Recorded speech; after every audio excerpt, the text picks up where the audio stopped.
Cool. Oofskis. Yep, very oofskis. Alright, what were we actually doing? The last time my emotions are damaged, you called me something else. I'm so sorry. I'm the worst. I am the worst. How can I continue living? I've dishonored my family and must commit Sudoku.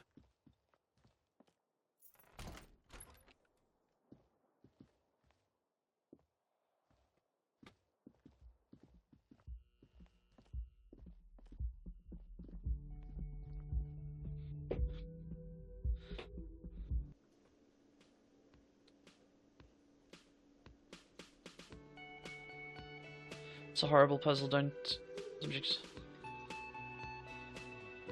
Dishonor in your car. Exactly. Good morning. Good morning. Okay. We got my gun back in the last stream, which is great. We have to join the reading group. Solve the egghead puzzles. There has to be some way to talk to this person. What if you try again, find your way out of this maze of things to say? Love Dishonored, great game. Should I play Dishonored next on stream? I kind of want to get back into doing Celeste Goldens. Still working at the moment. But Dishonored would be pretty fun, to be honest. I never finished Dishonored. It would be pretty fun. Was good, but not for me. Fair. Pick up dice from the dice maker. Oh yeah, we still got to do that. Let me pay my 20 real. Can I help you? Got the 20. Good. You got the room for the night, but okay. We can go pick up my dice now.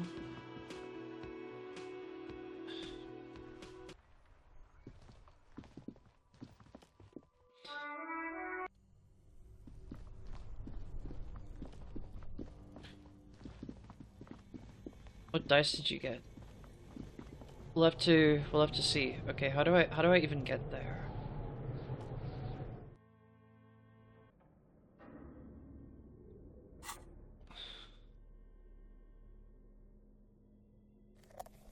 So we got my gun back.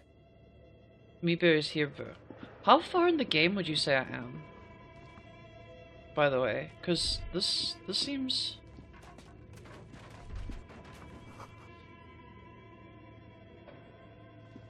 Where are the clothes uses? How long would you say this game is compared to where I am right now?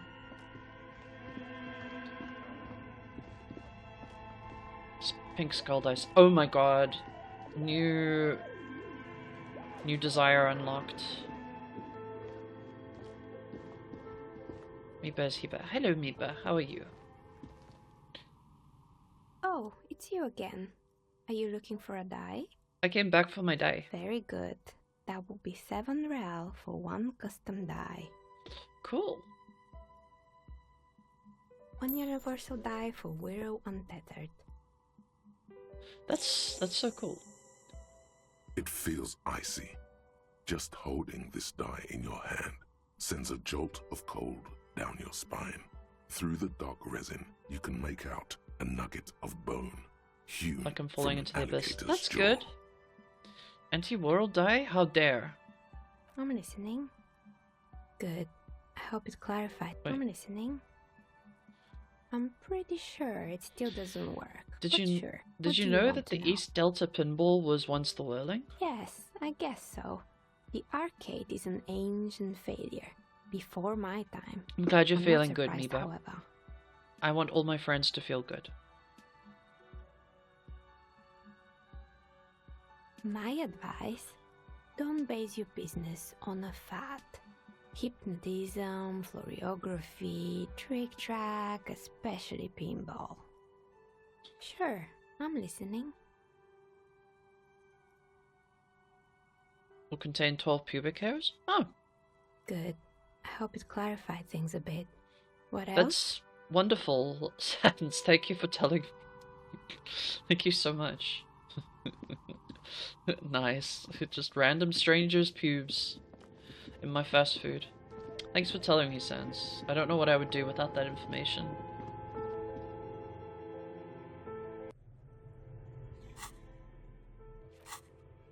Alright, we collected our dice. Alright, let me try something. I want to see what happens if I put the gun in my hand. Holding the gun feels natural and satisfying. It's like an extension of your arm. The polished wooden Number end 10, Burger almost King fuses nutsack into your cheese. palm. Delicious. Oh, I love that sound. Oh.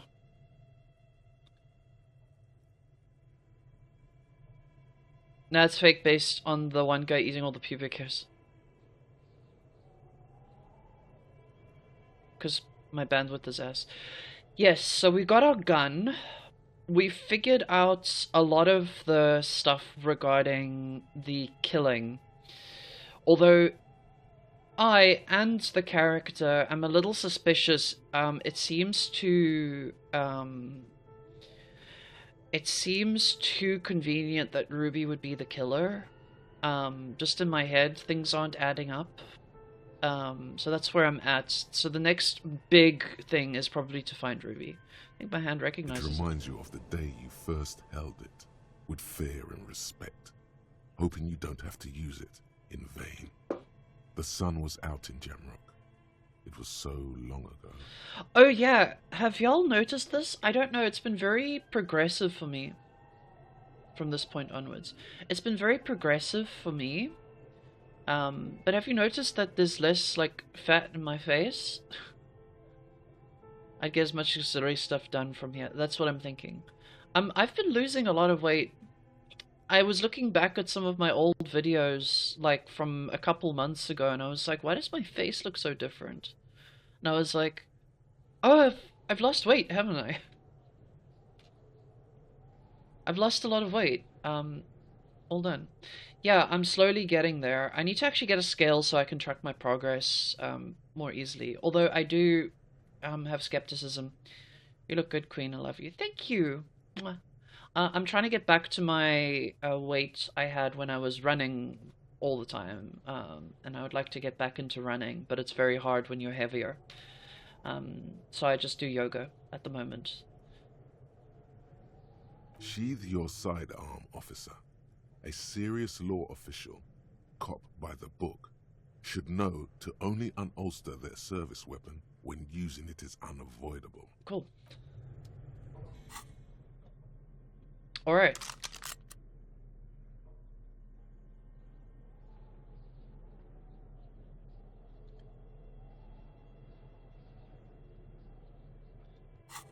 So I'm actually getting close to the end. Okay, interesting. It's kind of weird because it feels like getting your gun should be... Is that a triple? It's a pepper box. Pepper boxes are guns that have multiple barrels, like 3 barrels per shot. 3 bullets per shot, I think, basically. Or it's 1 bullet that splits into 3, basically. It's a very steampunky thing.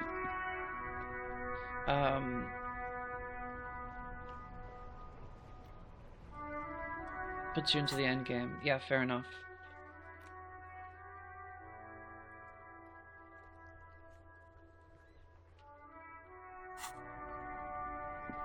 Alright, let's ask Kuno. Okay, interesting to know. Thanks, Mia. That's why I was asking, so that I know whether I'm limited in terms of doing endgame stuff. Fuck does Kuno care? You wouldn't happen to know anything about missing locusts? No, Kuno doesn't give a fuck about bugs. You don't give a fuck about bugs? Oh, I hate Kuno. I'm going to do... I am going to do... punch Kuno speedruns. So I can get sub-minute punching Kuno, because of what he just said. We're punching Kuno because he doesn't like bugs. Oh my god, I told you that shit is lame! Shut up, see. Now they're gonna take you to lame prison!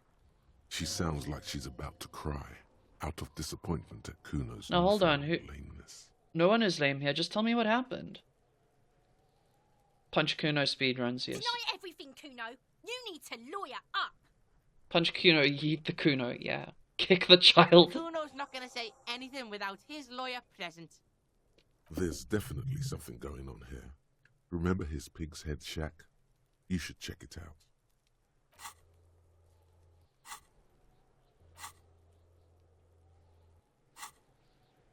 Okay. Kuno doesn't. Punch Kuno speedruns. Literally wake up as a naked man and punch a child. It's crawling with locusts in here. All around you, the hisses and chirps of locusts fill the musky air. The earthen floor of the shack has been shaped into mounds of mud, dotted with little holes for windows. Well, detective, it appears you've solved the case. But the OG version of the game is better for speedruns because there's less dialogue and VO, but I don't know how useful that would be for a Punch Kuno speedrun.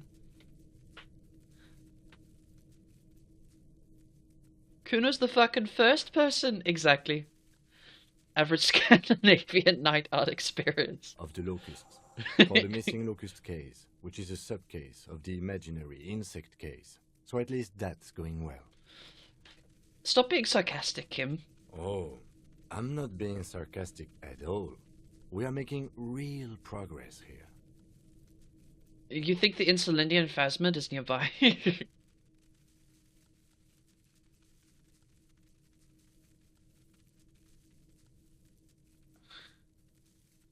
Hey Madison, have you tried shooting Kuno S? What? No, I haven't tried shooting... No. Why would I shoot a child? If anything, the presence of the locust points to the opposite. The phasmid did not take the bait from the traps. It was Kuno. The phasmid doesn't exist. But what do I know? Use your powers of deduction. You knew the magic bug was nowhere near here. The phasmid is impairing your judgment.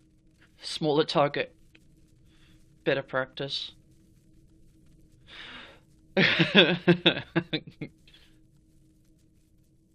Feral rat than a child. Okay, cool. I'll let you handle the Kuno side of things.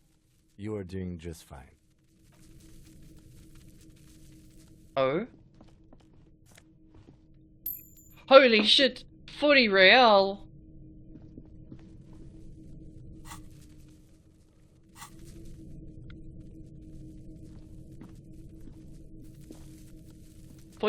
No, wait, it's not real.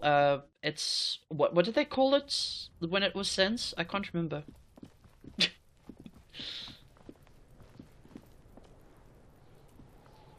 Fuck does Kuno care? I know he took the loaders from the traps the cryptozoologist set up. Yeah. Kuno Since took the bugs. So what? So it wasn't the phasmid. I was really hoping it wave would of be the Reed disappointment phasmid that ate washes the over locust, you. not you, Kuno. You say you don't give a fuck about bugs, and then you build a whole bug town. Yeah, sounds like you're in denial, Kuno. It's not Bugtown. It's the city of locusts. Locusts aren't just bug shit. They come out of the sky like a fucking shadow. Shit descends. Hey, okay, maybe we're not punching Kuno. Stop! You stop. It's like their fucking night. Locust City, Night City, City of Rage. Locusts! The girl forces herself to watch again, the corners of her eyes twitching from discomfort. The lameness is causing her physical pain. The damage may be permanent. The damage may be permanent. City of Rage sounds like a cool place. Kuno, the pig wants to help you. Oh, that's how lame it is. Please just don't say you're... An artist.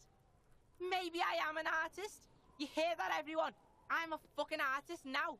Hey, Kuno. That's great, Kuno. It's cool to make art. Oh my god, Kuno. He's gonna make you totally lame in, like, 3 seconds. Don't let him, Kuno. Don't let him, Kuno! Yo, fuck you, see? Kuno can be what Kuno wants to be. Kuno's his own man. Kuno's free. He tears open the buttons of his shirt, trying to rip them open. They don't give way. Kuno made himself into Kuno. Kuno can make himself into anything. Kuno can make himself into a pig if he wants. Kuno can make himself into a... Kuno doesn't give a shit. Oh, don't make yourself into a pig, Kuno. You'll have to take me away. So that's what this is about. Say nothing. Without a word, she disappears entirely behind the fence. For once, the boy is lost for words. He turns completely red now, with splotches of white beginning to appear across his face. Use this momentary confusion to take control of the situation.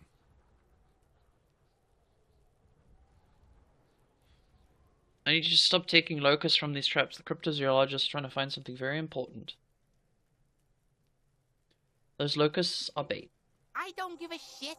I don't need the locusts anyway. Shit is all lame now. C was right. The girl's face appears again, above the fence, just long enough to make eye contact with Kuno. Okay, okay. I have to ask, what does the city of locusts mean? It don't mean anything. It's shit. Kuno just likes to focus. Kuno likes to concentrate on shit. Build shit when he's zipping hard. Fuck. Pig, you really shouldn't have fucked with Kuno City. Now it's all fucking lame. So what's gonna happen to the locusts? Kuno's gonna let the fucking locusts die. I'm punching this kid. I'm punching this kid right now. This kid has to The die. fuck are they trying to catch anyway? With the traps? The Elysium phasmid. He recognizes the name. Wait, you know what the Elysium phasmid is? Bitches think Kuno doesn't know shit. The fuck out of here. Kuno's tired of this shit. There's silence between the two children. They're not saying anything to each other, nor looking in each other's direction.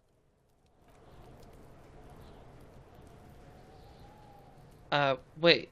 Okay. Report your findings to the cryptozoologists. So wait, apparently you can... Kuno, the pig's getting pretty close to me. Come to snuff my shit out, I think. Take one step closer. Looks like it's time for me to go, Kuno. Pig's come to take me in. She means it. The fear is real. I just want to ask some questions. I'm going away for a long, long time, Kuno. Going away for life. I've never actually talked to her. Kuno is internalizing insectophobe. Yeah. What's going on there? Fuck are you trying to pull, pig? Child, converse with me. What are the strange words you use, girl? I come from the woods, Gutta Vitu. You don't want to go... Oh there. shit's dropping the You don't Gutta wanna see Vitu. what I've seen. Oh shit. Ooh, she knows some Finnish swears. Oh, some Nordic swears coming out. God damn. Don't be traumatizing her. Get the fuck out of here. I'll die before I squeal, pig. Hey kid. What's this kid shit? Fucking mind games. I'd rather die than squeal. She's saying slurs. Yeah, fuck. Get the fuck out of her face. You got done. Talk to me. I'll die before I squeal, pig. Child, converse with me. Murder was the case they gave me. But she's also saying squack. I'll die before I squeal, pig. You there, behind the fence. You don't want to fuck with me. I got my hands bloody. I'm not here, pig. You're not seeing this. You can still see the top of her hat from behind the fence. So wait, if I pull out my gun right now and point it at her, does she get like scared? Is that what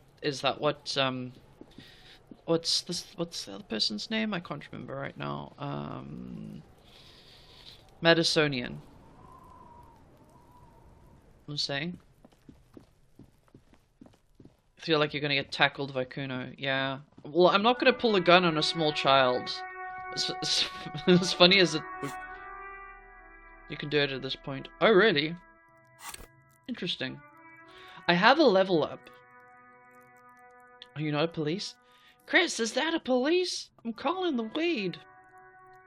Alright, what things do I actually want to...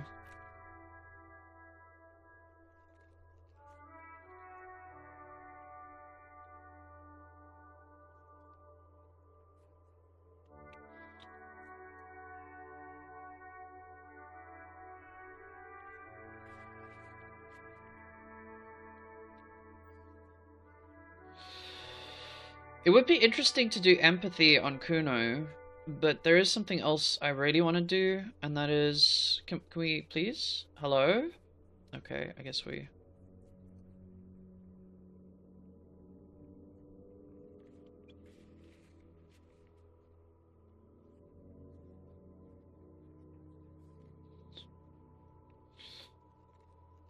Andre is logic godly. I'm actually not sure.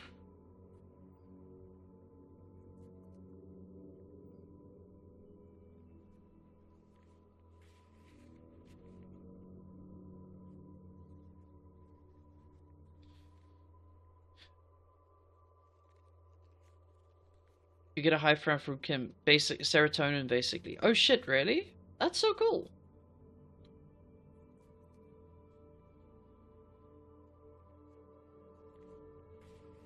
So for Steban, the student communist, ace is high and ace is low. Hey yo, let's go. Oh, that's something I want to work out. Hand-eye coordination. I guess we'll throw a point into hand-eye coordination. Can I actually do it again right now? Let me just check. Because if I can do it again right now, then I should do it. The bullet is still safely sealed away in a plastic bag. Okay. I need to invest in hand-eye coordination. We will try that. That's going to be... because I feel like that would be very cool. But I doubt that I'll be able to get this, but we'll try. The bullet is still safely sealed away in a plastic bag bearing the RCM stamp. Alright, go. You can't remember what happened Fuck. last week. Okay. What makes you think you're going to remember arcane firearm models? Okay. Pity. Ask Ruby about the village, missing insects case, or at cryptozoologist time.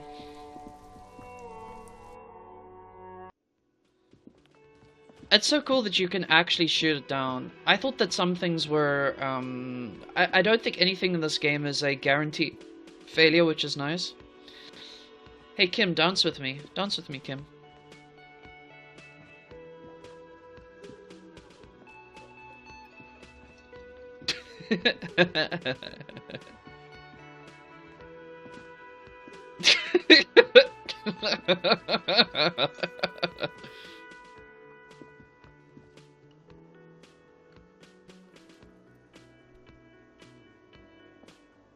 Oh, hello, sweetie.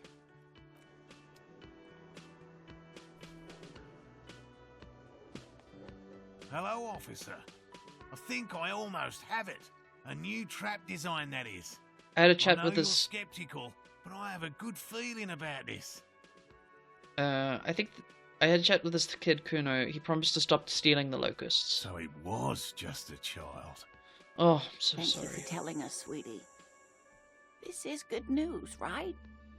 It means we can try again. Detective, I'm really fond of your moves, but we should really proceed with the task at hand.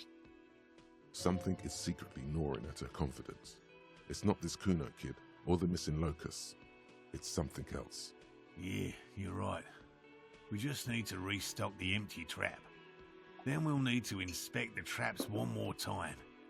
And then maybe we can. Oh, he's dying. He has a 38-degree fever. His resilience has given way. He's dying, is he? Darling, I told you to take it easy. You're Oh, he's just getting sick. Maybe it's time to go home. You're right, you're right. We can come back next season when it's warmer. Okay. Not everybody is just dying. There when won't be a next season. Not Oh. for this. Find the Phasmid or admit defeat, people.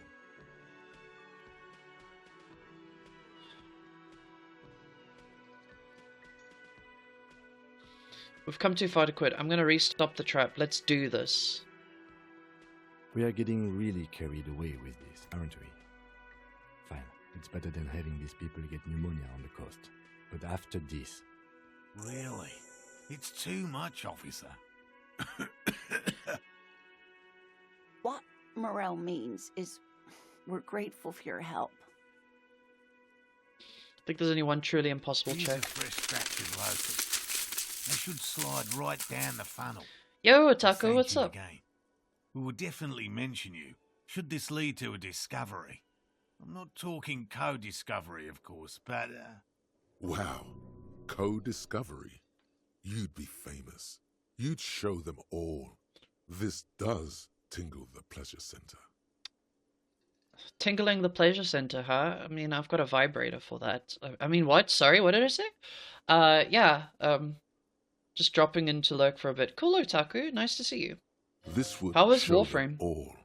We need to get you on that list of discoverers. No question about that. Did you know that Gary was hiding the armor? hell no. I had no idea. And I'm still cross with him, to be honest. It's not like him. He's got his quirks, but dishonesty, Bonk, bonk, disloyalty bonk, bonk. are not one of them. I don't know what got into him, officer. Thank you for letting him off easy. Okay, go.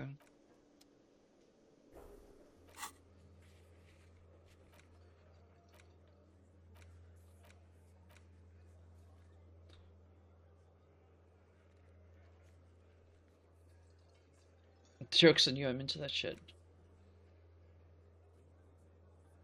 Trick is to remember which one it was. Oh, I know which one it was.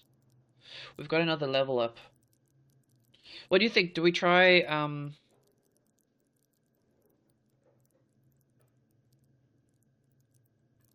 full on for the love of God mode? That's just how I play Seductress characters. It's not the only kind of character I play though. It's funny though.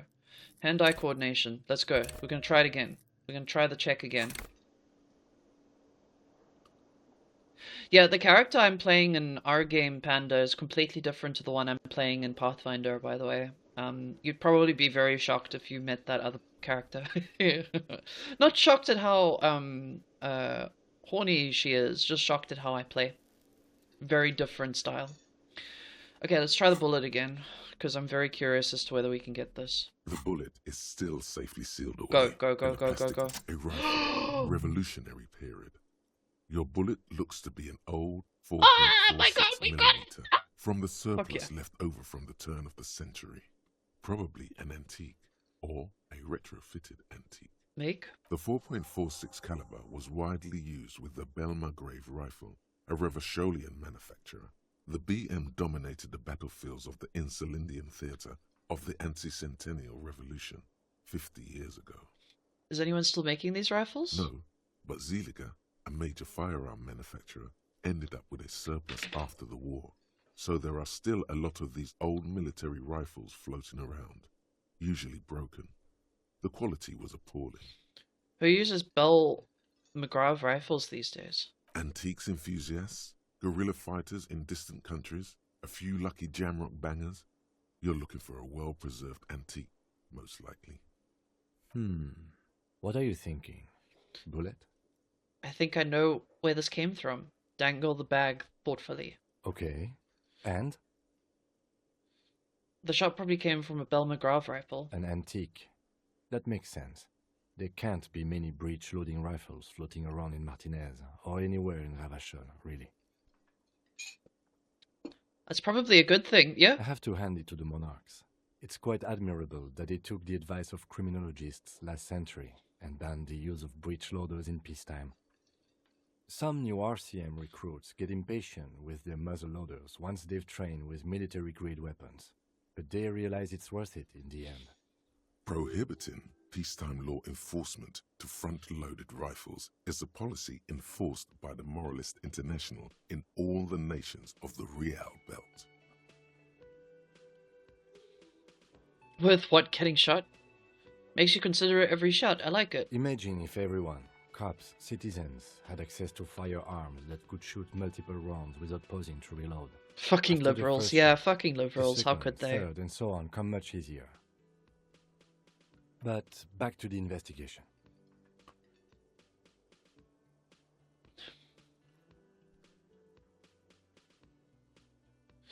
Seems we're looking for an antique enthusiast. Doesn't seem that likely, but we'll check out all possible leads. Next step, finding the gun itself. Perfect. Fucking liberals, right?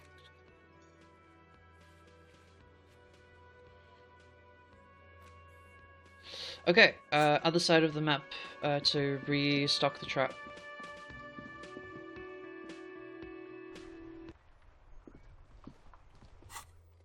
It's definitely the kind of game you should probably play multiple times, to be honest.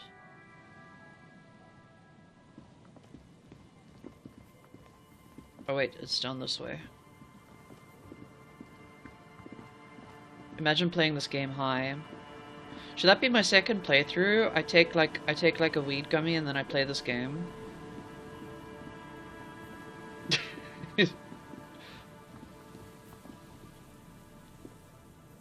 Take the moralist version of the quest. Oh, interesting.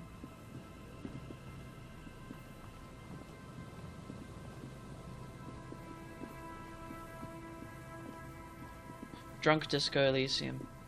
Ayo. Let's go.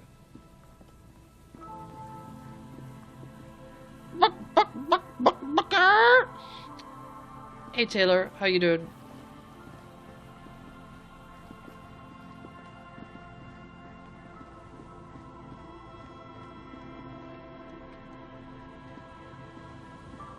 The trap stands empty near the reeds. No insect sounds or movement around. Holy shit, that was really Only good, the oh my reeds' god. It was really apprehensive good. hissing.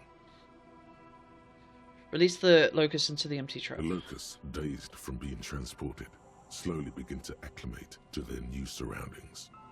They're not really going to get the chance to get comfortable here. Good, now that's done. When do you think we will return to our impending apocalypse of a murder investigation? Hard glasses. Fuck, where are my hard glasses? I was looking for them earlier. Hang on, I gotta find my hard glasses, since somebody just redeemed it. Give me a sec. I don't know what happened to them. I'm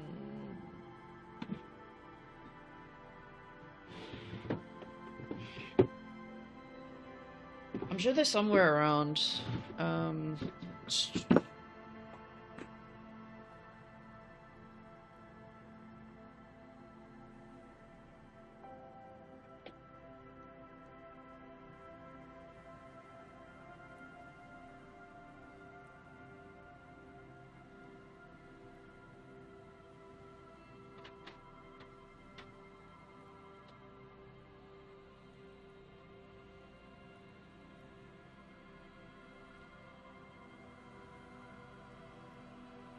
I'll find them. Give me a sec.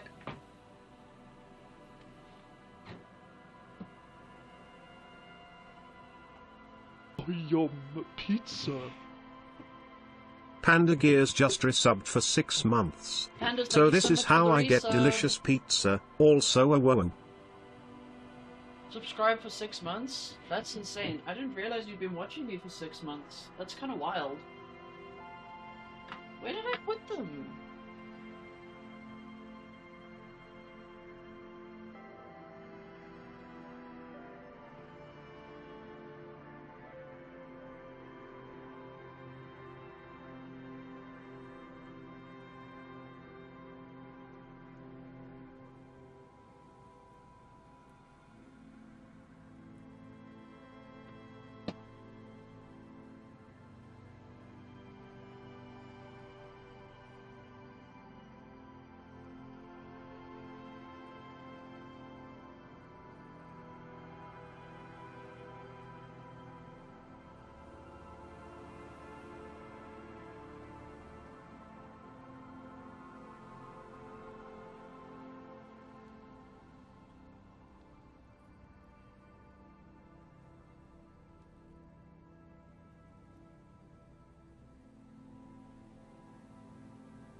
What did I do with them?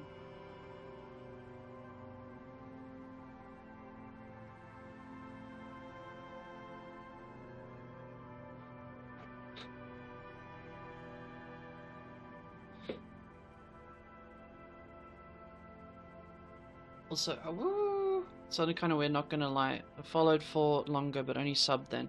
Yeah, no, you have followed for longer, it's true.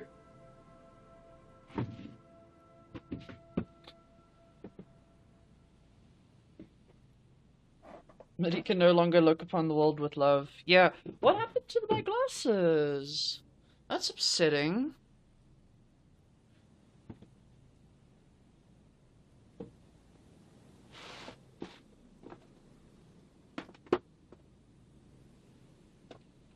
I will find them.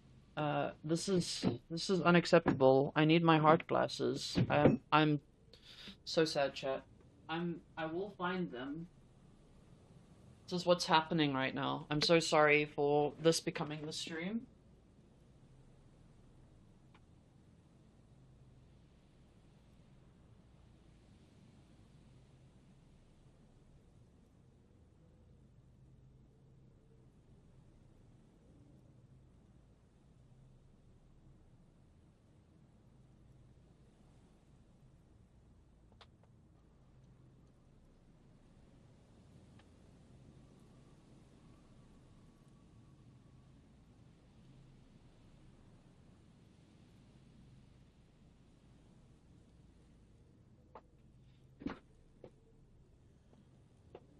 Triggering the reward. No, it's actually good because I needed to find them and I just didn't fucking. I found them.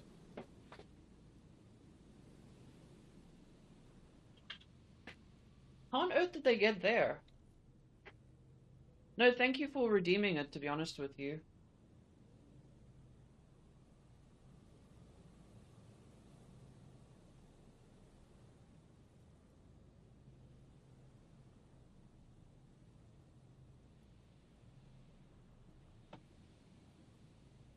Hang on. They got a bit dusty. Give me a sec.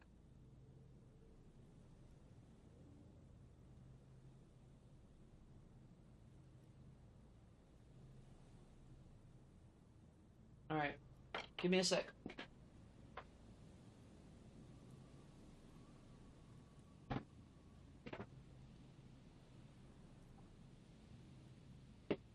Alright. Here we go. Okay. Here we go. Hard glasses time. There we go.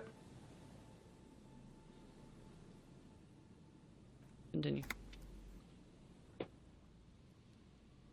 Don't answer that. It was a rhetorical question. He doesn't want to. But if there is one more cryptozoological runaround, he must force the investigation back on track. This better be it. Save the world with love again. See the world with love again. Now report to Lena at the whirling. Okay.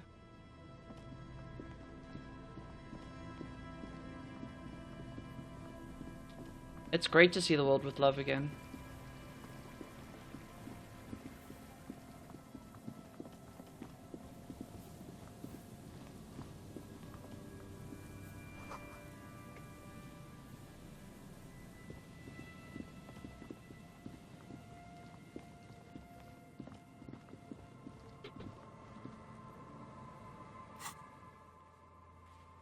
Like the peanut butter baby would say. Ah.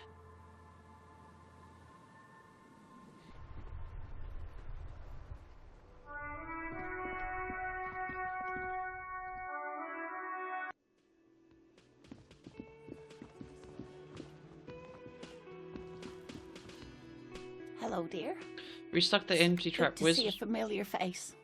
Where's Morel? Thank you for doing that, dear. Her smile is weary. Her earlier ebullience has left her. Morel still isn't feeling well. I convinced him to stay at Gary's to get some rest. I'm afraid the cold has really gotten to him. Only the hardcore players left, huh? Ah. Ah.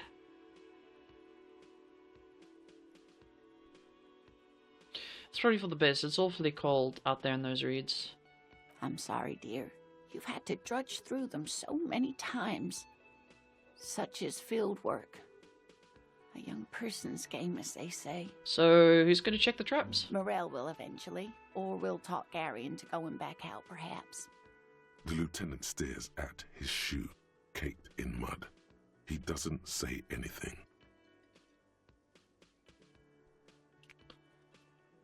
Once more onto the beach, then.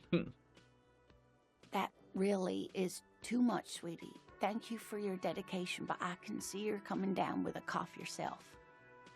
Fuck that cough. It's not happening. The insides of your lungs are lined with tobacco, a powerful antibacterial agent. You are unstoppable. Fair. Very strange. Why is she not letting you do this? It's like she's given up. Lena, what's wrong? You seem different. Different? How? You're not telling me the whole story. I'm not. It's not that. What is it? It's a strange feeling. I haven't really told this to anyone, but you are a Bomb police smoke lining officer. gives me immunity. Exactly. And when a police officer asks, you must answer. Do you ever wonder if some lovely story from your childhood is just that? A story? Or a dream? Shame, man. Seeing the Insulindian phasmid was just a story I used to tell people. I didn't really think about whether it was real or not. But Morel told me you seen it. You also told me. Morel's so proud of it. He always tells everyone. A terrible sting in the heart. Regret. You seem to really believe it happened. Doesn't that count for something? No, sweetie. There's more to it than that. Morel was so eager to believe my story was evidence of the phasmid's existence. No, this is terrible. That I'm some queen of the cryptozoologists. That. And for years, his belief made me believe too. That I am a queen, an extraordinary witness to grace. But now, we're both getting old, and he's still working himself sick out in those reeds looking for it. But what if I was just wrong? I think I was.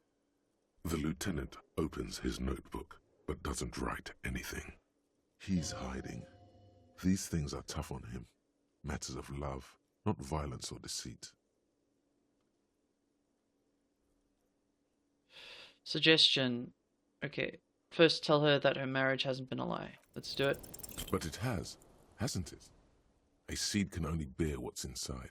Oof. The seed of love is black and oily. That's a bad roll. Lying has gotten you this far. Why stop now? Oof. You might be right, Detective. Oof. I was a paraplegic before we met. He didn't know before I came in on our first date. If I weren't the queen of the cryptozoologists, if I didn't tell him that story... That's rough, buddy. It is rough, isn't it? Hey, Ivysaur. She has to swallow to relax her throat. It's keeping her from talking.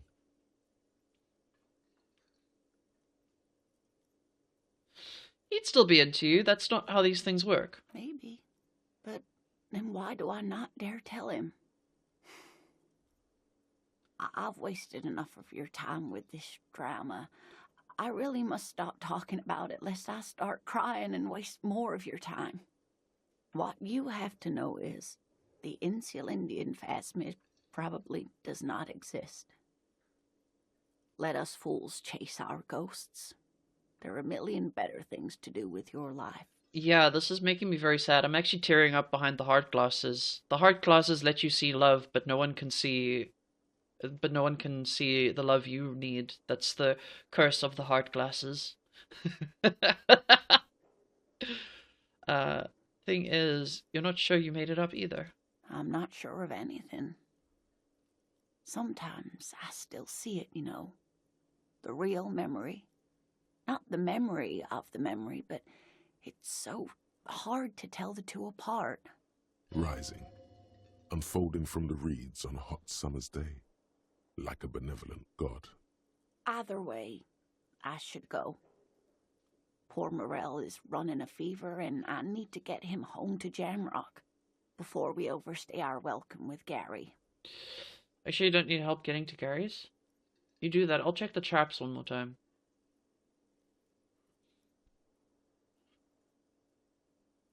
Really? Oh, sweetie. Please don't get stuck on a dream. Kim's like, Take it from me and Morel. Kim's like, for the love of God, please stop. No one can stop you from finding the phasmid.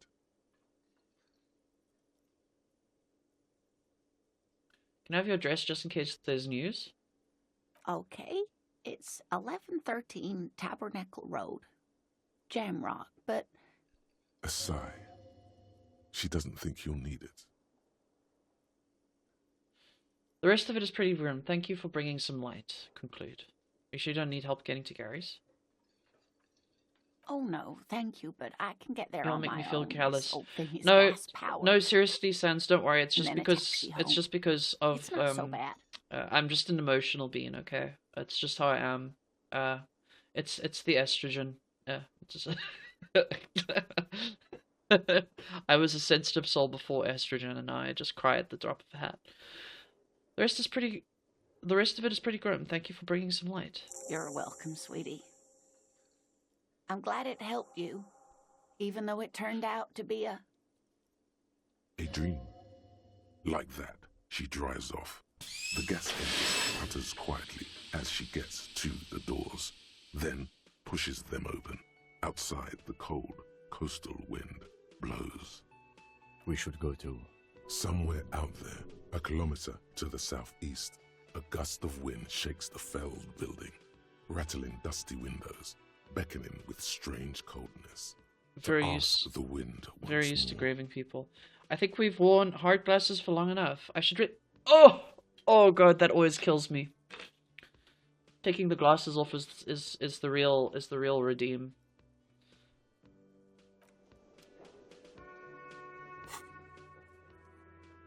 Oh, it's just done. We're just done.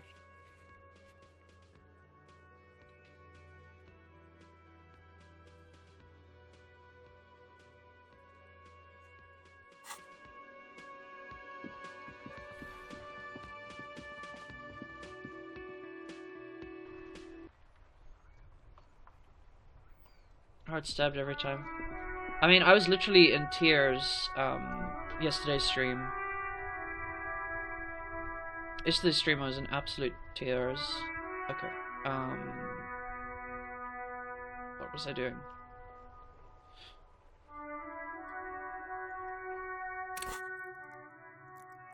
I can level up. I'm gonna save the level up for something.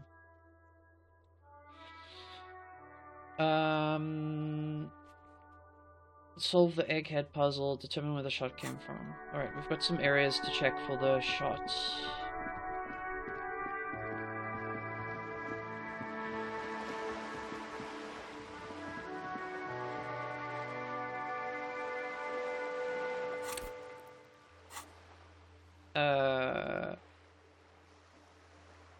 Check boardwalk for bullet traces. Okay, check island for bullet traces. Okay, so that's all over there on that side. Okay.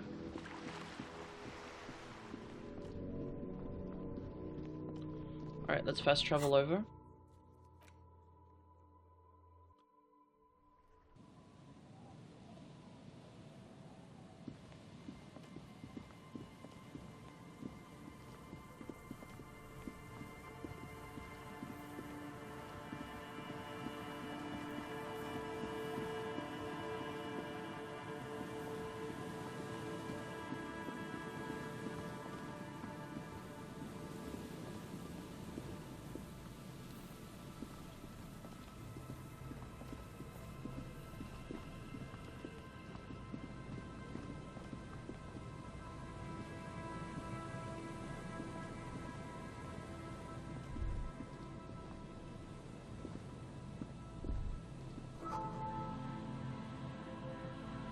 Meters at least.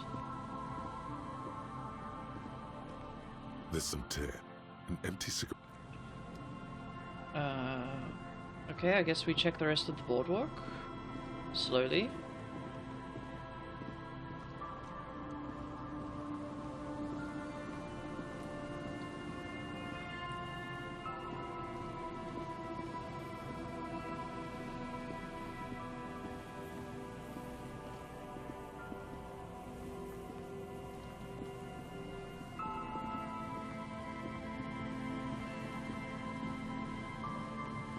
Was there something I missed in the trash can?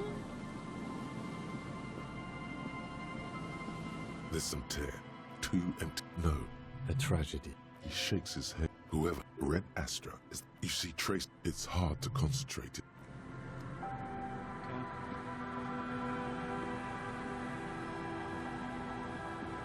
I feel like this is the last day before Endgame happens, so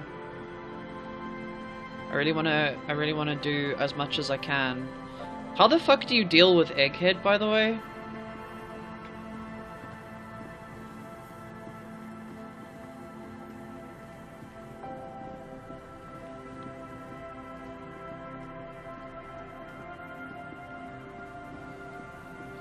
I assume that you've got to, like,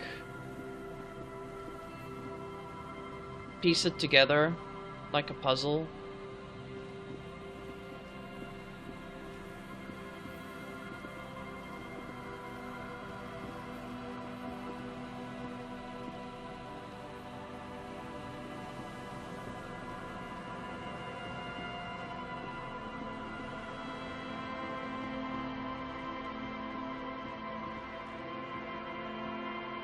The trap is filled with dead and dying locusts. Most of them aren't moving anymore. You still can't see a phasmid anywhere. Yeah. Poor things. It's a dialogue puzzle. I figured. You've got to figure out which things to say at the right time. It reminds me of insult arm wrestling from Monkey Island.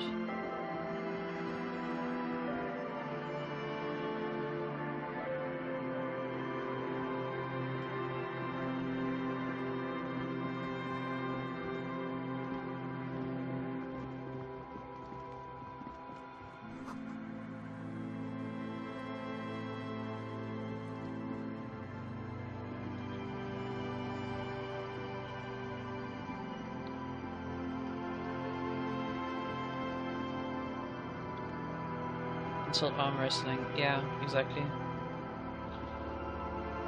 Is that all of the boardwalk? Like, are there no other places that that we can check? Because I feel like we should be able to find the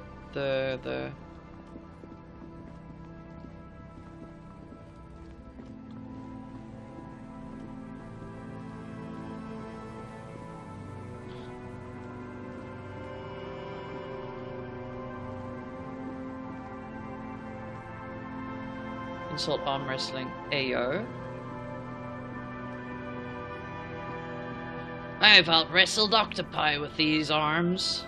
Spineless creatures everywhere must be humbled by your might.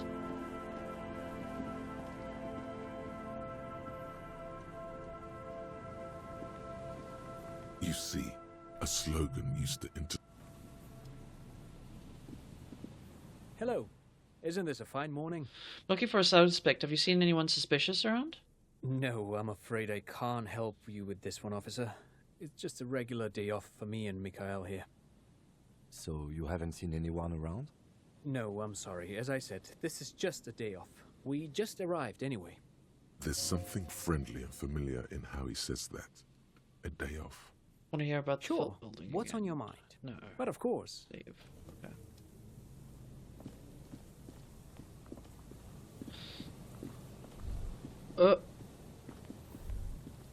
The light vanishes inside the concrete slit. The structure goes deep under the earth. He'll ho into the slit. There's no echo and no answer. What's in there? Maybe it's just a storm drain for the sewer. Kim, any idea what's down No there? idea. Could be connected to one of the buildings around here. Think we might find Ruby down there? We might find her down somewhere. There's an old storm drain system beneath Martinez that's mostly collapsed. Revachol sewage system has been built and rebuilt 4 or 5 times now. In conclusion, she could be under any building. But not in there? I hope not. Finished thought.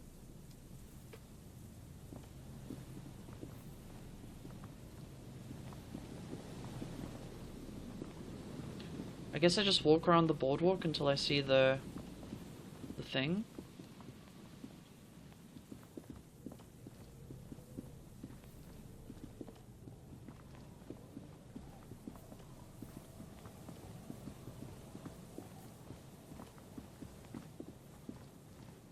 feel like I've checked the whole boardwalk now.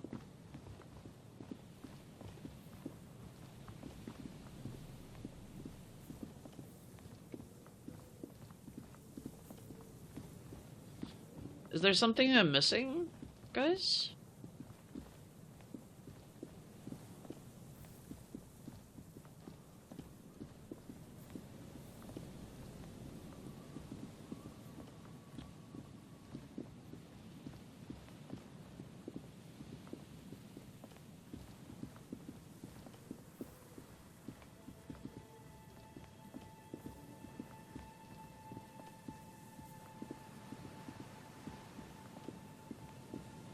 Are you using a lifeline?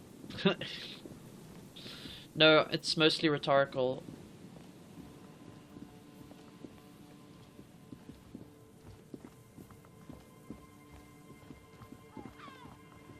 I say mostly because at some point I'm gonna be like, yo. Okay, we've already had the one here. I will remain silent.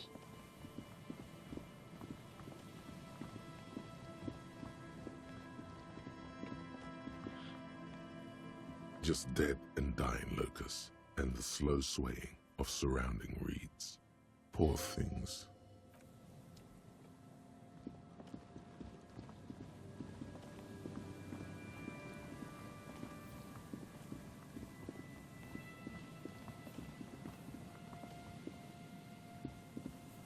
Remain silent until you need my wisdom.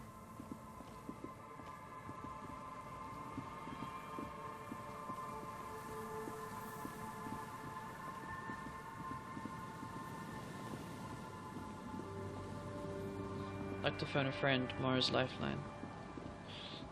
Okay.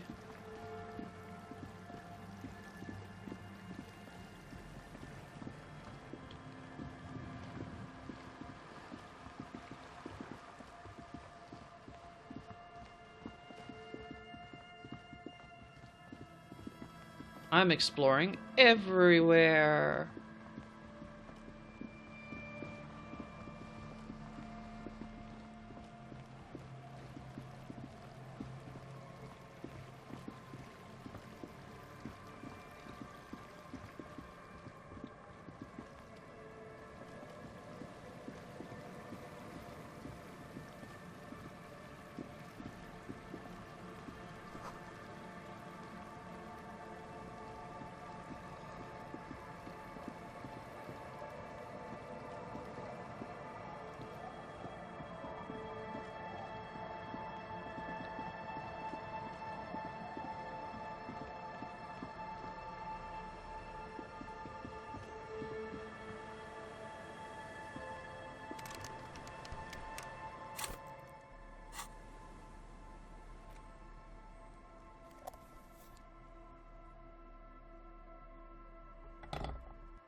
Oh?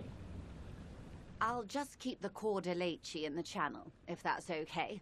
It's too shallow near the pier. Aye, ma'am. And it's a jetty, by the way. Of course. Jetty. I prefer a good jetty to a pier any day. Jetty. Hello, ma'am. Hello, detectives. It's good to see you here. I only just arrived myself. What brings you here, madame? Nothing, really. I've had my eye on this jetty for weeks now, so I decided to investigate it personally. This cluster of buildings isn't on any of the official maps, as far as I can tell. Interesting. That. And she's also keeping an eye on you. Have you been spying on us? Spying has such a negative connotation. I did track your progress It's done along interesting the coast, stuff to say however, at this point. and decided I would be better able to assist you from here. Then there's the matter of that little scamp in old lady clothes. She threatened to paint the Cordelechi red. Like blood, you see. Well, I like it the way it is. White. What is this? Destruction of property? Hooliganism? Elder abuse? Sounds like Cindy the Skull, right? Want me to book her? Just Cindy being Cindy, you can ignore her. It's just as well. Lillian and I are getting on much better. For one, she appreciates the concept of rent. So how'd you like it here? How do I like it? Water drips down eaves of Eternite. The jetty below her feet creaks to the tune. The smell of salt and dog shit in the background. Well, you can. She's got a ton of interesting stuff to say at this point. It's okay. Pornographically poor. The street has no name. All the men are dead or missing. And is that the carcass of a motor carriage over there? I'm surprised that woman hasn't put me to the sword yet. Maybe she will. You should ask your questions while you can. Dark eyes survey the coast leading up to Martinez. Dull grey metal rests in her scabbard. A sword. The wind is too loud for her to hear. Fortunately for you, madame, the RCM is on the scene. Real men, real politics, real thoughts in your head.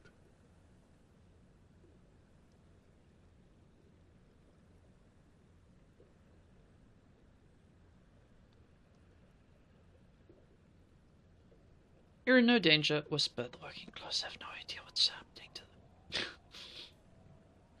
Try not to be sad. This is just how the real city looks. That they don't. Above you, there forms a quilt of alto-cumulus clouds, twisting into each other.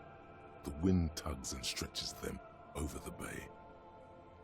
Their cloud shadows slide over the ruins of Revachol West. Wherever they pass, the temperature drops slightly, but perceptibly. It's early spring, and the rains are coming. An officer enters a low hut of stone and wood. Inside, weapons are piled against the walls. Rifles with splintering stocks, and swords. Tens, if not hundreds. Interesting. They're antiques, says Lieutenant John, the archetype McCoy, to his partner. They're digging them up from the catacombs now, fixing them. Old caches from the revolution. The children carry them up. Come May, the streets will be flooded. Outside, the wind rattles the loose hatches, flooded with cheap weapons in angry hands. Have I told you how they discovered this place? This island? No, they're in Celindian, Isla. You haven't told me exactly how they found it. Well, your condition has left you no worse off than most of these people. The literacy rate is around 45% west of the river. 50 years of occupation have left these people in an oblivion of poverty. 45% is where I operate. Things are getting better, though. I knew you would sympathize. Most Revacholians will never know what this place means. Our home. This island of matter. Or why they were ferried over in the first place. Remind me to tell you one day. For now, how can I assist you in this new location? Tell me now, we have time. Do we? I hear you have singled out a suspect and are in pursuit. This is cause for cautious optimism. I would not want to delay you. This story she will tell only before she leaves Martinez, at the very end of her stay. Maybe there is something else I can assist you with, while you're hot in pursuit. Okay. Okay. You're back. Good. What can I help you with? Okay, so I've already exhausted her dialogue then. Cool. Actually, wait. There might be something within the other dialogue trees. You're back. Good. I fear I've told you all. Is there anything else? She's not even asking you anything. It's so easy to just say.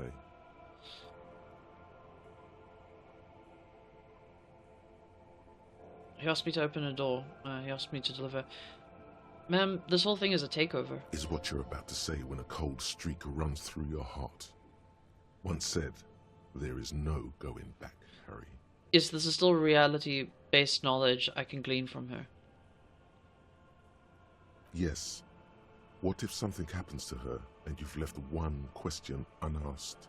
Sneaky little question escaped your eye. Mr. Everard helped me find my gun. Stupendous. I didn't think he'd pull through. No need to flash my gun around. Let's just say I have it now, thank God. Pat your gun. Thank God. And indeed, Mr. Everard as well. In this investigation, one may have use for a firearm. You wouldn't want to get caught with your pants down. Helped him turn up the heat on the borscht. Did you now? What sort of borscht is he making? The cook makes it to keep the strikers drunk. Helps them strike. The strike brew. That's a classic. And by turn up the heat, I presume you mean put more alcohol in it? Nope, you misunderstand. I turned the knob like this. Turn the heat down. Beyond curious. I will choose to interpret that as you turning the alcohol in the strike brew down. For the sake of our professional relationship. Ominous. I want a special borscht, And yeah. because I don't like the idea of them any more drunk than they already are. He asked me to open a door. A referral, you mean? I take it this was for someone in the RCM. Don't answer that. I mean like a real door to someone's house. Oh my. A real door? The lieutenant does not say anything, but you hear the nylon of his jacket rustle as he looks at you. It had to be done. I got information. It was useful to the case. That's good to hear, Detective. Police work is rarely pretty, but it sounds like you did what you had to do. Her bartering mind cannot fathom that you didn't ask anything in return. Frankly, what was done was not pretty at all, but neither was it illegal, and it was not for nothing. This seems serious. I advise you to be very selective with what information you choose to share. This may have consequences beyond our line of sight.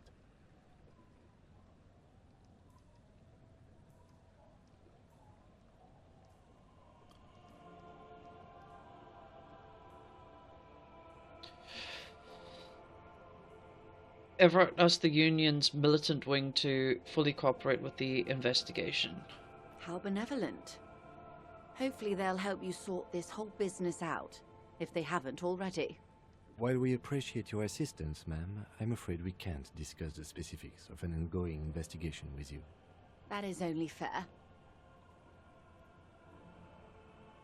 Said all I can. Well, I hope it yields something. That's all I've got to say. Naturally, Detective. There are lighter topics to gossip about. He asked me to deliver an envelope. Sounds like he has you running errands, Detective. A well-established dominance ritual. Where did he have you deliver it? Here. Here? Oh no. What does that bloated hellbat want with my little cinder block town? It's clear the village has already grown dear to her. Strangely so. Why did she come here? No, don't tell me. I don't want to know what he has in store for this place. Probably a statue. It's a statue, right? A giant statue of him. Or better yet, his twin brother. Practically the same thing, but makes him seem less like a psychopath. You're quite fond of this village, aren't you? I should be. In my youth, I had a brief dalliance here in Martinez. He was an older man with impossibly broad shoulders. Oh my. He's probably dead by now. Even his shack is long gone. Not that it matters. These buildings are all carbon copies of one another. You've been to Martinez before? Yes. I was slumming it with some girlfriends of mine. We had boats and... Don't hold it against me. My paramour certainly did not. Sounds like you missed those times. Not overly so. It's not like this was the only place we visited. Me and my girlfriends from Azon with our shiny boats. Like reavers. We told ourselves we were the worst thing to happen to the coast since the Coalition landed in '08. Imagine. She's sentimental, all right. You don't know enough about her to find out why exactly. She will keep her secrets for now. He wants to build a youth centre here for the children of Martinez. A youth centre with Edgar Clare's statue on top of it. Go ahead. Help him. Make it so. I have no power to stop him. So you said you can't buy the place? Yes. I'm sad I'll never have the time, Detective. I've always wanted a dilapidating fishing village. She is more defensive about it than usual. Full of ghosts and ancient memories. Has this errand yielded you any information? I'd rather talk to you about something else now, if you don't mind. Of course, Detective. You can always drop by. What we do? She nods. Of course. I am sorry to have been the bearer of more lessons in basic reality. My favorite part of the day. Oh, we can try Go this. ahead. Ask me anything. What is... A strange coldness comes over you as you look at the world. The waves... Glad to have been of assistance. The little that I know. Well, okay, we've talked good. about the boat, we've talked about that, we've talked about that. Okay. Oh? Now say it. Ma'am, this whole thing is a takeover. A takeover?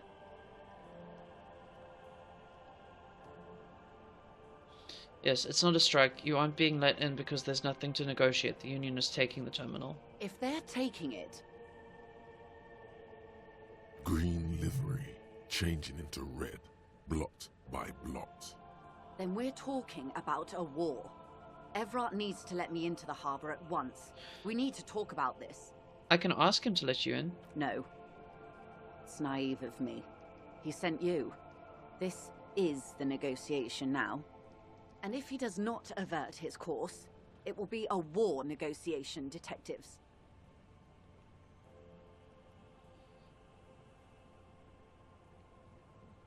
He's ready for... They all are. War is their goal. I think they can win before you even know what's started. They most certainly are not. Crenell has 1,000 men on their payroll. The next batch will be a platoon of 20 men and a gunship. I've seen the Union's forces. They are better organized than these mercenaries. They also have the support of the people of Revachol West. It will take more than Crenell to wipe them out.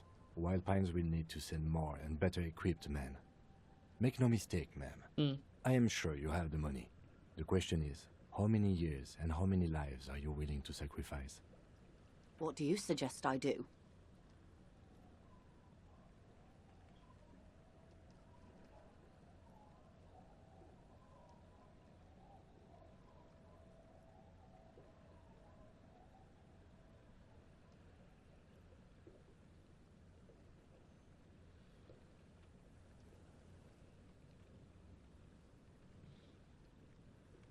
Wish there was a disco option. Yeah, pretty much. Bring in everything you have and wipe them. It's a bluff. Call it, have them open fire and see how long they last.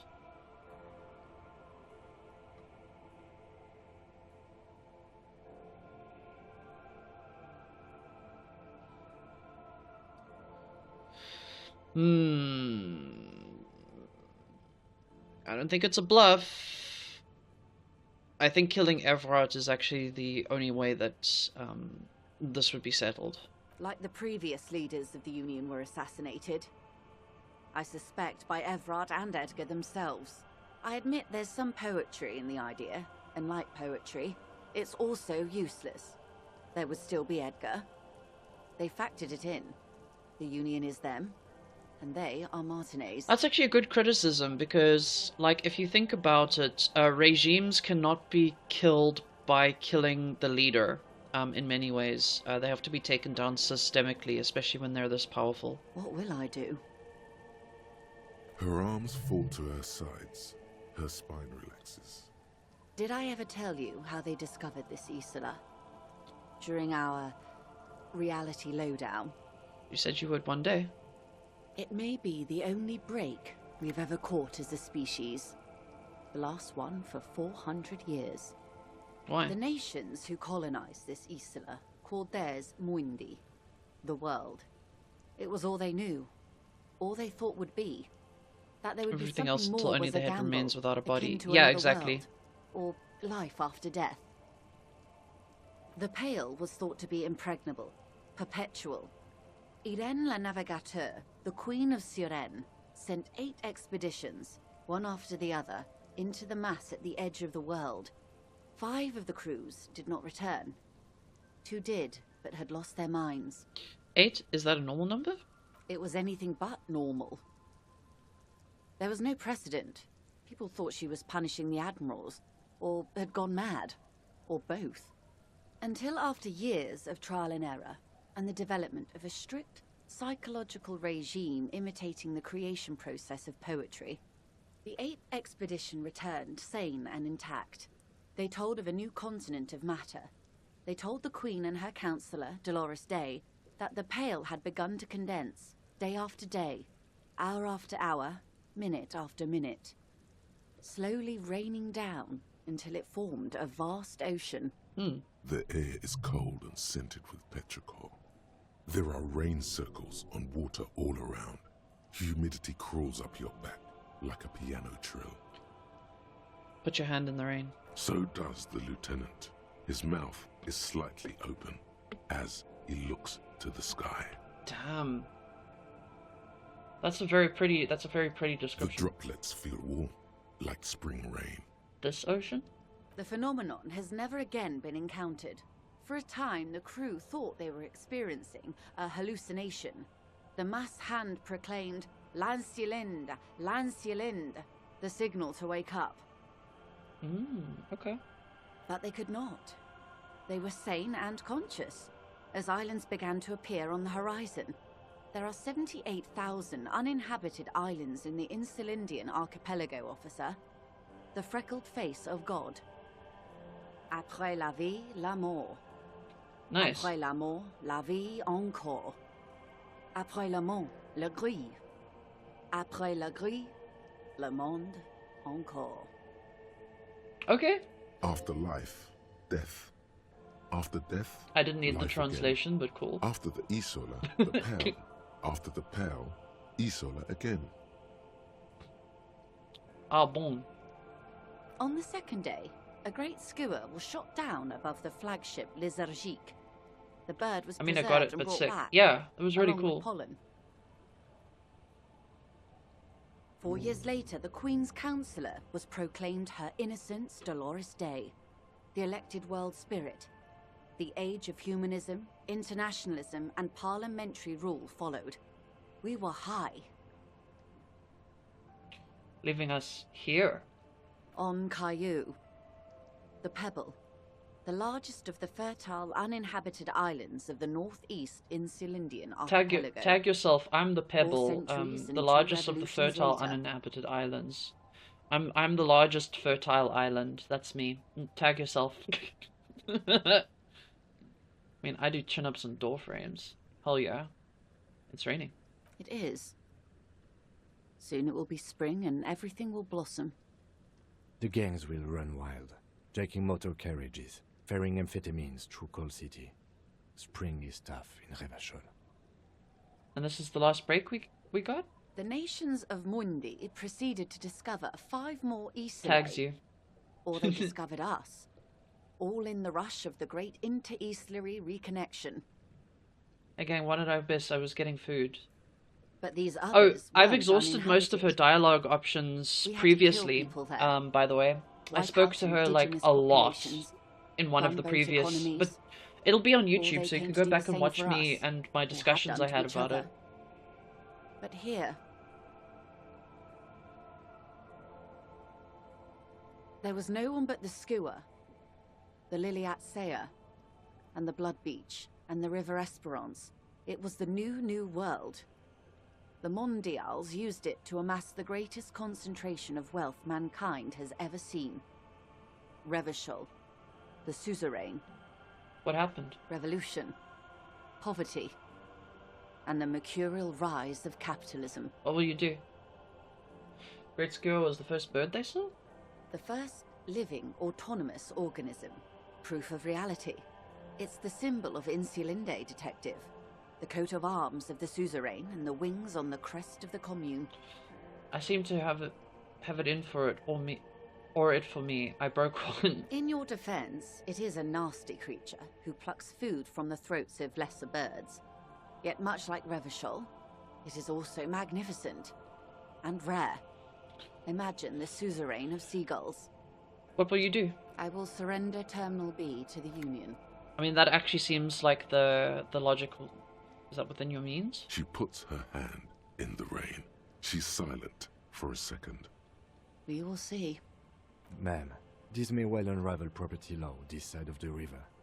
If that occurs, we may never see the end of this kind of confrontation. The next time there will be 2 strikes, then 4, then 100. What happens will happen. The age of capital has only begun. I will talk to my employers in person.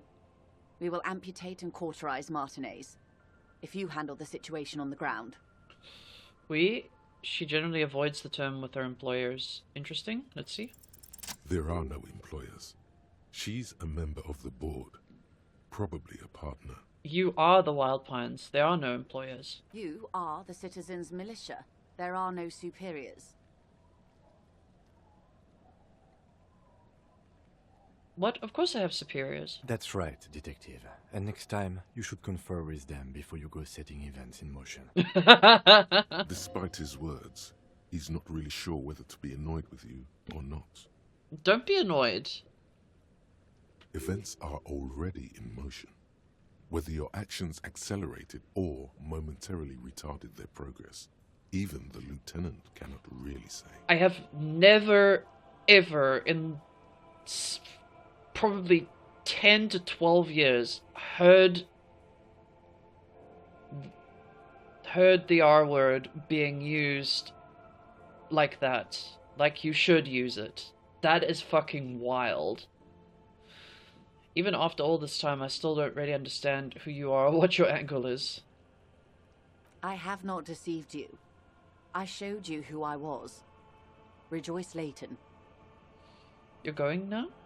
Yes, Mr. Clare has a 2-month head start. I can't let it grow any bigger. And I've exhausted all my options from here. Understood. Let her go. Keep the peace, and I will keep my end of the bargain. Cool. How far along is Cronell's investigation? The confrontation is imminent. They have followed in your footsteps. As your investigation reaches a climax, so does theirs. They are your shadow. Arm yourselves. Armor yourselves. Protect their targets. Violence may be unavoidable, but we can limit the casualties. Sorry, she said climax. I had to. Try not to come, it's true. When will they make their move? Where? Soon. I do not know precisely. They have cut off all communication, you see. They know I've been feeding you information. One last thing, Lieutenant Dubois. I've given the matter much thought and come to this conclusion. You're not an amnesiac. You're insane. I know, because I, too, am insane. I just hide my illness better. And I'm rich. Isn't everybody a little insane? No, Detective. No one's as insane as you. Fair. Don't worry, madame. I am very sane. What do you have? I'm overexposed, baby. My travels take me through the Pale dozens of times a year. I've got the longing. And I've got it bad. She would die to return to it. The Pale. The past. Anything one can return to. How do you keep your shit together? The same strict psychological regimen the 8th Admiral Girl's developed thirsty. when he crossed the Pale and discovered this Isola. The Volta do Mar. It's used by inter-Easterly travelers and other troubled souls, even to this day. You could use a little of it yourself. Goodbye, Rejoice Layton. Watch out for yourselves. They will strike soon. Damn. The lieutenant watches her boat grow smaller on the bay, its white sails fluttering. With worry in his eyes, he does not know if it was the right thing to do, but he doesn't say anything. With Joyce so much, she's so complicated. Yeah, it's very We interesting. wonder what Everard has to say about this. Slowly, the sails turn grey-blue as more oxygen gets between you.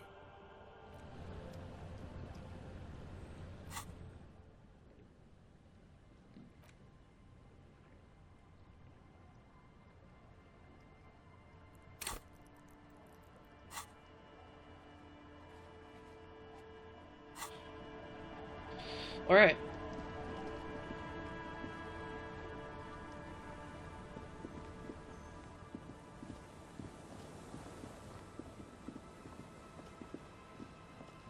It's very good. I really enjoy Joyce as a character.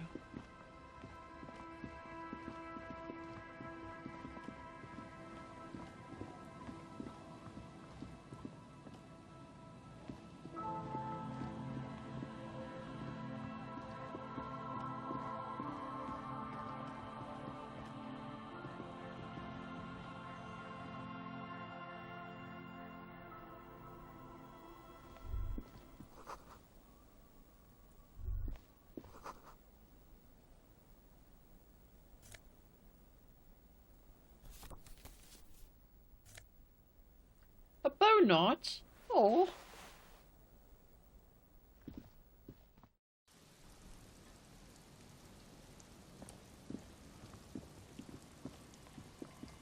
So cute. I should wear a bow tie sometime. I do have a bow tie.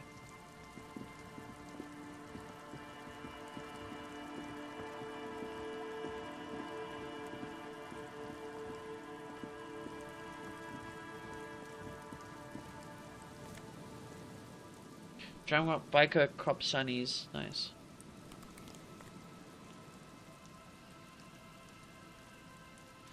You can tell this game was written by communists. Yeah, exactly.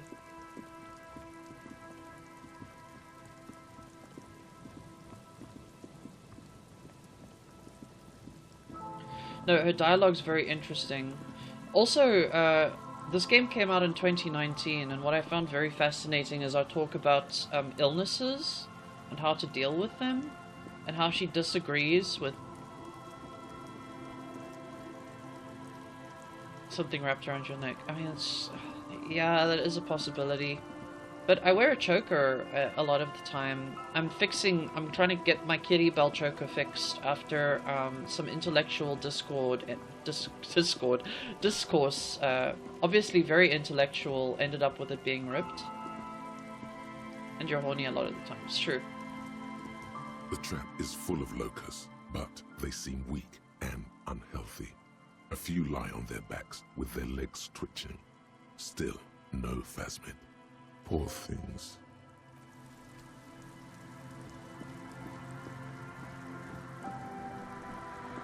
A very heated debate. Yeah, exactly. Intellectual discourse. But I am horny a lot of the time, it's true. Sometimes to my detriment. Alright, I genuinely don't know where to go to continue this, bullet tracing quest, to be honest with you.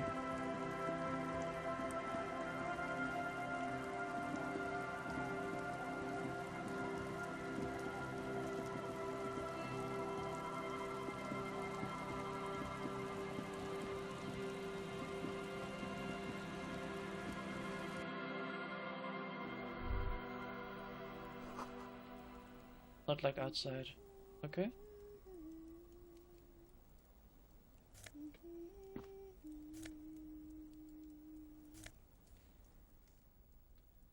Not just... yeah, I'll just steal it, sure. Pellets. Is that the phasmid? It looks like the phasmid, leaning against the wall. Try to sneak up on the phasmid. It's not the phasmid.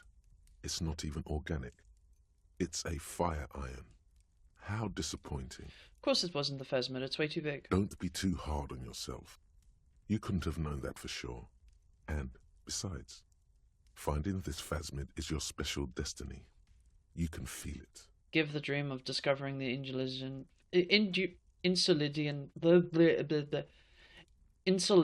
phasmid a rest for now. Some big words. Hello. Mister, what were you doing in my fireplace? There's a phasmid in it. I was trying to catch it. Nothing. Oh, okay. I heard there was a girl here who has armored gloves. Is that you? Oh, I had gloves. Very big ones. Heavy, too. Are you calling a lifeline? Yeah, sure, why not? We're at the end of the game. Where did you get these gloves? found them when Lemmy and I were playing hide and seek in an empty house where no one lives. I think someone hid them there. She doesn't want you to think she stole them. Where are the gloves I now? hid them. The twins were going to take them. They're stupid. We're going to need those gloves. It's for important police business. They're 2 days in. Oh, okay. Don't tell me about it. Oh. I'll figure it out.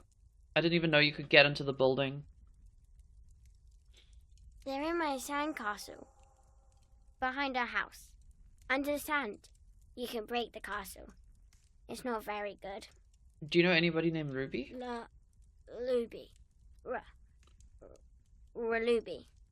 My mom tells me I'm a big girl. But she doesn't know that I can't say Earl. Or like, sometimes I can. But then, This is so cute! Kids.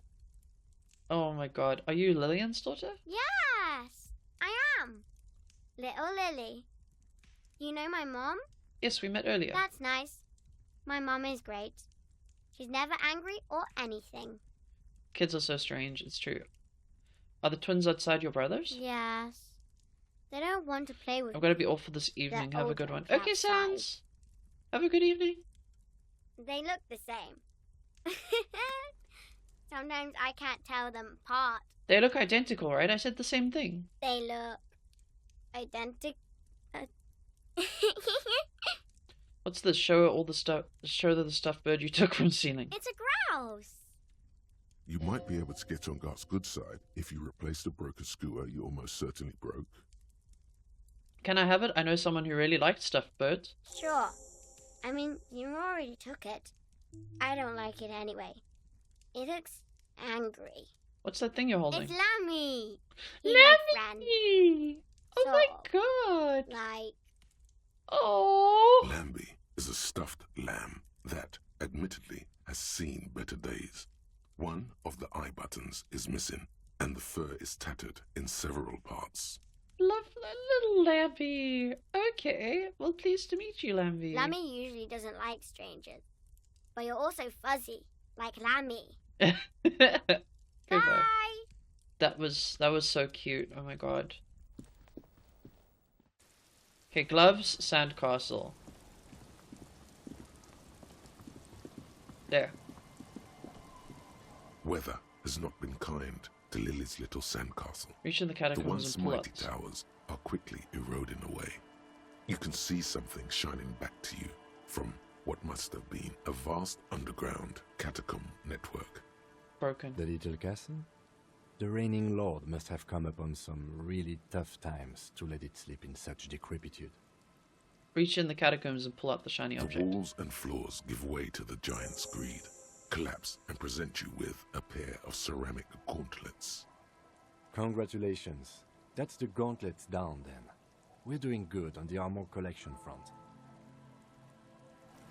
Motherfucker said decrepitude.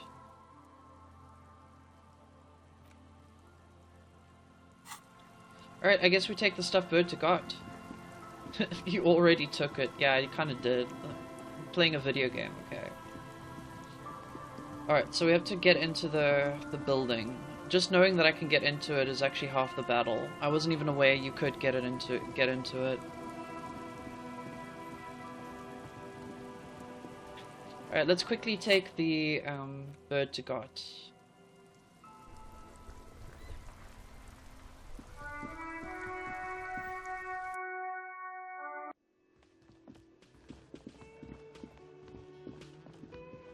Can I help you? God, I found a new bird for the whirling. Give him the ruffed grouse. What is this thing?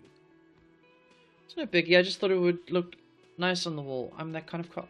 What, the interior decorating kind? You know, I'm sorry. This is actually a nice bird. A competent piece of taxidermy. I can fix it to the plaque and have a new bird in the establishment, I guess? So, I don't know. Thank you. I'm gonna go with thank you. People just don't know how to accept gifts, especially taxidermy. He likes it. He likes the bird. It solves his broken bird problem. Yeah, there we go. This was mostly about the fucking cardio. Massive cardio here. You'll live till 90, or you get a heart attack from running. I feel good about our work here today. It's all about the little things, like bringing people random stuffed animals. I love Kim.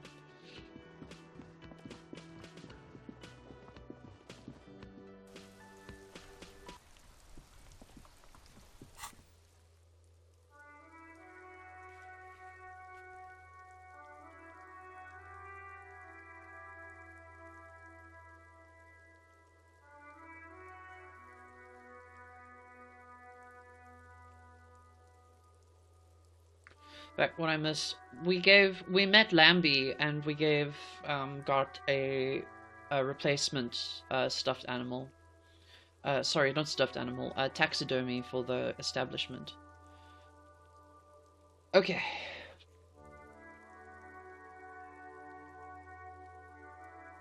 Map. Travel to the church. Alright, I guess let's find a way into the electrical building. We've gotten into places before.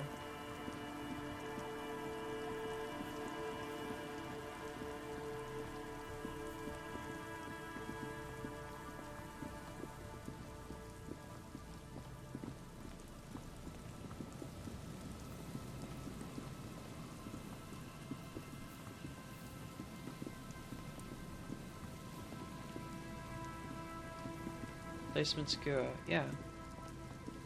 Just the kind of cop I am. Oh, were you ready to say that Harriet Dubois is the only good police officer? Because he's fictional?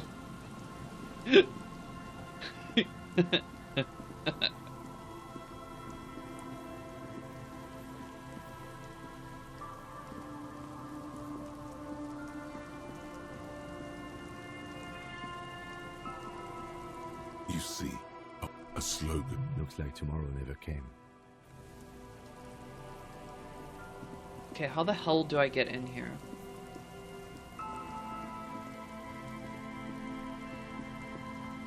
Even Harry. No.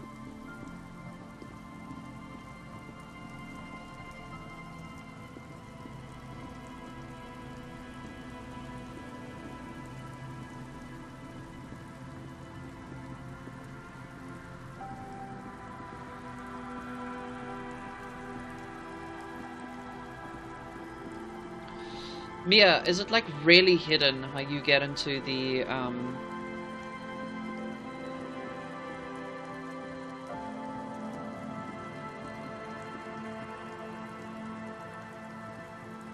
A scattering of bullet holes is spread across the cracked wall, reaching from one.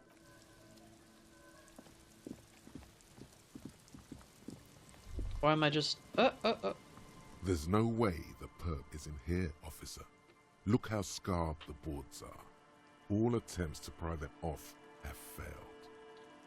Can I try getting? Kim, do you think she's in the point of the boarded up building? The suspect? God, I hope not. I can't see a way in, though many have tried. Can I try to get in though? Not this time. The opposition is insurmountable, but I like the spirit. Have some points.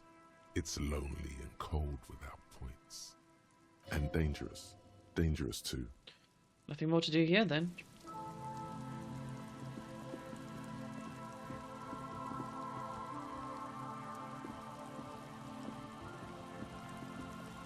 It's not a super hidden. There's two. Okay.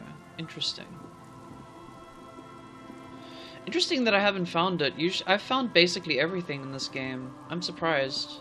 I say I've found basically everything in this game. There's probably like 50,000 things I haven't done in this game yet.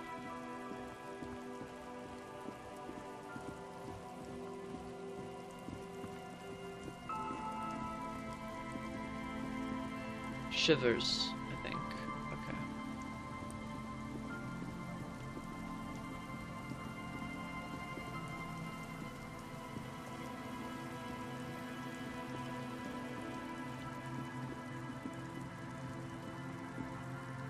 I feel like if I continue and I don't solve this part of this part, we immediately will arrest Ruby and I'll never find out the greater mystery of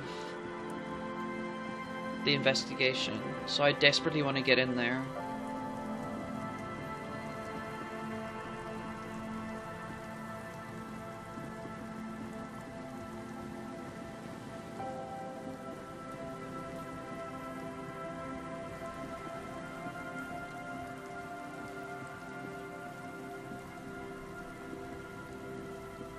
Is it one of those shivers that, like, it's a passive shivers, or is it a active thing you can do? I guess.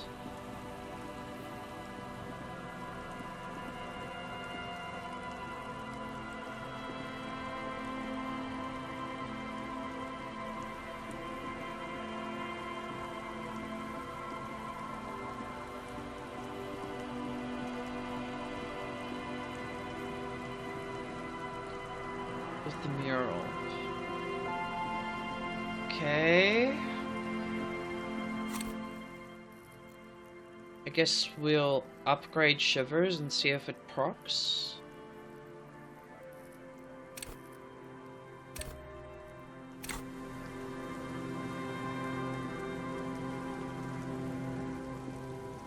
You see, a once bright mural towered. A slogan used to intertwine with the loops a long time ago. Looks like tomorrow never came. Looks like tomorrow never... Okay. Hello. Isn't this a fine morning? Sure. What's on your mind? What, this ball road? Yes, they even built a pleasure wheel, but that got destroyed and the... A pleasure wheel? Perhaps remind... Yes. It's a lure in, but Okay. of course. That's unfortunate. Well, I guess that's it. Unless there is another way that,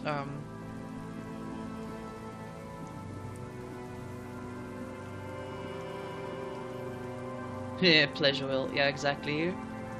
Okay. There's another way. Okay, do tell me. Oh.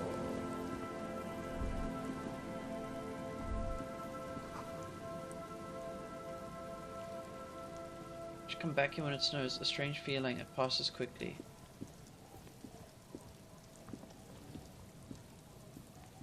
Oh.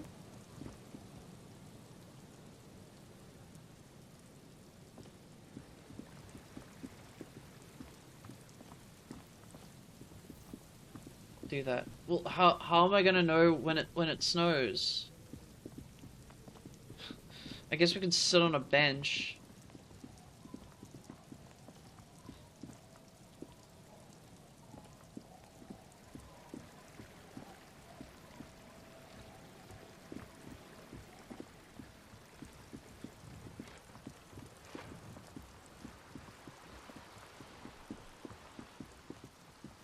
Okay.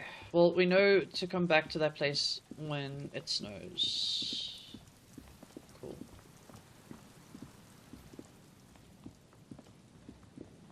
It's pretty common on that island. Okay.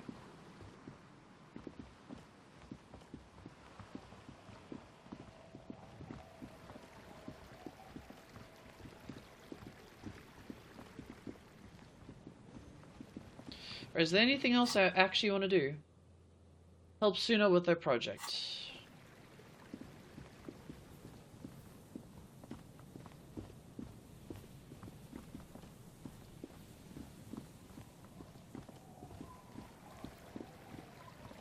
My first playthrough. Yeah, it's kind of wild. Let's talk to Cell.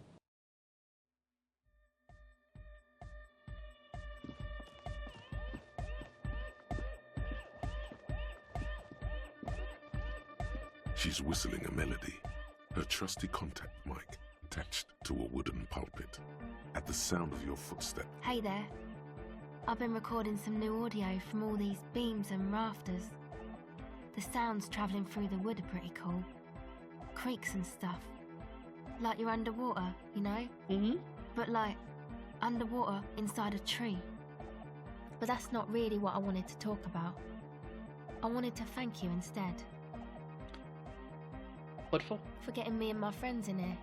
And we even found some new associates, such as they are. How's everyone doing? Good, I think. Lloyd is getting a read on the Deliberately place. obtuse I to think try he and get finds you the to do the carpentry other stuff very before impressive. you're locked Andre's into the been end setting up game, the which is compressor clunky, and but eh. dancing. Egghead's been keeping the party up. He's got the stage under control. Sauna, the programmer, she's doing whatever she does. Behind that radio computer of hers. She doesn't talk to us much. And the crab man hasn't shown himself, thank God. Now, can you tell me about your associates? Sure. You helped us out. I can repay the favour. What about... What do you want to know? Tell me about Andre. Andre? He's a cool guy. Doesn't really come off as one, but he is. To me, at least. He takes care of shit. Sorry. I mean, he's got a vision. For what life should be, you know? He tries to push things until everything falls into place. He's an organiser. What has to be organised? Nothing. But then again, there's nothing to organise around here either. He really wants this church thing to work. Must have taken it as a sign when he found it abandoned like that. Said it was an augury. I don't know where he got that from. Andre's not super intelligent. I've never seen him so psyched about anything though. And he's often psyched. Looks sort of desperate, like it's his last chance or something. Or maybe he was just high. I mean, not that he does drugs, just high, you know? But we're corrupt and rotten to the marrow. You can tell us about the drugs and I don't give a shit. On life? Yes. Anyway. Is Andre your boyfriend? Yes. Tell me about the others. Who do you want to know about? Noid. He's a four-burger, I guess, like the rest of us. Okay, maybe not egg. I want to make a Lloyd coca. and the rest are from Forberg, making the pilgrimage up north to visit the Palaceum.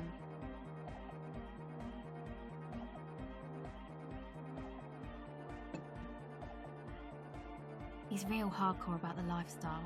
What does he do? What do you mean do? Like for a living? No, I meant for breakfast. Of course for a living, yes. He's a carpenter, trained and all. He's very good, he just doesn't have the mindset to work like that. In a shop somewhere. Because of his beliefs, the hardcore and the ribs, the spinal cord and stuff? Not to sound too dramatic, but I wouldn't make light of his belief system when he's around. Noid's a serious person. He's serious about the lifestyle. What is this pilgrimage you're talking about? It's just something poor Forberg kids do every spring. To pass the time, we walk the entire length of Boogie Street, up to Jamrock. Or as much as possible. Did someone say, hardcore? I don't know, man. Have you been down Boogie Street? It's a little bewildering. Let's say I haven't been down Boogie Street. Okay. Then you should go and take a look, I guess. Boogie Street is cool. It's got a lot of immigrants and all kinds of different people. Might just do that if I make it there alive. Yeah. Actually, tell me about the Who others. do you want to know about? What's the deal with Egghead? What do you mean?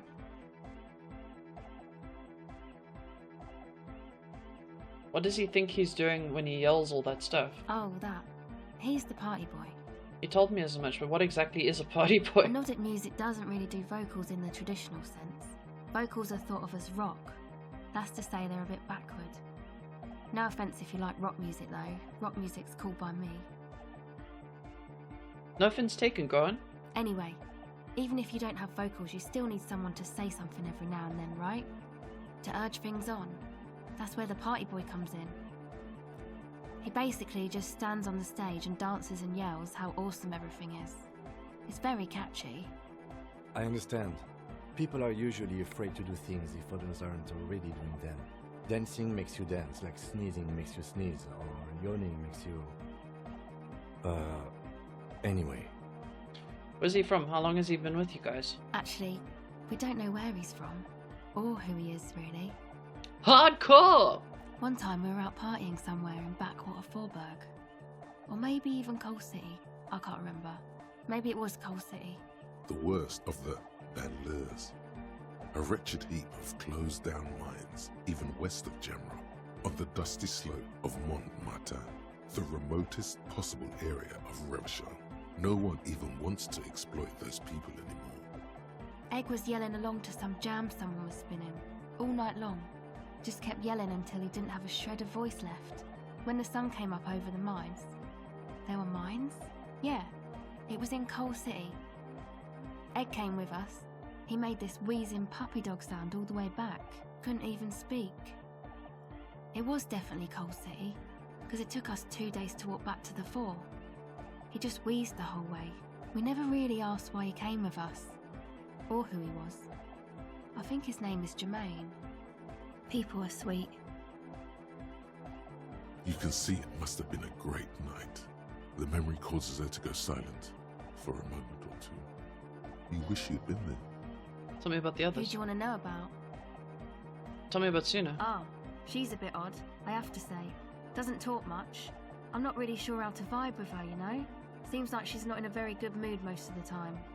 But earlier today she told me about Welkins, and she seemed oddly happy, like she had some idea with those little creatures.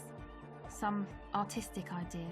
I didn't really listen, I was busy with my mic. What about Tiago? Oh, the crab man.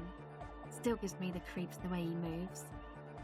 But he doesn't actually come down that much, just climbs around the rafters. I just tried to stay away from the crab man. But he talks to Noid.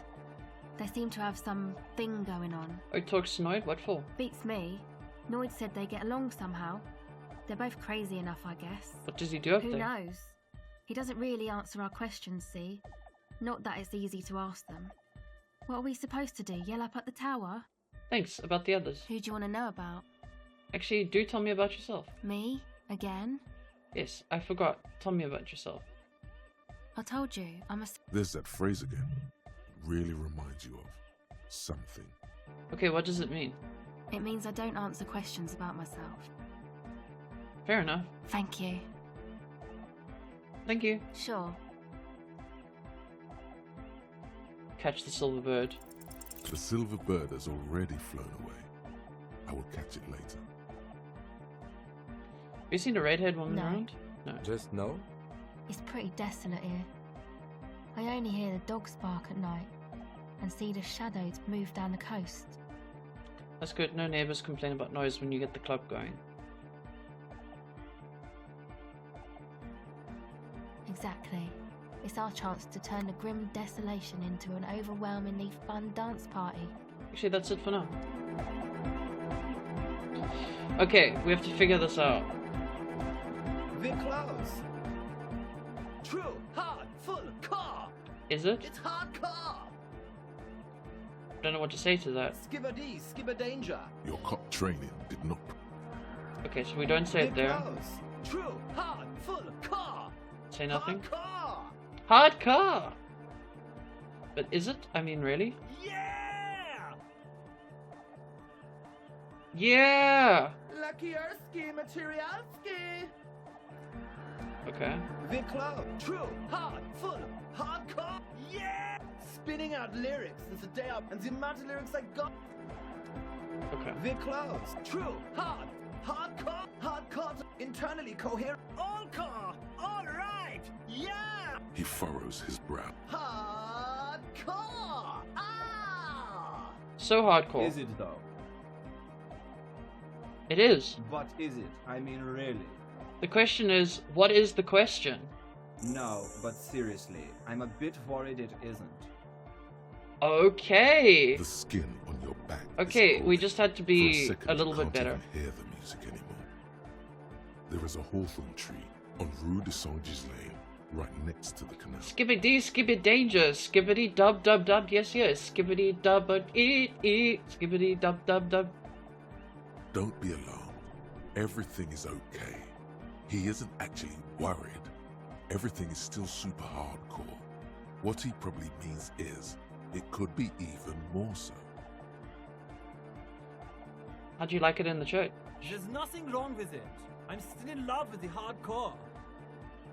Sometimes I just feel like anodic music is in its infancy, you know? For example, take this Arno van Eyck jam I've been pumping for the last months, and will continue pumping for the rest of 51. Isn't something holding it back from being hyper? It's like it's only ultra. I think it's super hardcore. But you're right. It's not hyper hardcore. It's only ultra hardcore. It is, isn't it? I knew it. Egghead got the But sauce. how could it become harder core? I know the answer in my heart, but cannot sink it in my head. If this is not hyper, how could anything be? Sounds suspiciously like a question, and I thought the question is, what is the question? No! This is the answer! Try to think if anything could make it hardcore. What? Guys, there's something happening in his head. As your mind works, the beat recedes from your ears. You hear your own blood pulsing through your Feel head, the movement of blood through your nourishing head. thoughts with oxygen. The rhythm is familiar. The abstract shapes swelling in the foreground have done so in vain. This is a core matter.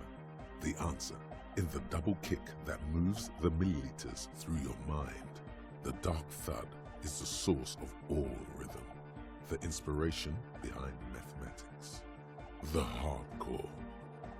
Think even harder. Oh yeah! He's doing it! But you're not. This is almost certainly a matter that surpasses the limits of reason. Okay, my imagination fails me. No, so does mine. But there's something else that hasn't failed you. Wait, I remember something. I'm the police. Uh-huh. Nothing. Me being police isn't actually going to help us. It's actually more likely to hinder us. Oh. Okay. Yeah.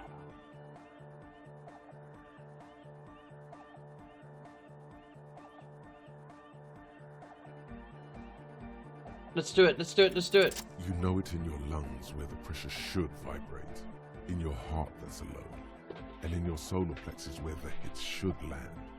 So does every chord animal. Needs more bass. What? And a melody. A good melody is what the song really needs to really stick, so that you can't get it out of your head anymore. Points at your head. Wow, okay. We should start with the melody. But where would we get that stuff from? Nowhere. I'm not going to become some sort of anodic cop too. I've got copper types already. Oh no! Please become one! You'll miss out on so much good content otherwise. It's like being the greatest cop on Earth. Please! Please?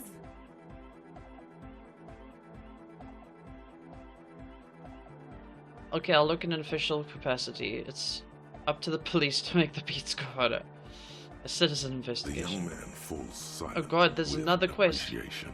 He even tries to contain his smile, as if it could hinder your investigation. Basically, what you need to find here is a tape with some banging music on it, so that Egghead could use it to remix Van Eyck's jam.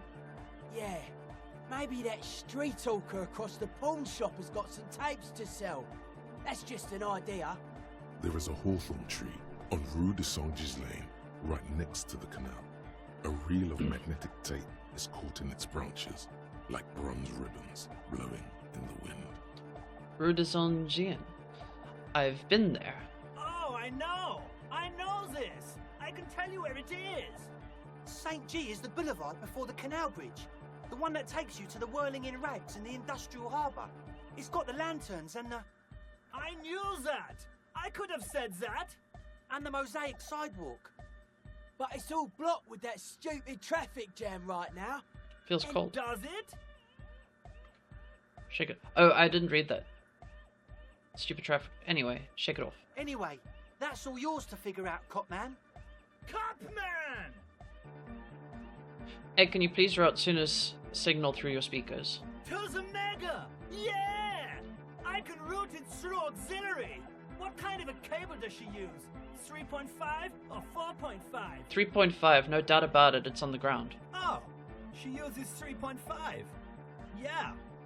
The auxiliary lining is 4.5mm. These two don't mix. Oh no, we're going to be in this church forever. Don't worry, I have an adapter for it right here. Hang on, this is a 4.5. We're all good people! Great! Someone got through to him. Okay, let's get it all set up. Can we turn the music off, please? Egg, the music? Everybody!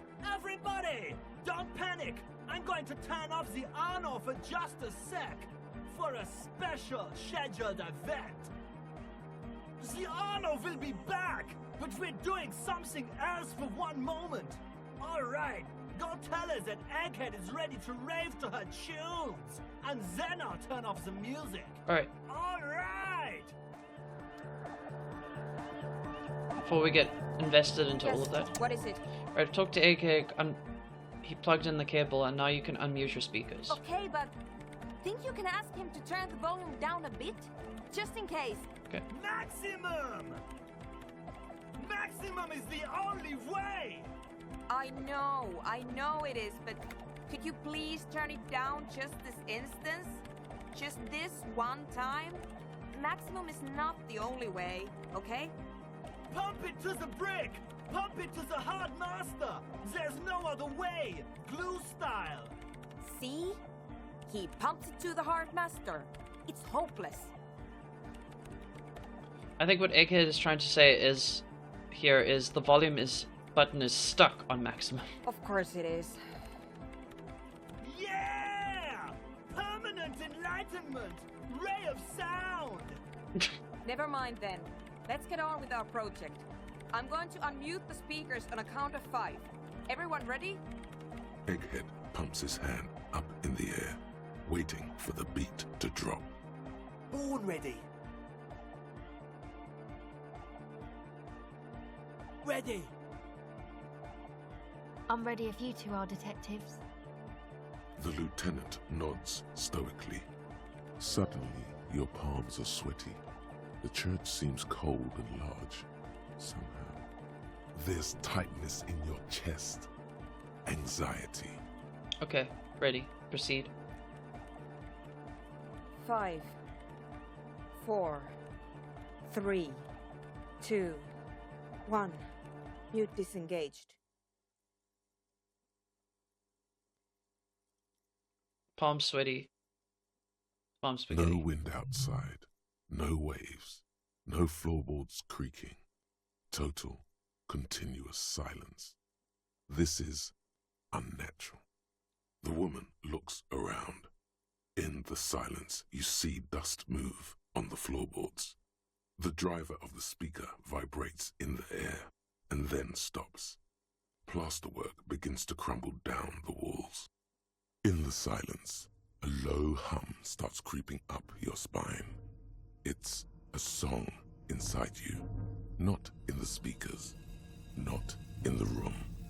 A great bass sigh in the basement of your mind. Slowly, it builds until the air around you starts to vibrate. It's out there now, in the world, made manifest. It will devour everything. The floorboards, the glass, the streets and people. Nothing will remain. That's horrifying. Guys, what's going on?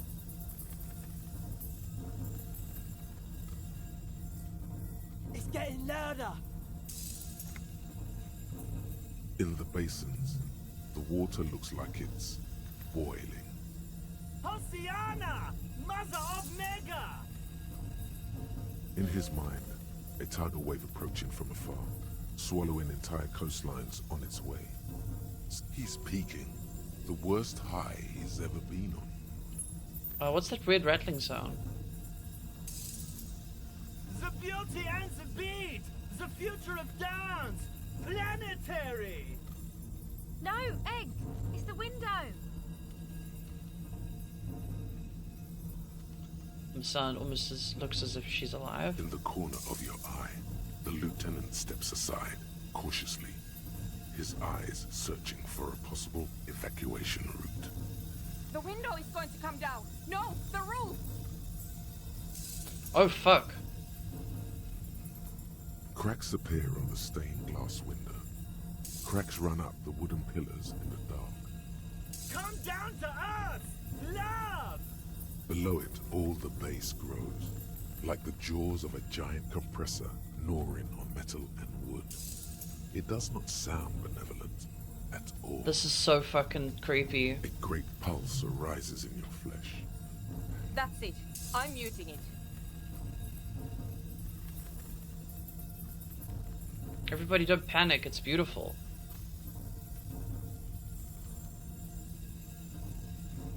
Beautiful car! Beautiful life! Shit! It doesn't stop. A seal? Have you? Oh, fuck.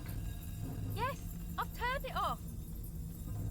Andre, pull the compressor. The place is gonna come down. Fuck! I can't shut it up. The signal's passed. It's not in here. It's... In the mixing desk now, building into a positive feedback loop. This is it. A great roar. The vault of the roof twists above you. Glass shatters somewhere near the door. It's coming down. Egghead, it's in the desk. And then it stops. Totally and utterly. As if there never was a sound. Only your ears still ring from the shock. Everybody is staring at Egghead, holding a dangling cable in his hand. A black 3-pin connector. Egg. I pulled the plug. It was getting too hardcore. You did good, Egg. Most of the place seems to be intact. Fucking hell. Programmer lady, tell me you were recording that. 4 years. 22 people. Millions of reals. All that time? This is what we were up against. Just erased it. Suliswolf isn't gonna believe this. Yeah, but did you record it though? It was dope. I think we can use it. Yes, Andre. I recorded it. Damn, I need to send some letters now. That's amazing. Thank you all for doing this. Eggman, you too. And you, officer. What was I don't know that? what we've discovered, but I know what it sounds like now. I've never That's heard the anything start. like that. It was mathematical information from the anomaly, presented as a waveform. That's what it was technically. Theoretically, I have no idea. I've never even heard of anything like this. A voice seems muffled in the silent church. It's your ears adjusting after the exposure. Kim, did you hear that? It was very hard not to. I think you're right. There is something going on here. And you need to be very careful with it. I promise, officer. We will not play it again. I'm literally doing that at the moment.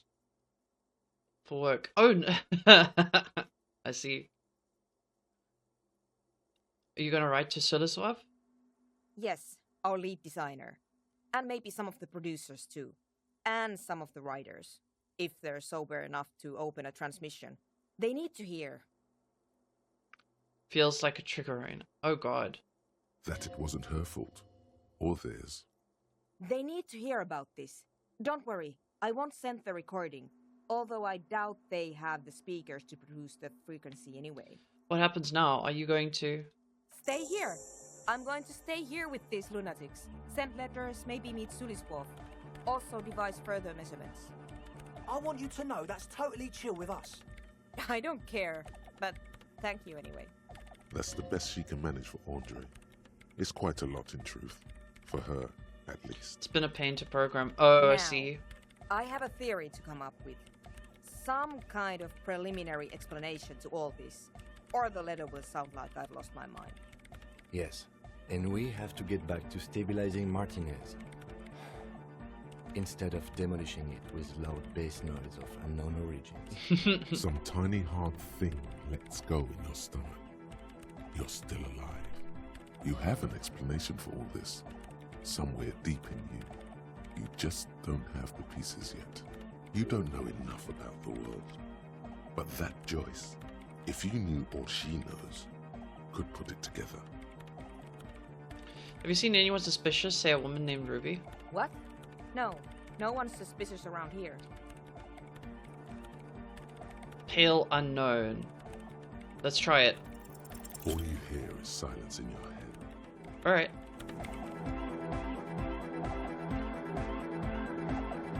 Delarian Church! The place to be! Make some noise, my church people! Vibrations thump through your blue soul. The music sounds much better in the church. A hawthorn tree on Rue de Saint-Ghislain, tangled in its branches, something bronze flutters in the wind.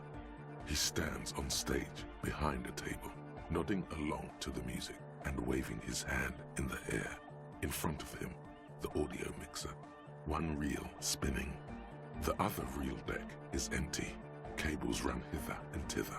On one side you see an auxiliary line in with the number 4. Hey, I have a tape with me. Maybe you can use it to improve my next jam? Tape! Yeah! Spins the tape into the space escape! Yeah! Give him the great Dorgana Megamix. One hand on his headphones, he listens to the audio and then shaking his head and says, No! No, no! This is gonna make people scared! Keep it positive! Keep the love in the house! Okay, never mind. Yeah! Whoa, that was a crazy sound we heard before. Yeah! It was awesome! And scary! Very hardcore! Too hardcore, in fact! I couldn't control it! What happened? It sucks up all the air in the mix until it's the only thing left. Starts compressing itself and everything around it. Completely fills up the headspace. Extreme! Damn. Inside your chest, the heart beats still with the after effects of the sound. Imagine if you could harness that power. Is there anything we can do about it? Oh! I don't know!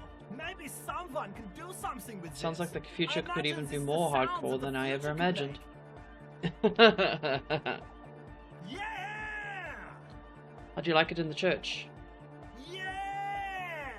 Back on the case! No disgrace! Bring it down to party place! The first page of the second chapter! Are you a thought reader? No nation, but transnation! No war, but class war! So you're not a thought reader, you're a communist? He's not a communist. It's just something he likes to yell. He picked it up from a tape jockey at the Elysium. She was a communist, though. Interesting. Yeah! With a rebel yell! Why aren't you a communist? Communism is the truth.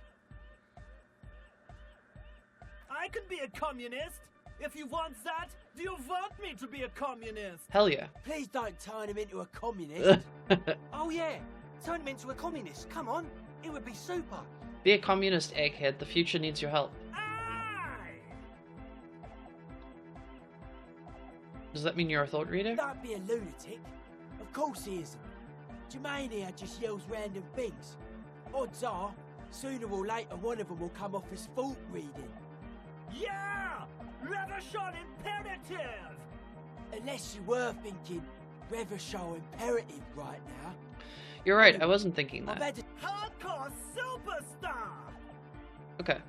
Communism rules the nation! Right on, comrade luminary. Here comes the sun! You could swear you feel the bright future of the working classes reflected of Jermaine Egghead's giant smile and right onto your face. Is your real name Jermaine? Dark hardcore! Jermaine Egghead! Basically, yes it is. Why are there lungs on your belt buckle? Lungs are for love! L'amour, la compassion, l'autodiscipline. Nice. I like that. Love! In a woman's lungs. Lonely as I am, I'm not afraid. This strange, damaged feeling grows on and on. 'Cause I've never loved someone like you before. A dopamine surge accompanies the words. It feels like electricity flowing down your scalp, dissipating into your neck. Feels good, like a spark of life in that moribund sponge you call your body. Alright. Saving game time.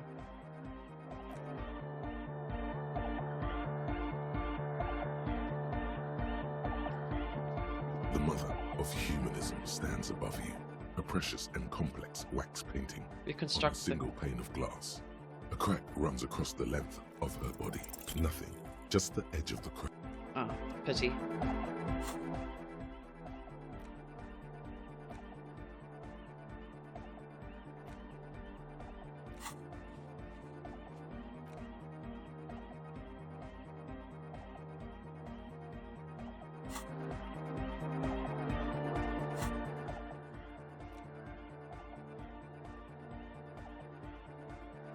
I think this is the last day. I think that we're closing to the end of the game, so I'm gonna try and finish it. I don't know how much longer we have in the game. Is it snowing? Not yet. What was that spot again? It was like here, right? Somewhere around here.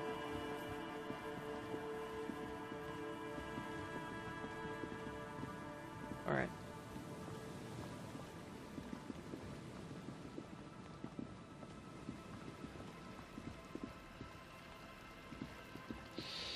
Okay. Winter, slow to let go of Revachol. Flecks some more wet snow from above. Look around you. The snow falls lazily, making the beach sand paler still, mixing with the rust-colored sewage runoff. And to think, it seemed as though it were already spring. How does it feel? You're warm in your hat and your coat. Like a well-equipped explorer, you comfortably survey the white landscape. What's in the west? More winding coastlines lined with abandoned buildings. Crumbling piers, salt water lapping at their dark piles. Grey and red forgotten city blocks. What remains of the pre-revolutionary effort to gentrify the coast. And beyond that? The waters turn black. Coal City in the shadow of San Martin. A boom town. Back when coal extracted from countless shafts near the city was needed to power Revachol. No more. The coal was supplanted by petroleum from the ocean floor and hydropower from the Esperance. Everything crumbled. These days, only the weakest remain in Coal City. Their hopes of getting rich linger in the defunct shafts under their feet. What is there? Below the old mines, L'Océan Municipal, Revachol's underground cemetery. Le Petit Rat braved the underground passageways, trying to get to Le Royaume. Le Petit Rat. Children under 14, they go underground looking for artifacts to sell to foreign museums and for fabled relics. Their parents let them. They go deeper. Deeper. After rubies, Melchiorite, lapis lazuli, plundered from Safle and Seol during the time of the suzerain. In the burial chambers of the kings, Grand Old Philip, Guillaume II, and even in the mausoleum of Philip the Opulent. 2 kilometers underground, in a winding shaft along whose walls mirrors have been placed, so that daylight may eternally fall upon the richest of all the kings. The mausoleum contains untold quantities of gold, and that special, purest of the pure magenta cocaine, favored by Revacholian royalty. Did someone say untold quantities of cocaine? Drop everything immediately and go looking for this hoard. How can it be pure if it's magenta? How can it be pure if it's magenta? Snow falls, and there is no answer. Some things are not for mortals to know. Wipe the snow from your shoulders. Few Petit Rat return from the shafts. Even fewer find what they're looking for. A small child steps out of the black tunnel with silver trinkets in her pockets. All around her, white snow on the extinguished coke furnaces and on the weather-worn shacks where fathers beat their sons after drinking. The snow melts on your fingers. I'm gonna make a hot chocolate quickly. I'll be right back.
Trying all my monkeys. Un chaud au chocolat.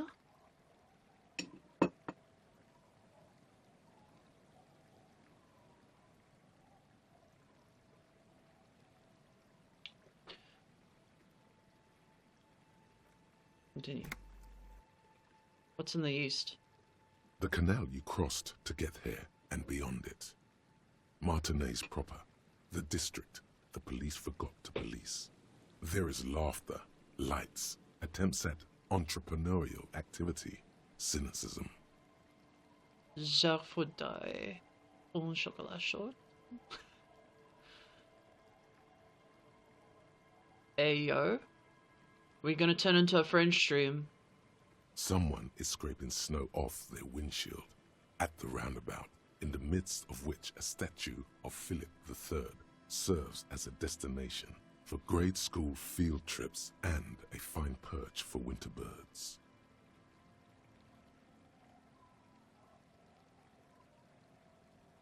Allons-y.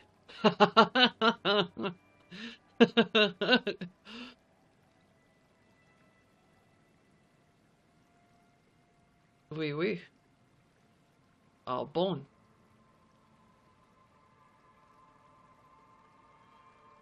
Further? A fenced-off yard.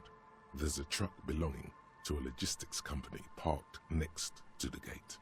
Bright light from a building behind the fence reflects off its hood.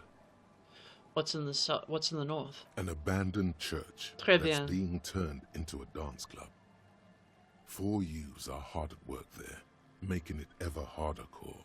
Further north? A serpentine strip of land weaving its way into the Martinez Inlet. Unfortunates on the run from the law, from themselves. Sometimes hide out on nearby islets. Little dots in the ocean that are occasionally submerged when the tide is high and the weather foul. And on the islets? The remains of a camp on a jagged piece of rock.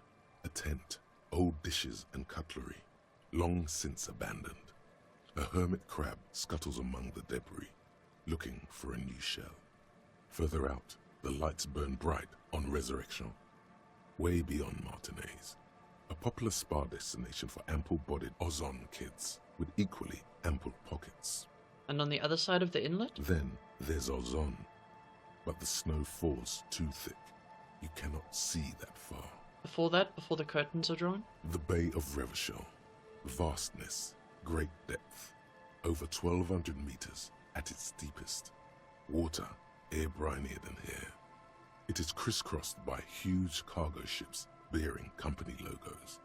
Wild pines, Zam, Maurien, and at the farthest reaches of the Bay of Revachol, the shadow of the coalition warship Archer, on perpetual patrol duty, ready to unleash artillery fire if you were to rise up against the market. You shudder. I too have made hot chocolate.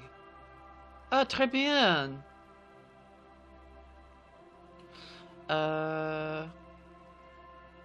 What's in the south? The raised motorway, 881, separating Martinez from Jamro. Vehicles whoosh past one another day and night, while those who reside in the labyrinthine alleyways beneath the motorway attempt to carry on with their lives in the snow and the slush. And south of the 881 is the Pox. The Pox? Was once a park, a place for reflection and recuperation for the patients of the old military hospital. In the 20s, it was used as a quarantine center during a measles outbreak that killed many children. Most everyone has avoided I think Panda wants some of your hot chocolate, Mia. Ever since. The Pox is completely wild now. Evergreen thickets covered in snow and industrial dust. Feral dogs and even wolves roaming in packs. The police try to keep the deepest corners cordoned off. Heavy drug users do slip through and hole up in the old military hospital, hoping to find something to get high on. When this should be illegal, it's too cock. Abandoned supplies, or just to overdose in peace. I'm gonna stop the French and now. Further south? A line of motor garages with armored carapaces hunched in the cold. A mechanic is hard at work, patching up bullet holes in the side of a Capri 40. These are the garages of Precinct 41. Snow settles on the roof of the repurposed silk mill. It serves as your station. But my Shivering Chucky. RCM personnel hurry in and out of the main. We need to distribute the hot Chucky evenly, Mia. I thought you were a communist. Everybody deserves some of the hot Chucky, okay? I'm even wearing a red hat. I will also contribute to the hot Chucky tax so that everybody can get their fair share. Wonder if Vic's found his heterosexual life partner yet. Damn, I don't know. Even a real Bruderbund like that can't survive everything. Around you, the snow continues to fall. To the west, the ocean swells. Look around. A chill comes over you, crawling down your back. The sand under your feet is wet. Somewhere in the south, tarpaulin flap in the wind. Where's Ruby? Near, snow falls into dark water. She prays, though she doesn't believe. There is a hum in the air. Didn't make it strong enough. No, it just kind of tastes vaguely chocolate-tinted milk. That's all. What's below me? Layer upon layer of sand, poisoned with industrial runoff. The storm drainage, hidden bunkers. Rats scuttle. Tell me a secret of the sands. Someone stuffed a big old polar anorak into a concrete pipe under the boardwalk. It would keep you warm. You would probably never happen across it. But who knows? Stomp your feet. We should keep moving. Who knows when the snow will let up.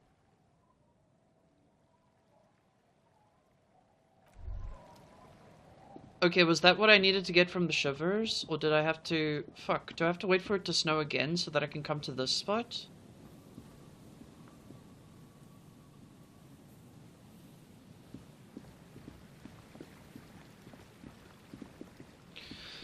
Alright, I guess we ask people for where Ruby is, because I can't for the fucking life of me figure out what I'm meant to do, other than that. Tequila sunset.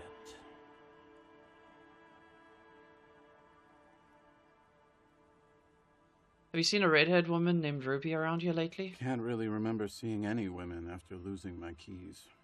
Okay, Doomer. It's a touchy topic. He hasn't got laid in ages. Hey, sorry for being a buzzkill earlier. I'll supply the booze if you supply the stories. Tequila. He's seeing you.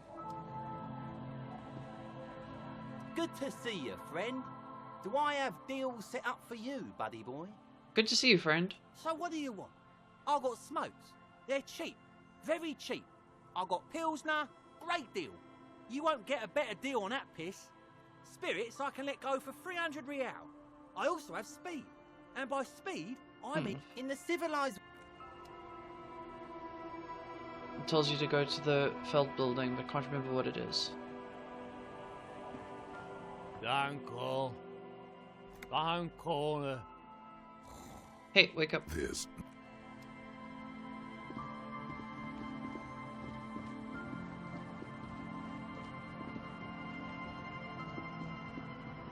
The old woman still... There's a gap where the name of that song should be. You should ask her about it right now. Found this jacket. It's filthy. Could you wash it for me? Bruh. By the spirit. I can't. I don't have enough money.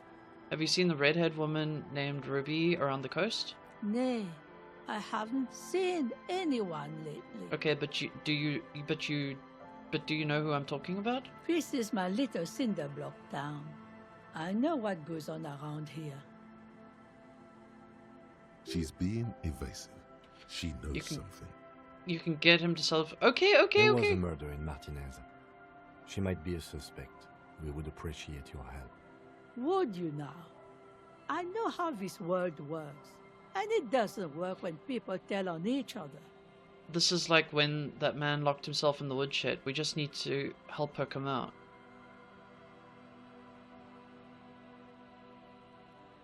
This isn't about the union. You know, you don't have to worry about retaliation. Ah, I should have known. This is yet another union mess. I'm not afraid of them, you know. We are not in the habit of being afraid around here. Enough of this. She better start talking right now. I see, you know something, but you've decided not to tell us. There's not much to tell. People come and go.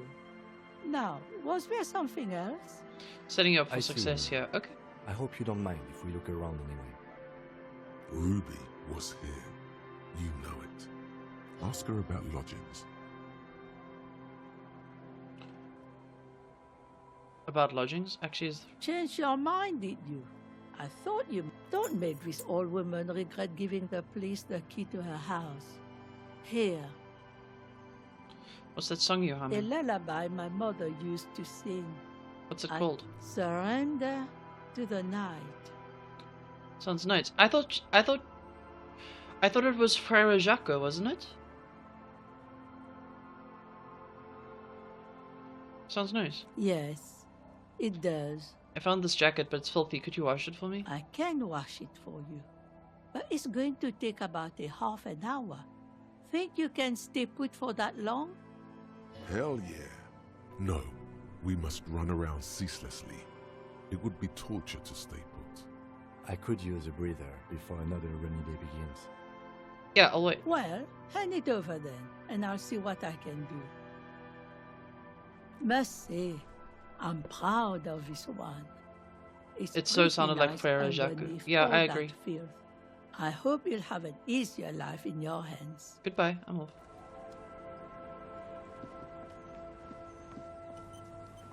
The door has seen better days. The layer of paint. I'll wait outside to give you some time and privacy to check out your new living arrangement and look for any signs of Ruby. But just so you know, after we are done with the day, I'll still be staying in the whirling in rags for the night. We'll meet in front of the shack in the morning. Put on the The horrific key necktie. turns Okay, with okay. a satisfying click. You can enter the shack now. Was this literally just to give me a place to sleep? Oh, I hope not.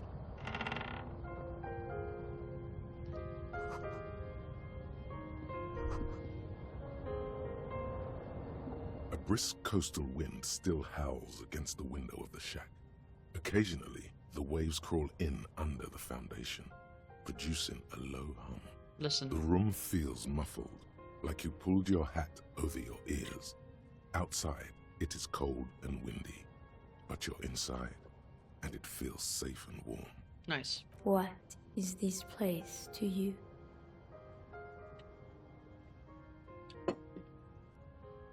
My forward base for the coastal part of the operation. It's free. That's good enough. I could live here. Waves crash onto the beach, drowning the reeds. Far to the south, a congregation gathers to a soup kitchen in a shelter for the homeless. An old woman gives out knitted scarves for free. This could have been you. This could still be you. A down on his luck nobody, trying to survive. For a fair assessment of the current situation. Outside, the howl of the wind has picked up. The waves crash against the stilts again. It's as if you think the thought, but in someone else's voice. Look under the floorboards. Ruby's under the floorboards, isn't she?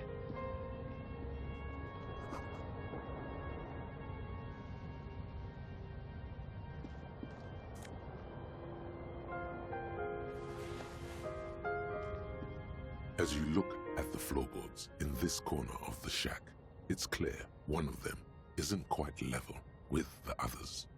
The edge of a floorboard next to it looks scratched. Move the board aside. Hollow space underneath the floorboards is dark and damp. You can barely make out the mixture of sand and sawdust below. Look through the sand and sawdust. You stick your hand in and start combing through the sand. Dry, not like outside. Fine dust. And then something hard wrapped in paper. What is it? A small cylindrical object. You pull it out. A bullet. Ah. A 9mm bullet, to be exact. Fit for all muzzle loaders of that caliber. Like your own Villiers pistol. This bullet isn't for a breech loader like the murder weapon. The floorboard isn't interested. Maybe the washerwoman is. You have enough to confront her with. It's extra ammunition. She's locked and loaded. ready to fight some cops. Holding the bullet, you get the feeling this isn't ammunition against you. It's for herself. Okay. An old mirror. Okay, so that's just the mirror, that's for sleep. Cool.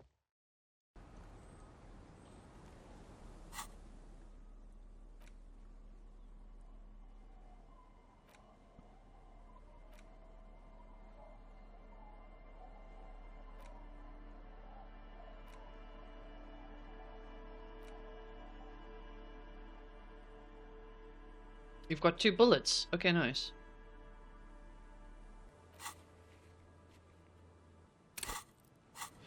Alright, let's go and try and convince the guy, and we'll do the horrific necktie thing too. That's the center. Oh, wait. Where's the horrific necktie? Do, do, do, do.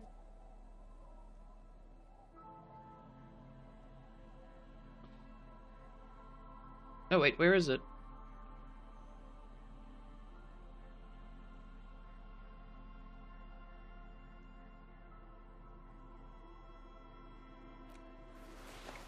There we go.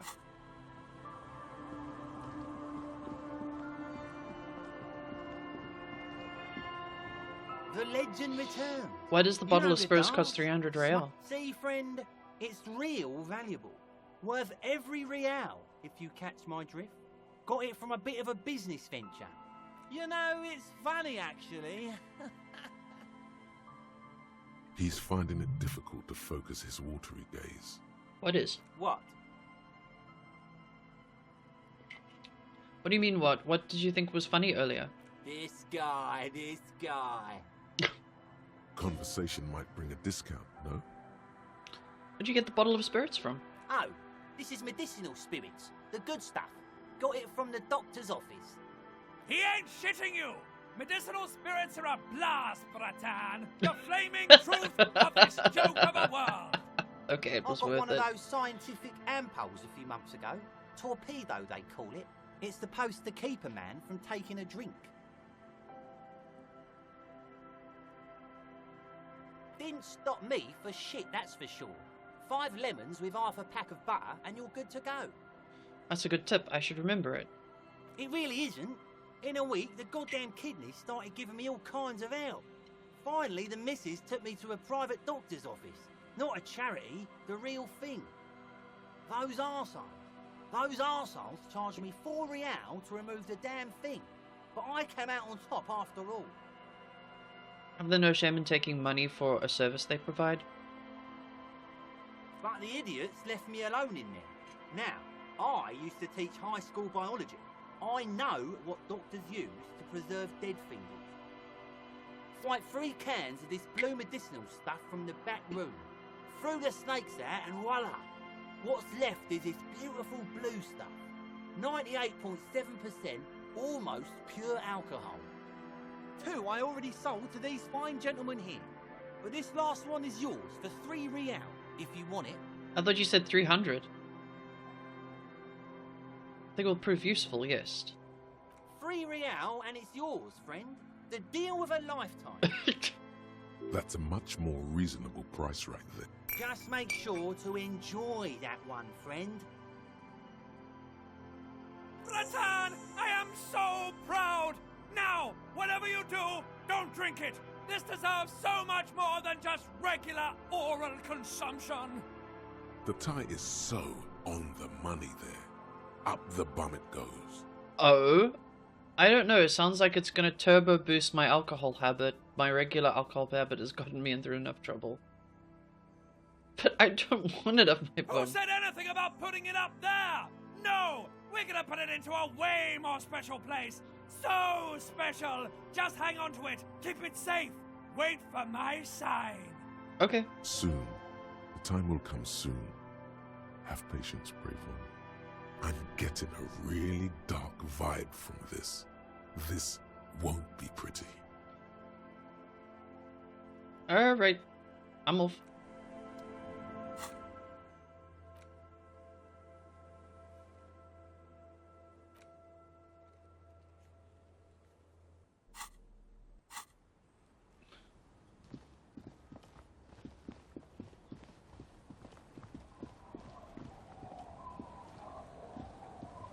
Our tenant, the policeman. I hope the waves don't keep you up at night. What can I help you with? Why was there a bullet under the floorboards of your shack? Damn that girl. And without anger, a long and harsh life has taught her not to buckle under pressure. A bullet? You didn't put it there, did you? She did. Gone and hid things in there? She's usually a good tenant, and not a stupid one either. You rented the room to her? Yes, I let my room to that Ruby girl. She speaks slowly, whirling out a rag. After a long silence, her hands move into the water bucket, some water slushed over it. As I've done before when she's been in trouble or just looking for solitude. I've made it clear. We welcome all kinds of people here. Just fucking go up the booty. What? Just like stick like 98% fucking alcohol in your ass. It sounds like a horrible, unpleasant way to die. She came last Friday, left on Monday in a hurry. What has she gotten herself into, that girl? She seems genuinely worried about her previous tenant.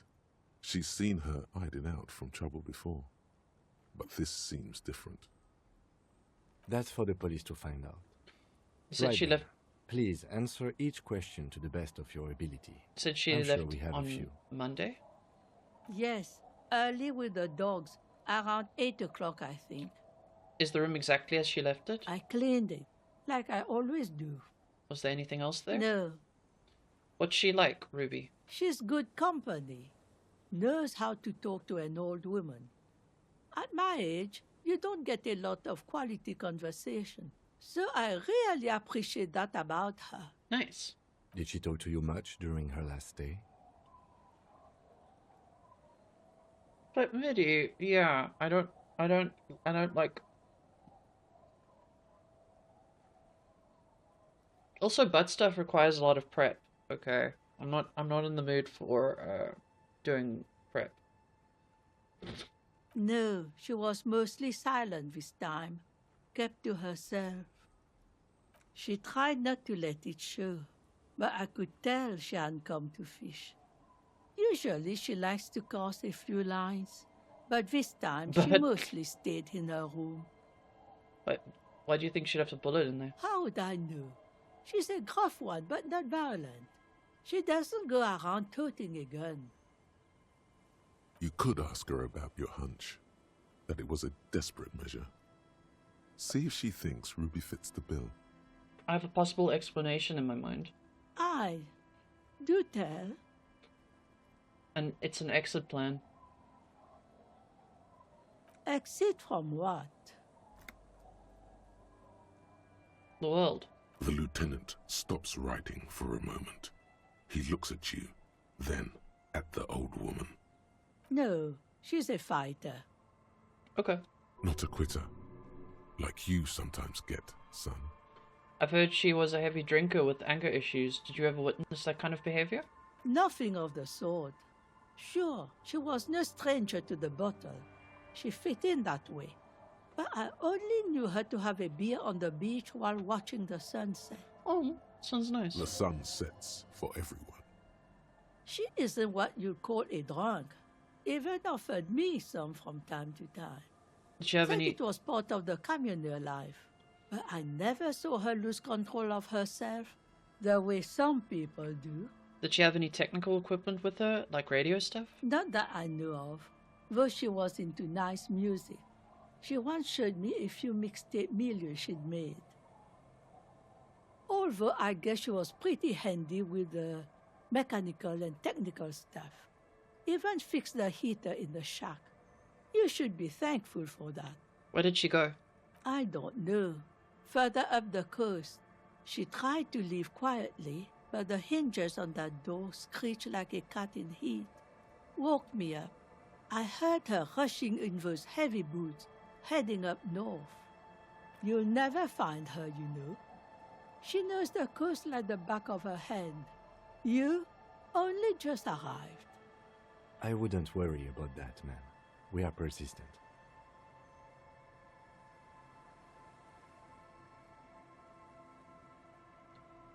Further up the coast we go then. Are you sure you would rather stay here?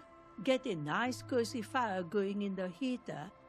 Seems like a better idea to me. The Feld electric mural. You feel like you should go look at it again. Step closer this time. One thing, officer. If you do find her, please go easy on her. She really means it. It's an honest plea. She's a good girl. Whatever she's gotten herself mixed up in.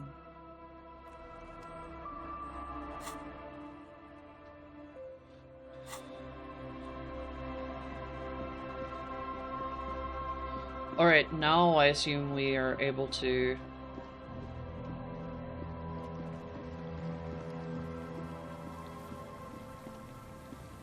Okay, so there was actually no way in there, for me specifically, without that. You see, a once bright, a slogan used to intertwine with the loops a long time. Step closer. Above the mural, a collapsed roof, broken windows set in walls that are cracking and will soon also fall, and the coastal breeze rustling and sighing in the remains of the edifice. Feld Electric. I like that vibe. We Same. only know them as a small company that makes ink cartridges.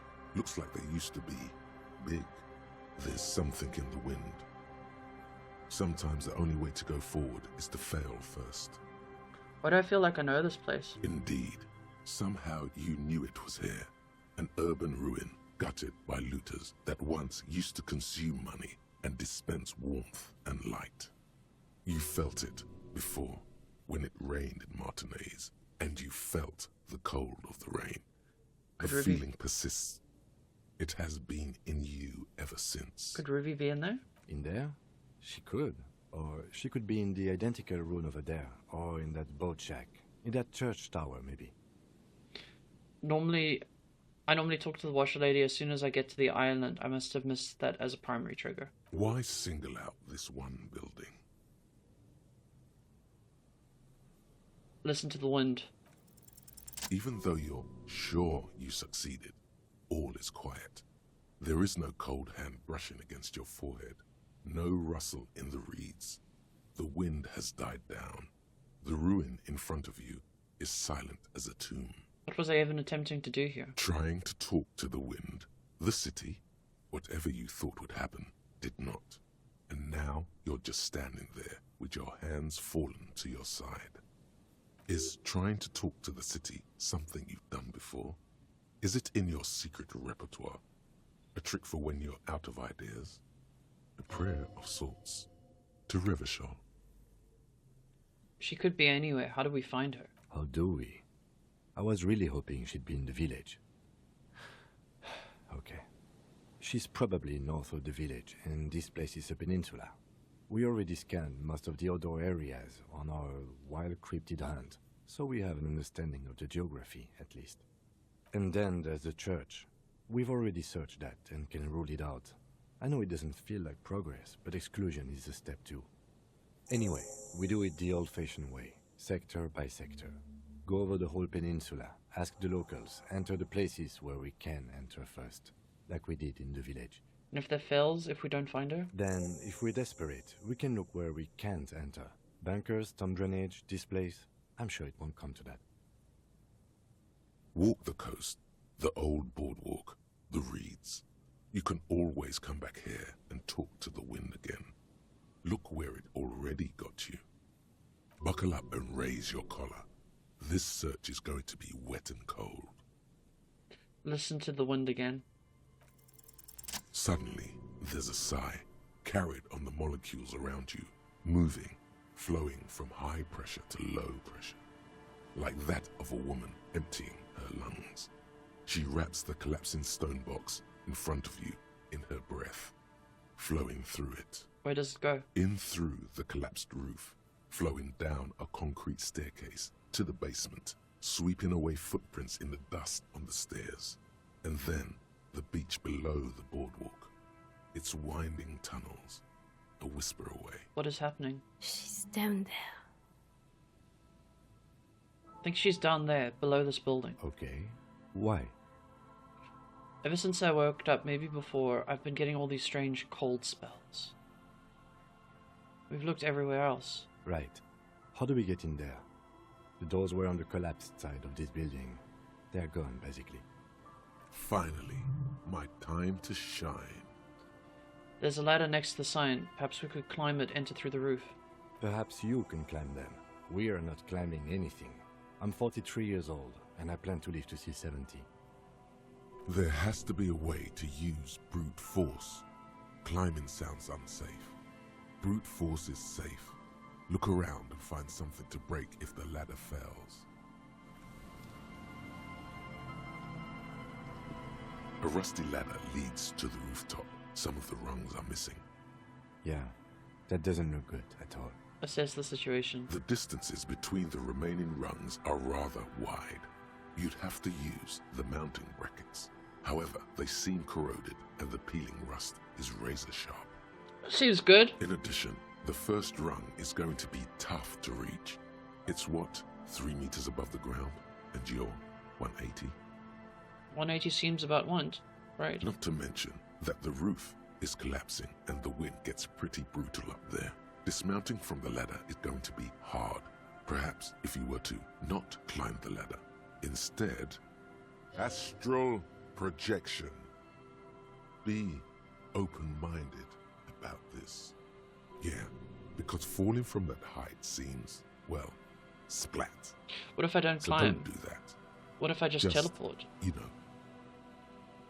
Teleportation is not a thing.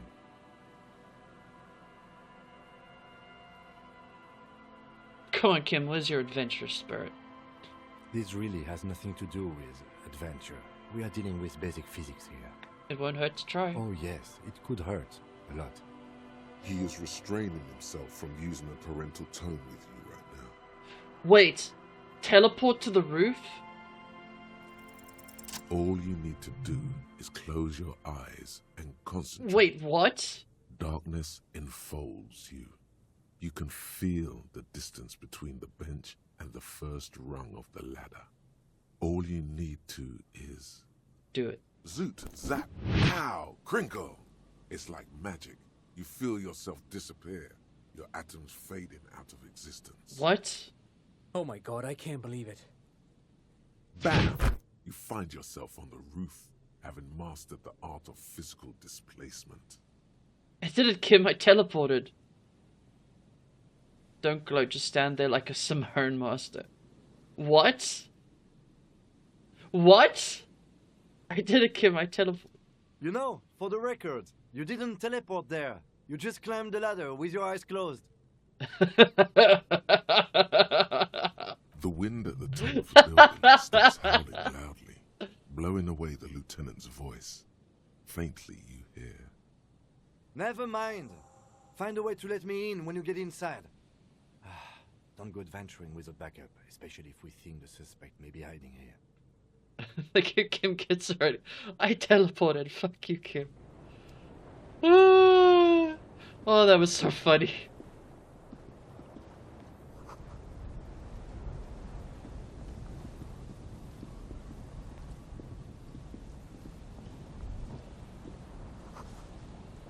Stones Fall, it's a long way down.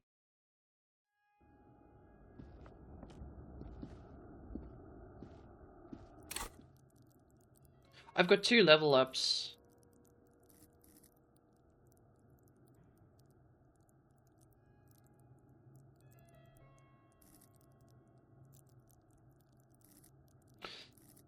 Let's try to round myself out a bit. Cool.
Orange mildew. Oh, hi, Kim. Two rusty metal plates that slide apart form a crude door.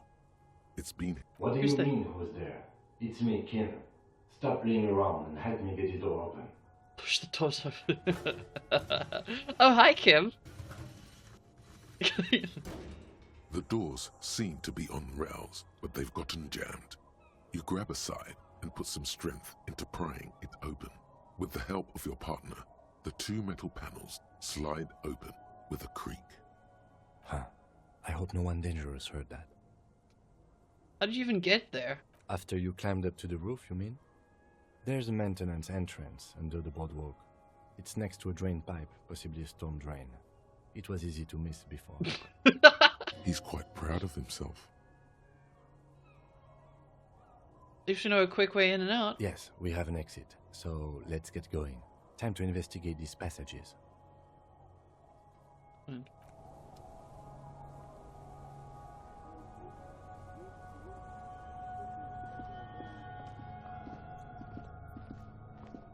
Smoke twink.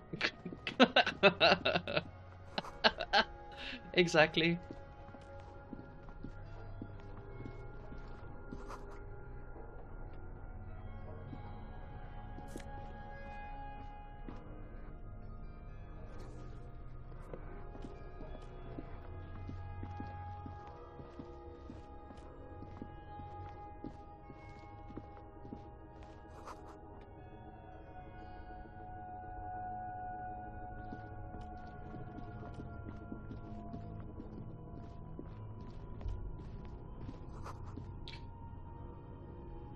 In months, maybe years. Okay.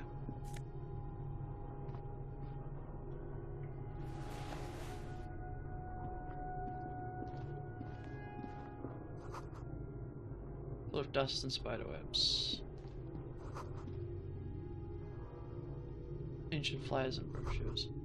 Slip you saw from outside. Could this have been the killer's hideout? And this narrow window, the point of origin of the shot that killed the mercenary? This does look like an embrasure, a slit made for shooting out of. Outside the window, desolation. Snow falls softly onto the coastal sand, where it melts almost instantly. On rooftops, it lingers. Could the killer have used this as a hideout? It's a great place to hide, certainly. But there hasn't been anyone here in ages. Kim, I can't see the welding in rags. The shot didn't come from here. Indeed. No one could get a clear view. Well, at least we've been thorough. I like thorough. The lieutenant's voice betrays a slight disappointment, which he glosses over by reasserting control.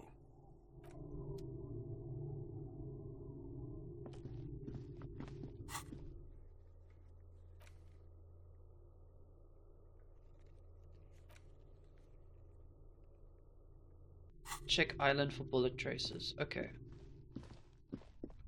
Which island, though?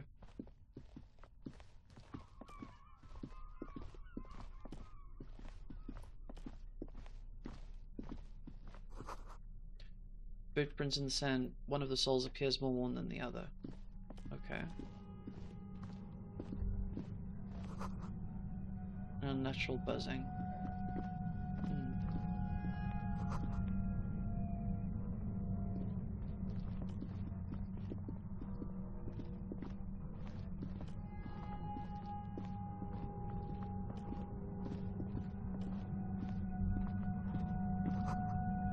Buzzing sound. Okay. There it is again, like a swarm of hornets buzzing under your scalp. A strange tingling you can almost smell. Lieutenant, do you feel something? No. What do you mean? Pain, a strange tingling. I don't feel it, but we should still be careful. There were footprints back there, and I'm pretty sure they were fresh. Hold on, you really don't feel anything? No, but you are the sensitive one. I saw them too, the footprints. Right sole worn smooth. Looks like our suspect. If she's in here, we need to plan our next step carefully. What do you mean? Once we detain a credible suspect, who knows what the Union and the Wild Pines will do? We'll set in motion events we have no control over. You will upset the balance of power in Martinez. The deadlock between the company and the union will destabilize. Keep calm. Go over the whole situation in detail.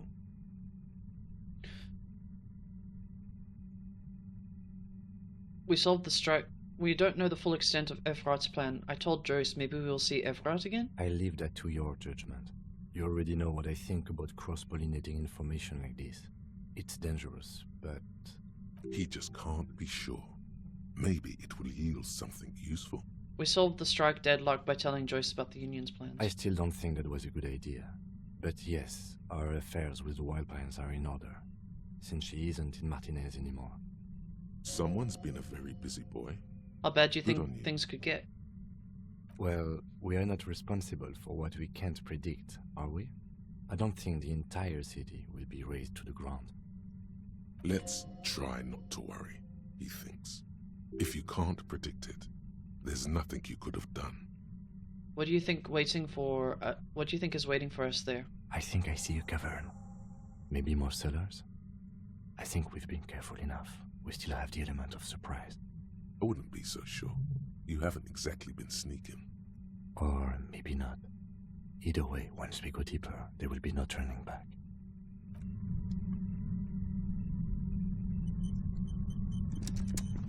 So hang on, if I go down here, is this the end of the game?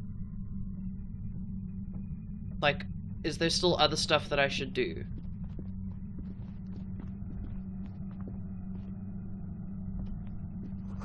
Feels strange. No. Buried in sand and dust. That is a really cool jacket. Hang on. That's perfect. I love it.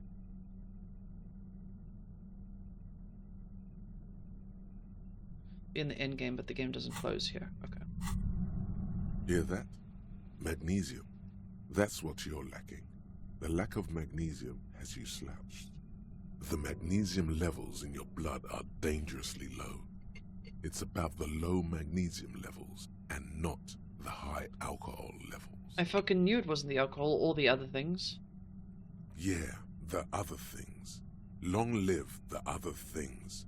Made you strong as an ox, they have. So there's a lack of magnesium in me? Yes, and it's critical. Look at yourself. You're practically devolving into a fish due to the lack of magnesium. Basically in the last hour or two. Okay, cool. I need to mag it up? You need to get so magged up. You've probably had 2 heart attacks and a minor stroke already. And the only prescription is insane amounts of magnesium. Okay. 1 stroke? Don't be so modest. He's having one right now.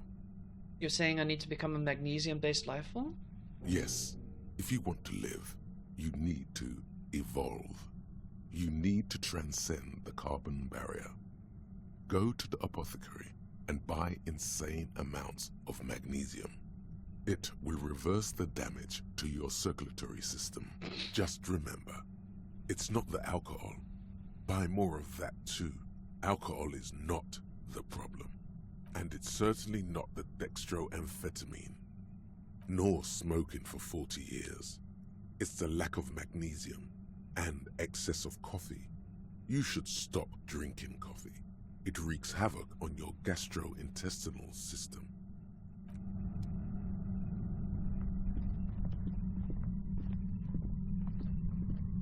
Suddenly, your entire body is paralyzed. Aggressive white noise fills your skull. A strange pain, like you've never felt before. It's like 1,000 radio stations are being blasted into your head all at once. Oh, but shit. Her words are the only ones you can make out. I know you're feeling pretty uncomfortable right now. Don't move too much or fight it. That'll just make it worse. Can't say it's a pleasure, officer. I was really hoping not to make your acquaintance. But here we are. The voice coming through the whirlwind of pain is not malicious. She doesn't want to hurt you, but she has to. Doesn't wish to hurt you, not according to your ear canals. Wait, no, not even your ear canals. This is going directly into your neural pathways. Cover your ears. No, buddy, that's not going to help. You can't shield yourself from this. It's an entirely new type of experience. Way worse than all the previous ones. Damn. Don't focus on the pain. Focus on doing your job. Tell her she's under arrest. Yell through the static. You're under arrest. Really now? Check this out. You're overwhelmed with a new surge of violent static. It feels like a blood vessel exploded in your brain. What's happening to me? I'm using a pale latitude compressor. You and your partner have been caught in its field. The explosion of static you're hearing. It's the ULAN frequency. Blasted from that pale emitter that Angus mentioned. Shit. Sounds like my parents. Oh god.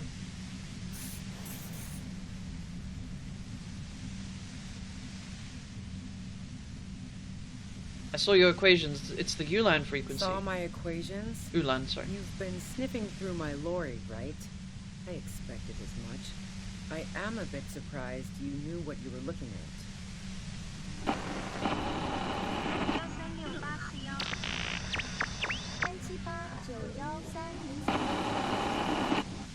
A pale latitude compressor is used to sort of make the pale more manageable. With a lot of these, you can force a radio signal grid on the pale, literally crunch the distance across it. Signals are relayed across a series of repeater stations fixed to buoys. Not a fun job manning those stations. All alone out there in the pale, people lose their minds in just a few years. So, what we are experiencing is a concentration of radio waves. Precisely. This is an industrial strength paraboloid. It's Damn. meant for forcing dimensions Shit. on something that doesn't have them. Needless to say, the frequencies used are out of this world. At the upper limit is the large prime number generator station. It's used specifically for pale latitude compression. That's why you may be hearing some numbers. But you might also hear, or think you're hearing, local radio chatter. Damn. She's been holed up in here for a while with no one to talk to. Keep her talking, and you just might get an opportunity to break you loose.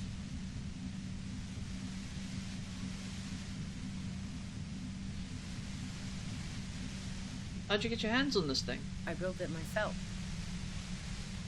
That's illegal. I'm guessing it's patented. But we are beyond that, aren't we? Oh yeah. Way beyond. What's this goddamn pale anyway? The pale? It's the end of the world. Have you experienced the compressor yourself? Yeah, I stuck my head in there before using it on you. It seemed like the ethical thing to do. Can't say that I enjoyed it. The field was weaker, but I can imagine what you're going through. Will I stay like this forever? No. Once I shut down the compressor, the pain will end. It may take a few minutes for you to steady yourself, though. It's a bit like waking out of a very confusing dream.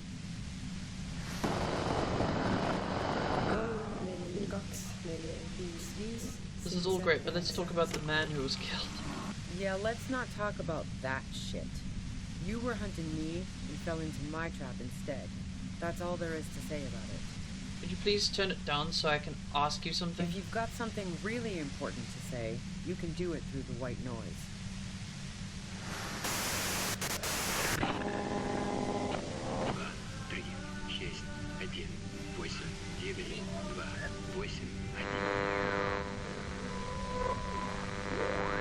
You're looking for a deal with my mattress. Damn.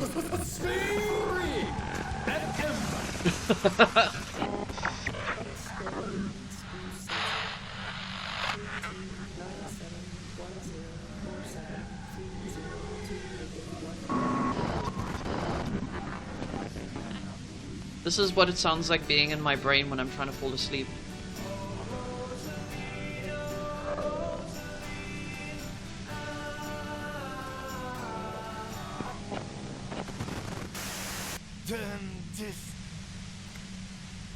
God damn it. Fine. If you really want to talk, I can dial it down. I've also got a gun, by the way. The gun she's carrying is a 2-barreled front loader, not like the murder weapon. Well, it doesn't feel much better, but you can form sentences now. Thinking doesn't seem to hurt as much. Just keep her talking, and you'll get through this. Pain threshold, medium, destroy the machine.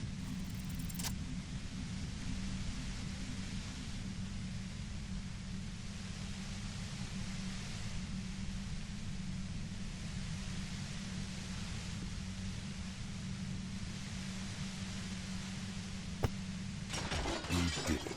The compressor lies broken on its side. It's quiet in your head again. Whisper over It still shoulder. hurts like hell, but... You okay, Kim? All good, officer. Be careful. She looks at the machine, assessing the damage. Her hand trembles. Oh, fuck it. Convince her to put the gun. No! No, no, no, no, no, no, no, no, no, no, no, no, no, no, no, no, no, no, no. You should know the words to say. You've been here yourself. Why am I standing here like an idiot? Because you've been going around pointing a gun at yourself, trying to answer the same question in vain. Her finger squeezes the trigger now.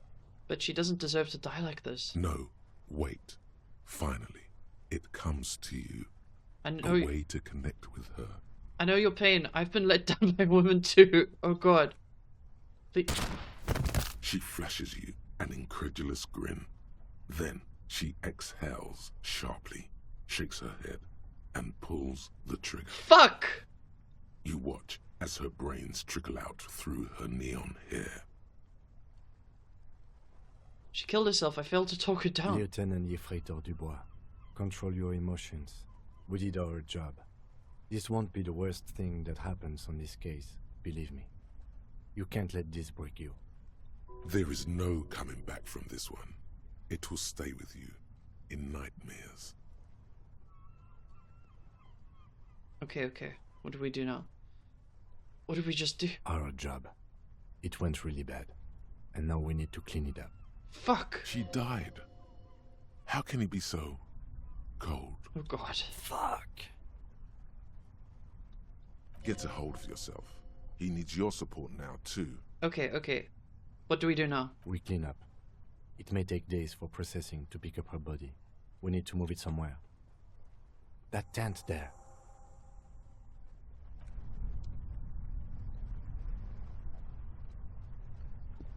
Fuck, man.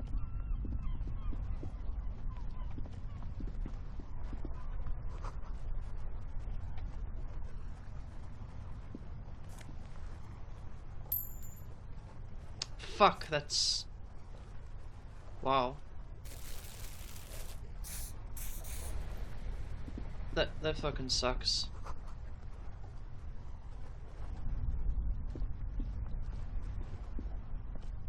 The plain red tent stands by dispassionately. Look inside. You see a rolled up sleeping bag and personal belongings. Oh, I don't feel good about that. Oh my god, that's so bad. We should put her in the sleeping bag, so the rats don't get to her. Oh, I feel so... Oh. I'm not gonna cry. The lieutenant. I'm not gonna cry.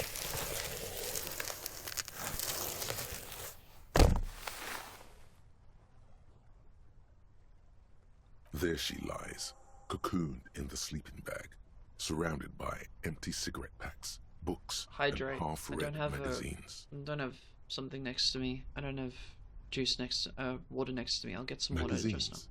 You should look through them. Shine your flashlight on the books and magazines. Assorted soft covers, mostly pulp horror. A motor carriage lies buried in the snow on one cover. On another, a ghost airship. You also see a collection of radio enthusiast magazines. See anything? Sift through magazines. Rager Monthly, Journal of Material Science. More Technological Digest. One of the magazines doesn't have images on the cover. It's not a magazine. It's a leather notebook. You pocket the worn brown leather journal. She watches by, motionless. We should read this immediately, like right now.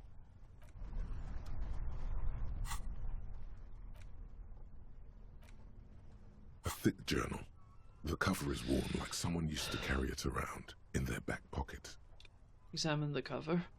It's made of full-grain leather. The lower left corner of the back cover sports an embossed brand name, Schneller. Schneller is a stationery brand from Gottwald, beloved among architects and engineers. And wind the strap. The journal falls open. About 2/3 of its ruled pages have been filled.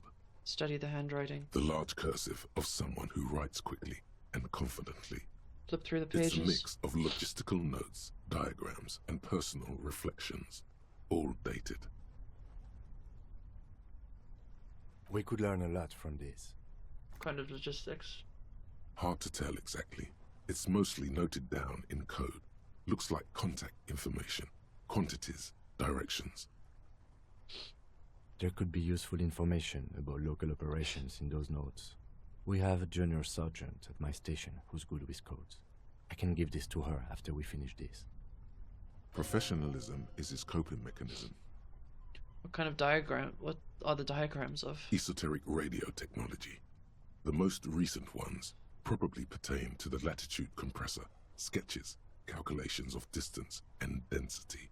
Anything you make personal? out short, wry observations of people and places, probably a way to pass the time on the road.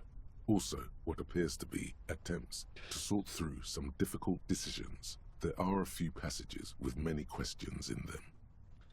Staff issues, always tough on the leadership. You smell traces of betrayal. How far back do the entries go? The first entry is from August 2nd of last year. It reads simply, I know my position is precarious. All I can do is make myself as useful as I can while looking for a way out. Remember, no one is indispensable. What did she write the day Lily died? Nothing on March 4th. March 5th, though, well, that's bound to come back and bite me in the ass. I'm bad at this. Loyal to a fault. But that's another matter entirely. You have no idea what she means. These are personal notes. Don't expect to understand all of it. What's the most recent entry? The most recent entry is from today. It reads, even when I leave here, if I leave here alive, what's my next move? Staging a lynching is a crime, even if I'm not accused of murder on top of that. Forever on the run. Not really my idea of the open road. Man, I was really looking forward to winning.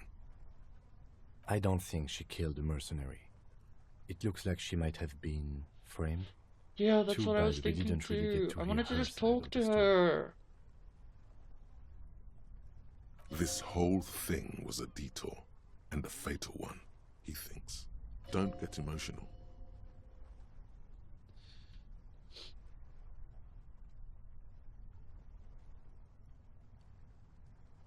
Okay, what do you mean? Framed? By the Hardy Boys, by Classier, by us. And who do you think killed the merc? Classier was the one who pointed the finger at Ruby.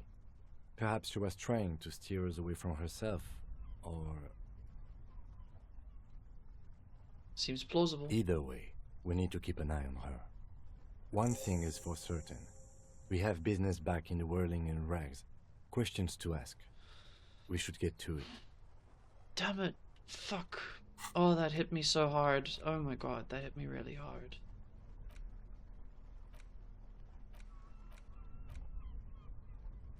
Oh my god, that's so bad.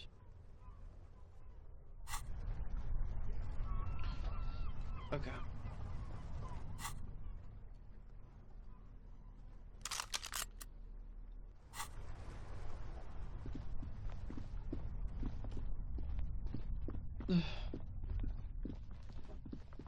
Ratan! Now is the time! Time for what? Oh, you will see. Faster, spirits! The blue medicinal spirits! Grab the bottle and uncork it! It is time to unleash the other world! Wait, right now a woman just died and you think it's a good time to party? Ratan! Life and death are inseparable! There's a party when you're born, a party every year to celebrate that birth, and a party when you're put in the ground! Yeah? What's the problem here? Why shouldn't there be a party when you die? And besides, this isn't even about that. You have no idea what this is about. This is gonna be so off the hook. It's gonna be off all hooks. Fick off, Ty. I don't like this. Slowly uncork the medicinal spirit. The bottle opens with a silent, mysterious hiss. The fumes rising from its mouth are as crisp as the northern winds, howling somewhere, lashing the boardwalk with brine and rain. An ancient warmth crawls under your skin. Now, Bratan, take me off. What? I didn't know I could do that. Take the necktie off.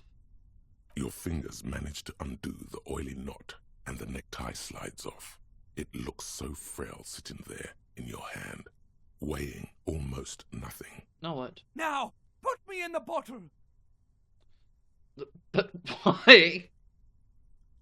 Trust me! Just trust me! You and I are gonna have so much fun it should be illegal! Expect that it might be. Just put me in the bottle, Bratan! I'm not gonna let you down! You and I are like the same person! Put the necktie in the bottle. As the necktie slides into the purifying liquid, large stains of grease rise off from it and float to the surface. There, they quickly dissolve and disappear completely, cleansed by the blue spirit fire of 98.7% pure alcohol. The fabric looks almost new again, no longer like a disgusting worm of the lower intestine, but like a colorful and deadly poisonous reef snake of the Insulindian Ocean. Potent stuff. The necktie floats in the bluish liquid with almost unearthly grace. Necktie? There is silence. Cork the bottle and put it The away. lieutenant has been observing you quietly all this time. He's struggling to keep silent, but finally seems to give up. I've got to ask, what are you doing?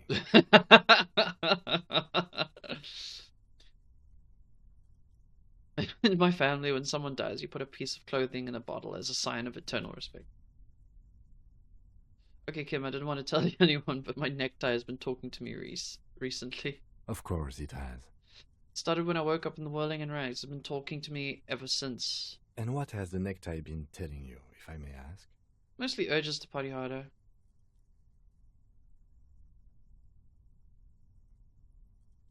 Mostly urges me to party harder. Some really hardcore mental illness. Signs of point at your head. I would assume, yes. Why did you put it in the bottle? Because it told me to. Okay. Anyway, I'm glad you told me your necktie has been speaking to you. That must not have been easy.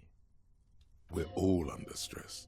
This is turning into a great big mess. I'm not judging. Just keep it together. Honoring myself in front Let's of you. go.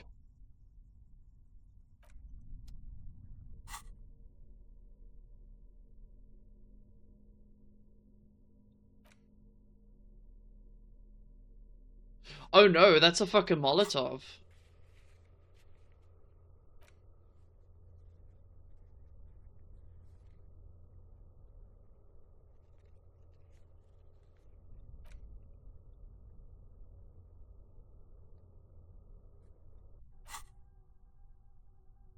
Oh my god. Jesus, that was hardcore. Alright, I have to ask, what are you doing? Oh, it was so fucking good.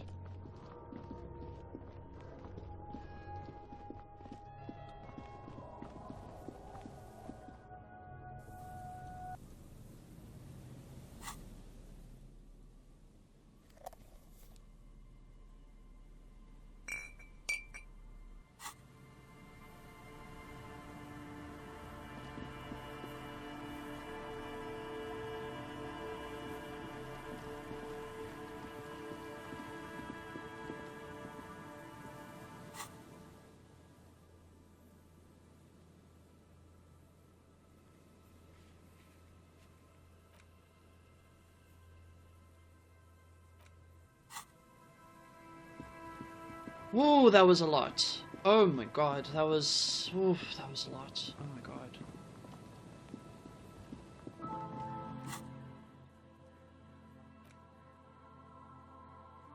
Wait, I can't fast travel?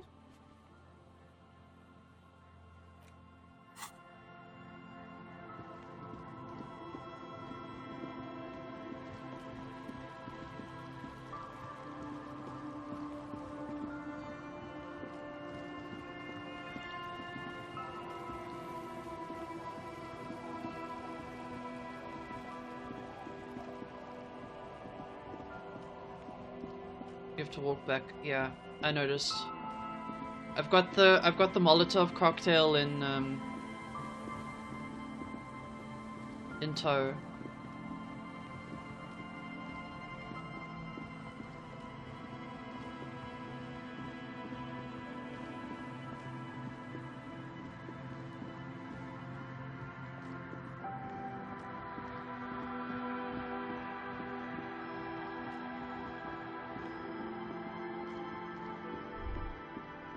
Stop. Just up ahead. Danger. You are prepared. Don't put away your friend, your weapon. It is glowing in your hand, ready to serve.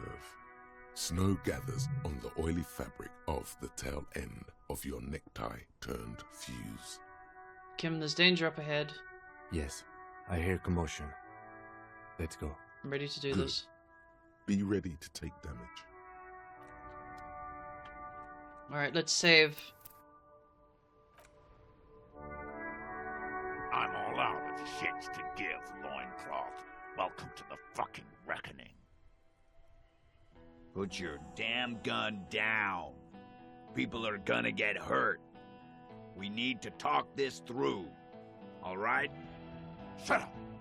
You're not gonna talk yourself out of this, loincloth shit fuck. This is the mercenary at the gates. His chest rises and falls under the ceramic breastplate. His fingers reach for the butt of his sidearm. There's something very wrong with him. He's dangerous. This is a misunderstanding. Nothing irreversible has happened yet. You can just return to your unit and forget all about this. The Kipt is merciful, willing to spare us if we just forget about our murdered and humiliated commander. I think we should just kill everyone, Corty. You are all drunk. Come to your senses. You won't gun down 7 people in the middle of the street. This isn't a frontier town or a jungle outpost. Easy, Lizzie. Let me handle it. I know guys like this. I'm sure we can come to a peaceful agreement. Ain't that right, fellas? He is facing overwhelmingly superior firepower, and he knows it. Peaceful.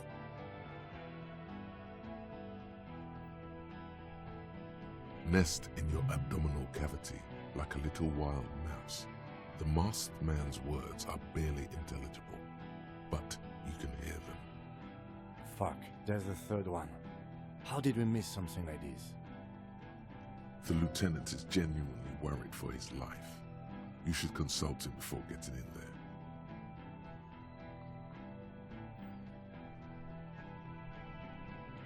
Big one is the mercenary at the gates, the scout. What do we do? My plan is not to get killed, but we have to intervene.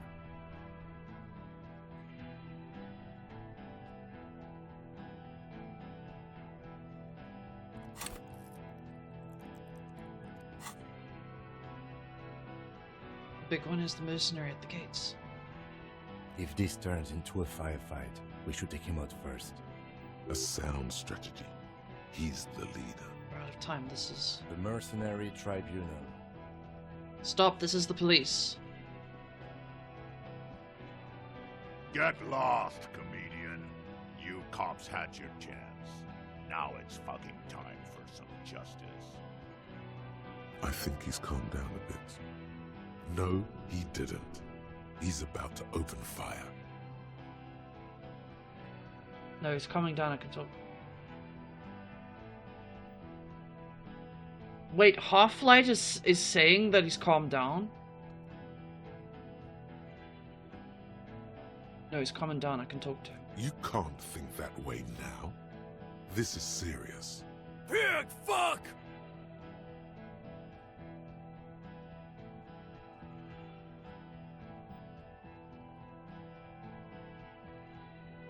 Easy now, no one needs to die here today. Oh, people are gonna die today. We're not leaving it like this. These tribals hung him up for everyone to see. Empathy is saying he's calmed down. Yeah, I saw. No one is going to kill anyone. Let's just put the guns down and talk like civilized human beings. With A wordless gurgle, the killer loads his long rifle. The leader gives a small nod to the helmeted man. Suddenly, the blue medicinal spirit in your hand seems to have a pulsating glow. It feels enticing somehow. All right, end game! Light me on fire and throw me in his face! Even if it comes to a fight, it's a good idea to get under his skin first. I don't know about this getting under his skin. What if he gets under yours? I'm barely keeping your hand from trembling here.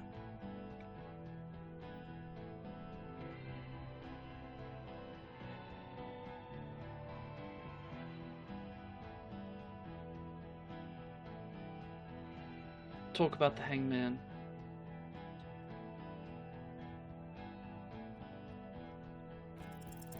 Dangerous. Ask about him first. You don't want personal facts about his dead friend coming out of your mouth. He has to start it.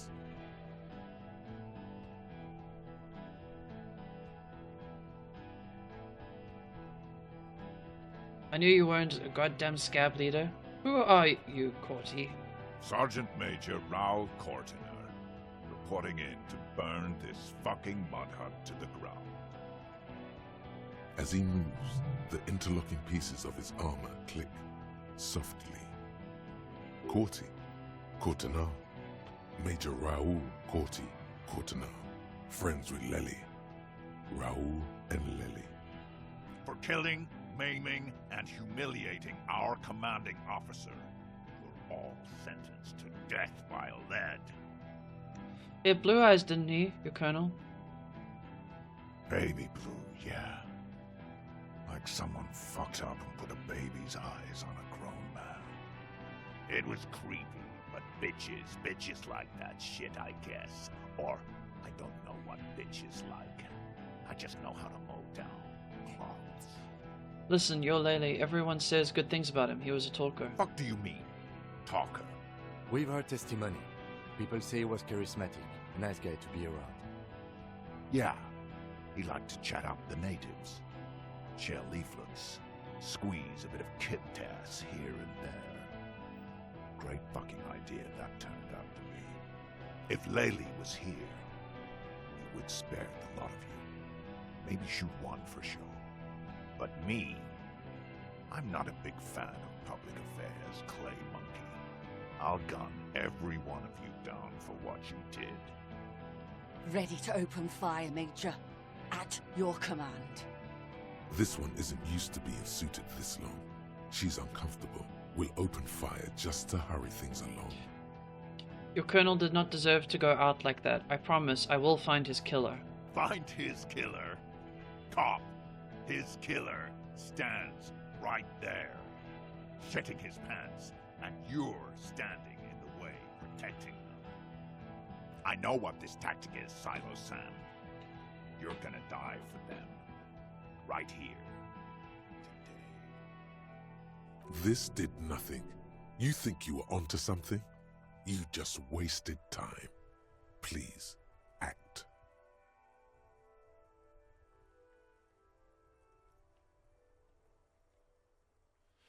Ooh, think of an argument. Okay, try the spirit bomb. We got it! We got it!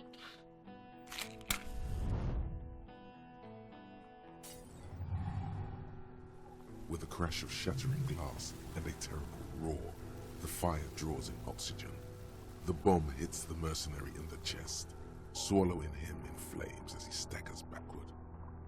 In the fiery inferno, you see your tie, coiling around the man's neck. It is no longer horrific, but beautiful and pure. I only ever wanted you to have fun, Harry. Beautiful necktie. Let's go! Goodbye, necktie.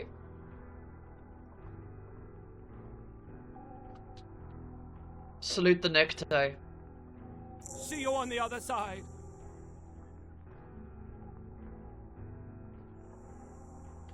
The necktie disintegrates into molten heat, its last remaining embers letting out a pop and crackle. This sounds like... Harry, for God's sake! Watch out!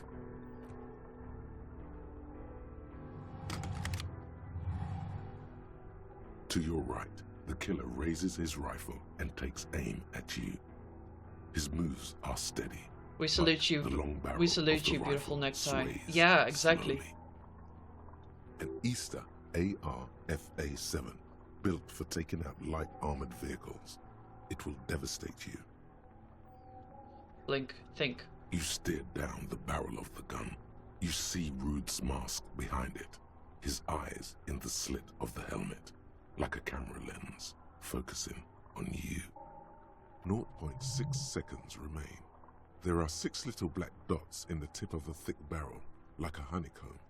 This is a knock cannon. It shoots 6 rounds in one pull of the trigger. Is there anything we could use to protect this frail body? That gun will tear us to pieces. Kim, where's Kim? From the corner of your eye, you see the lieutenant raise his pistol and aim it at Rude.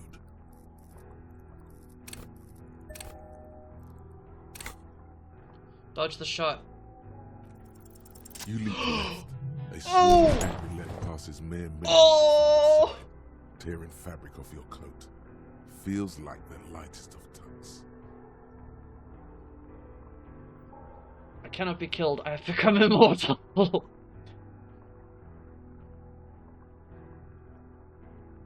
This Harry's true voices. That's actually cool.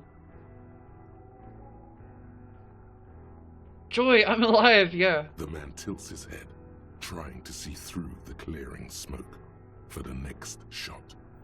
Watch out. To your left, DePaul is about to take a shot too, at Kim. God, please.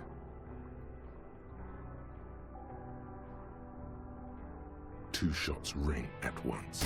One from the lieutenant's pistol, and the other from DePaul's. No! It's aimed at the lieutenant, but it misses. You hear a scream behind you. Kim, did he hit the rifleman? Blood gushes from the helmet's eye sockets as Rude staggers back, disoriented. The sounds coming from his helmet are not human. Hey, Search! But he is untouchable, let's fucking go. Unbelievable shot from the lieutenant. Who screamed? Glenn, dying in a puddle of blood. No, Glenn! His mangled torso has 2 gunshot wounds. Blood gushes out of them like red oozes. Oh God, watch out. You see 2 crazed eyes stare at you through the burning meat and the flames. With his face boiling off, the man raises his pistol at you. Then he squeezes the trigger. Like the burning man in the eye. The look of vengeance framed by melting skin. This is the last thing he will do on Earth. But he will do it. He will end you. Here it comes. Death. Evade the shot. No. Oh shit!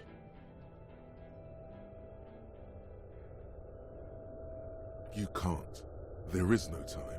Something inside your pelvis explodes. Your entire lower body is on fire, and your legs can't support you.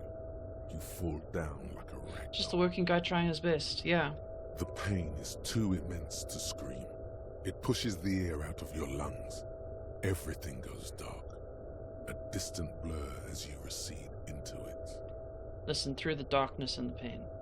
The Hardy Boys are screaming, fighting, dying. Someone jumps over you. Nearby gunfire shatters glass. Stop! The cop! Protect the cop! He's down! Touch your lower body. Feels slick and warm with blood. The pain is too strong to know what has happened there. Even clutching to your consciousness takes everything you got. What parts of me are missing? Most of what's down there. Oh God. It's all gone. Open your eyes now. You have to see what's happening. No. It's just a fear. Even if... Who cares? No one wants you anyway. What do I see? Nothing. A persisting darkness. Dancing lights of pain. Distant shadows cast by them. Like a hellish play. You're bleeding out. Out of a silhouette appears crouching over you. You hear a familiar voice.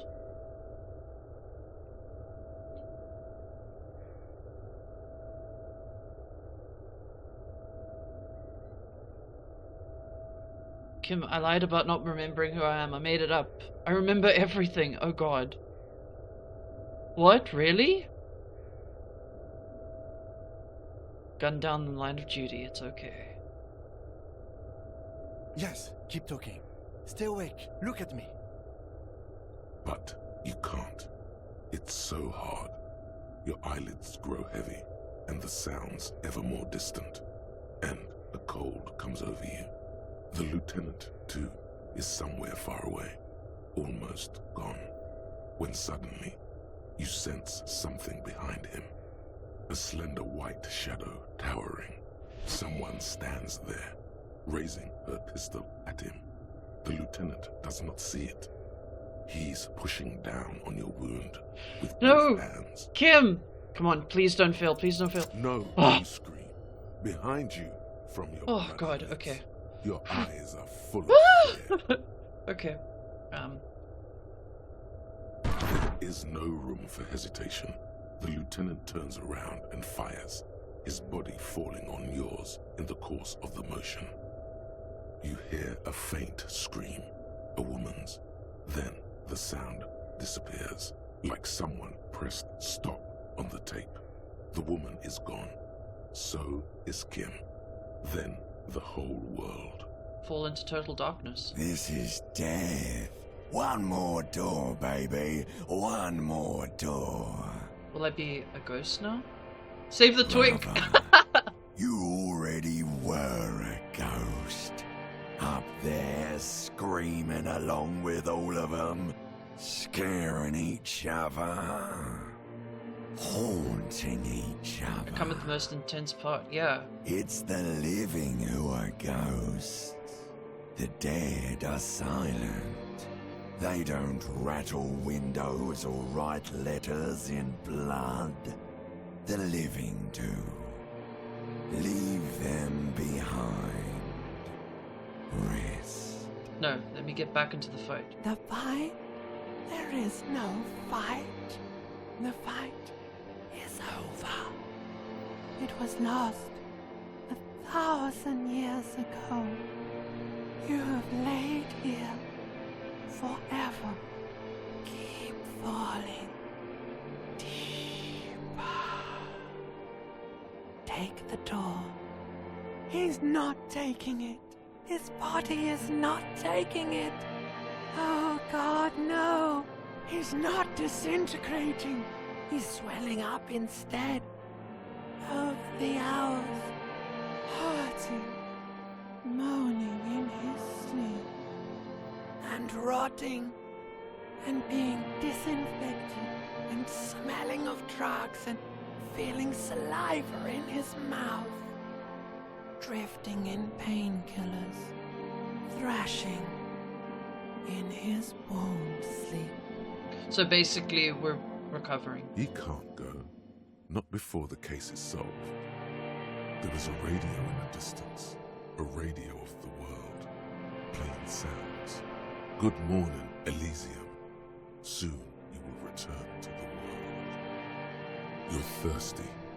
Reach for the glass of water by the bed. The world is still there. Sleep some more. Hours turn to days. Soon we will get up again and go through it again. Finally we know what the infernal engine was outside. The clarion call. It was him. He is the infernal engine. He never stops.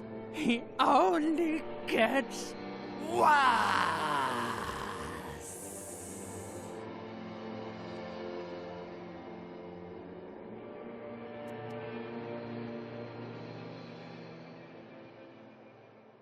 You see the lieutenant's familiar shape in the orange jacket. It turns double, then triple, from the pain. It's nothing. You're alive. That's what matters. Kim. Sunrise, Parabellum. He's in the middle of a freshly cleaned room with the fan above his head like a halo, his face covered in bruises.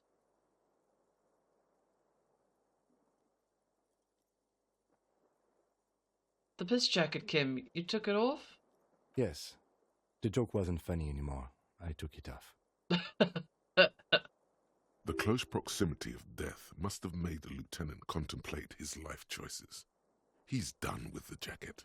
The room, it's clean. Mr. Gart cleaned it. It took him an entire day.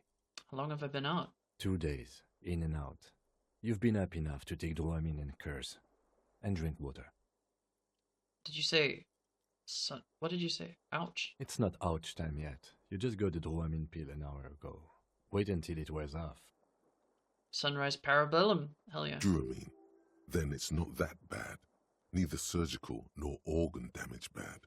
But still, under the counter bad. What did you say? Sunrise? Sunrise Parabellum. Sunrise, prepare for war.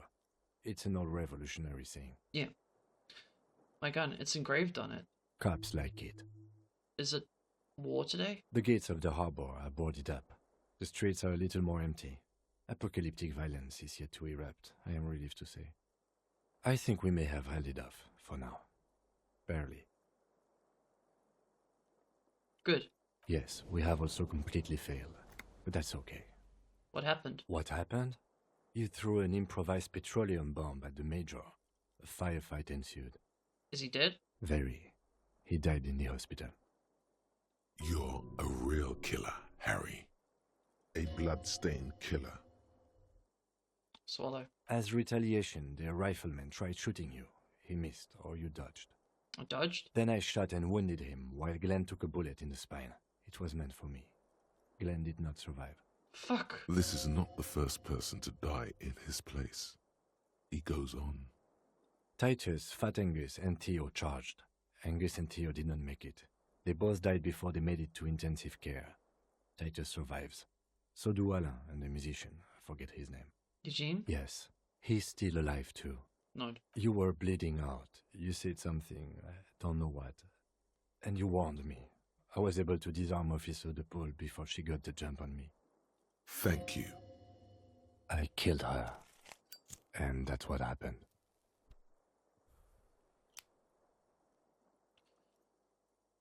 And they're all dead? All three of the contractors? DePaul was the last to die. Everard had their bodies returned to Crenel for a funeral. The company is yet to retaliate. Why? Because we deterred them? Or Joyce did? Maybe the harbor in full lockdown is too costly a target. Or maybe they are simply taking their time and will attack soon. How many casualties on the Union side total? 4. Glenn, Theo, Shanky, and Angus. The fat one, he took a lot of bullets. I thought you only smoked one a day. This is the one. And that's... All.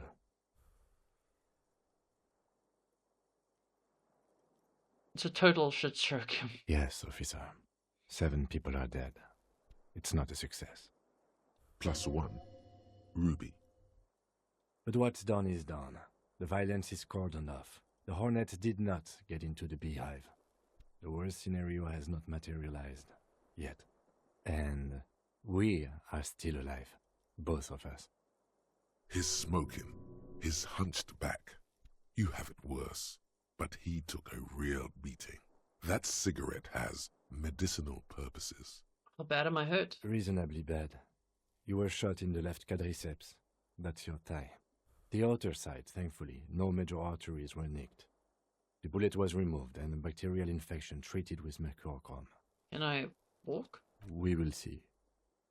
If it's possible, then by pure willpower alone, you are going to have to become a psycho-locomotor. I am a psycho-locomotor. Good. You'll need to be.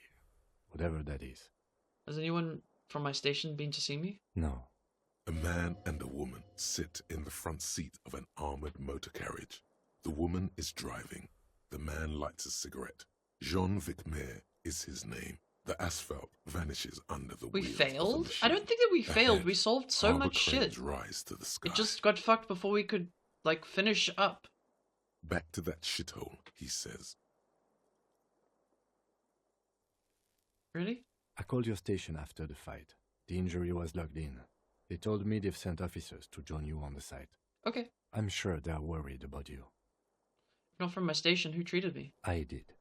Thank you. No need. Are you hurt? Not very. I have a concussion from that woman beating me with the butt of her gun. I tried to not move too much. Things would be worse if you didn't warn me. Thank you.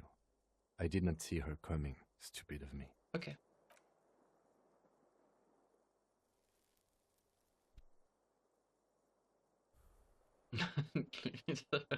Through a fucking Molotov. Easy now. You can take it. Just don't lean on that leg of yours too heavily. How are you?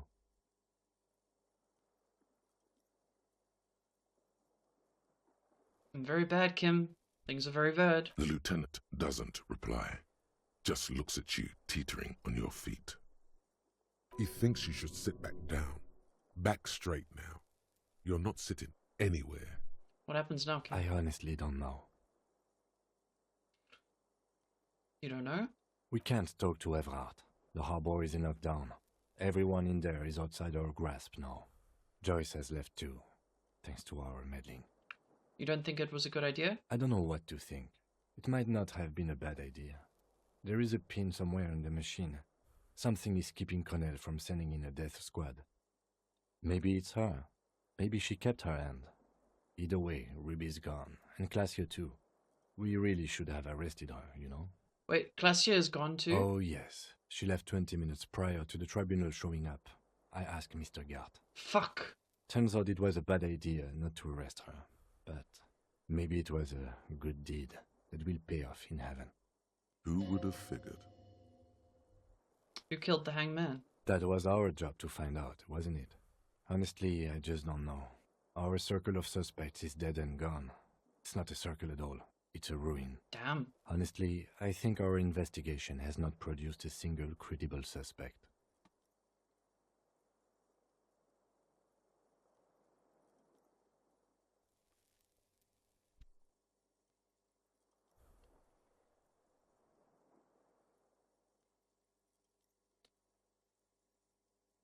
Kim has such a soothing voice. He does.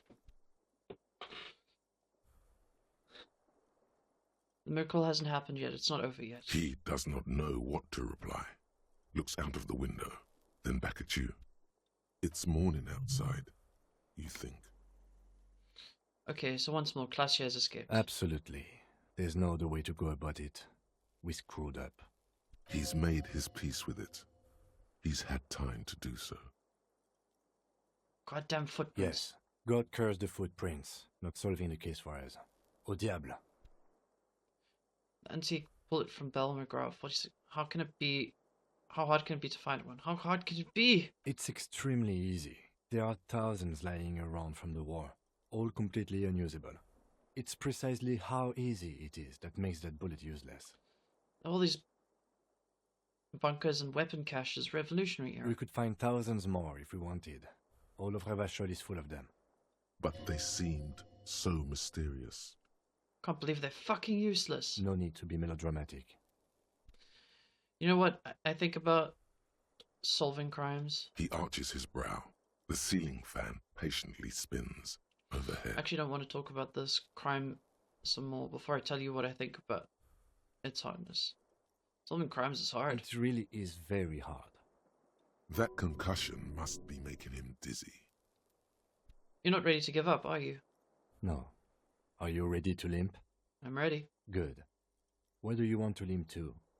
A gust of wind blows in from the bay. The duraluminum box around you vibrates imperceptibly. A familiar cold, a red thread on the roof upstairs. Taut, plucked like a string by the gust. We should check Claudia's room. Why not? Continue. Another look at the window, perhaps? The one he was shot through. Hey, Crocotoad, what's up? I can't think of anything better.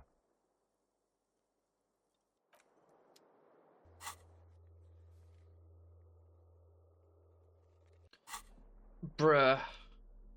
That was so funny. The beautiful necktie came through for us.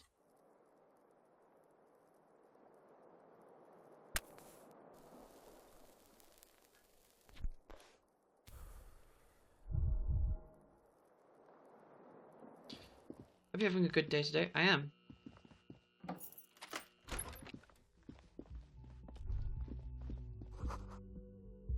Maybe if you don't run, it'll be okay. Cool, cool, cool, cool, cool. But we failed so badly. Looks like she left something on the table. Next to the stack of bills, you see a note. A few lines jotted down in large, uneven handwriting. Holy fuckles, just what as a the ride so writer was far. about to Yeah, rush I can't out believe the we door. didn't solve the murder. Fuck. I'm sorry. I fucked everyone over. P.S. I didn't kill him. P.P.S. Gift upstairs. Okay. A gift. What could this gift be? I am not drawing my gun. Yet. But I don't like gifts. He says he's not, but his hand moves instinctively toward his holster as he studies the note.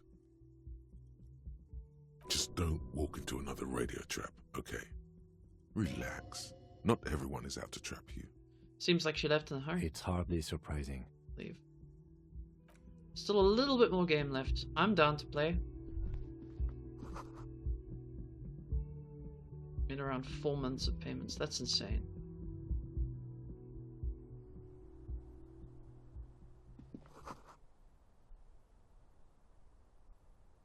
Leads out to a small room onto the roof. Okay.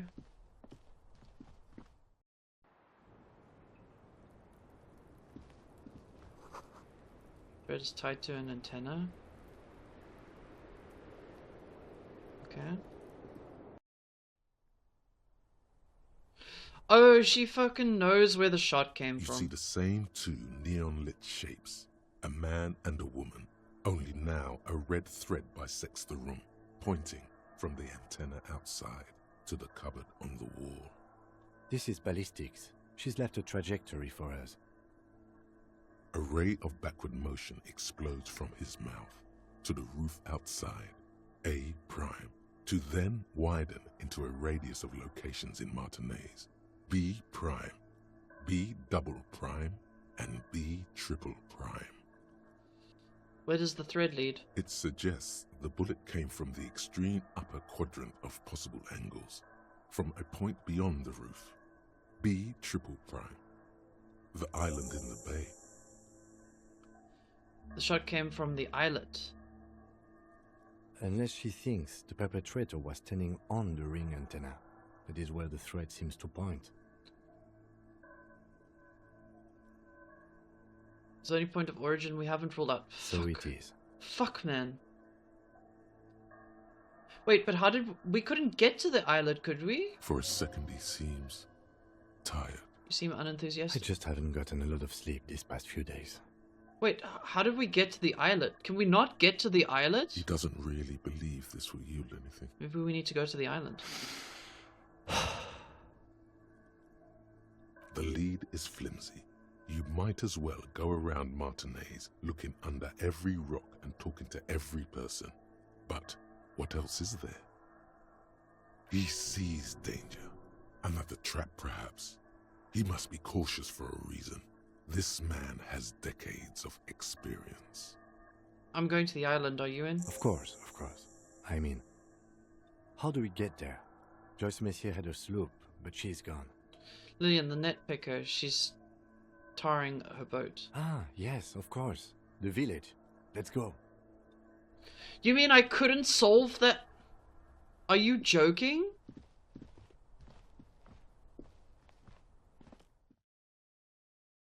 Could I have asked Joyce? Like, it didn't give me the option.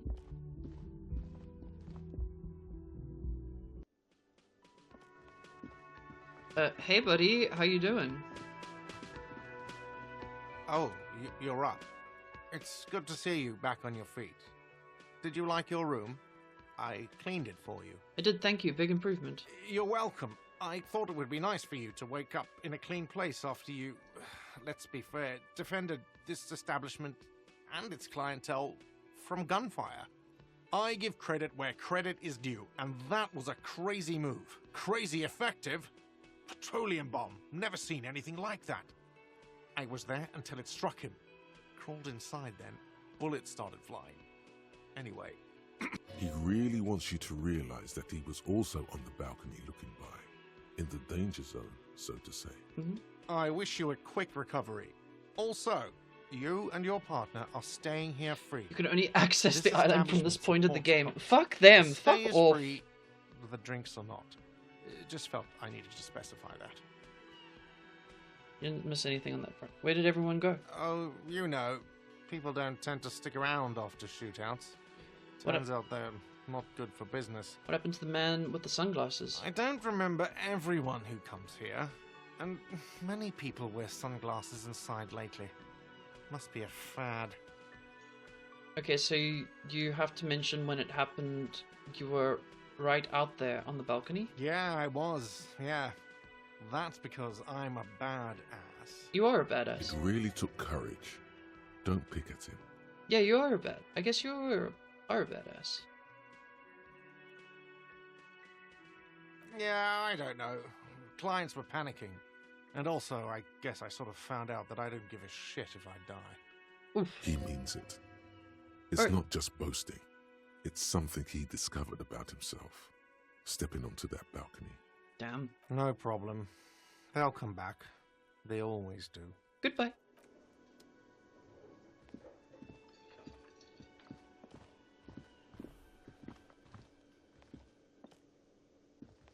Hi again, Gendarme. It's the sports. He's a sports guy. All about that physical prowess and Bye-bye, Gendarme. Okay. Didn't get him. The theme on that pinball machine is a standard royalist theme. Used on everything, from pinball cabinets to full-flavor cigarettes. Smoker guy. What are its hallmarks? Clinging to a picture book version of the past century, waiting for the king to come back. Sporty. and Yeah, pass down totally all the the sportiest. profiteers and homosexuals. Basically, imagine a yellow plastic crown with a liquor brand emblazoned on it. Wait, where do I get such a crown? It comes free with a six-pack of Vermilion Roy d'Or. The words Roy d'Or are stamped into the crown's plastic. The idea of king and a century gone is pretty fascinating. The sentiment is... Okay. Don't want it to save because I'm getting nervous that I would lose my progress and I dodged the fucking bullet, which is insane.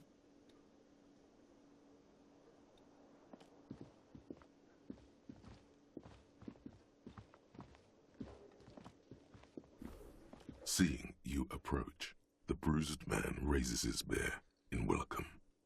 Crazy motherfucker. Didn't think you had that fury in you.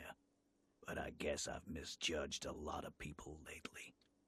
There I was, thinking, where are we gonna find a tin opener large enough for those cans? Then Capo Loco shows up and just sets a man on fire. Impressive shit, Copper. None of us would be breathing right now if it wasn't for...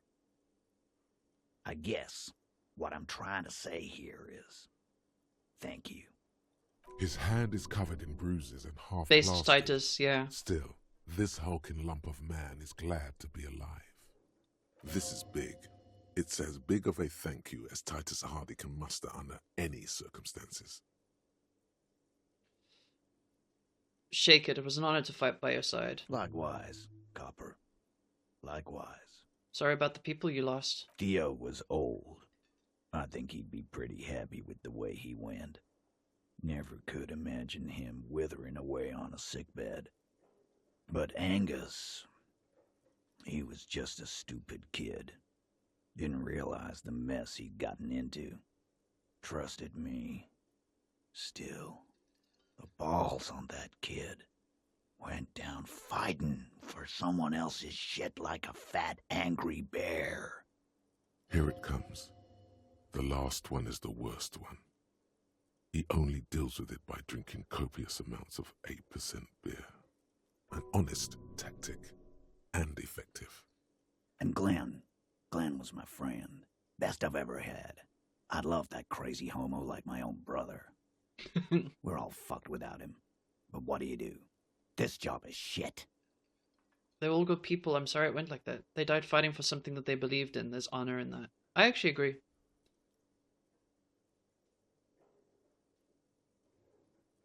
Huh? Cut that shit out. That's the kind of rhetoric bangers sell to kids in Jamrock to get them to join a gang. I'm sick and tired of this honor bullshit. Actually, Elaine... Yeah. Had to tell Angus's mum about the honor that was bestowed upon his son. Actually true. I shouldn't have said that. I just thought it would be nice. Copper. But fine. Fuck it. To each his own. What's gonna happen to the Hardy Boys now? I guess I'll take a closer look at our union members. There's bound to be some ambitious fellows there who'd love nothing more than advancing social democracy by busting some heads. Might even ask Tibbs if he's tired of replacing windows, and maybe wants to have some fun with his brother. Anyway, don't you worry. As long as Titus Hardy's standing, there will be Hardy Boys. Based Titus. He's right. The numbers are replaceable.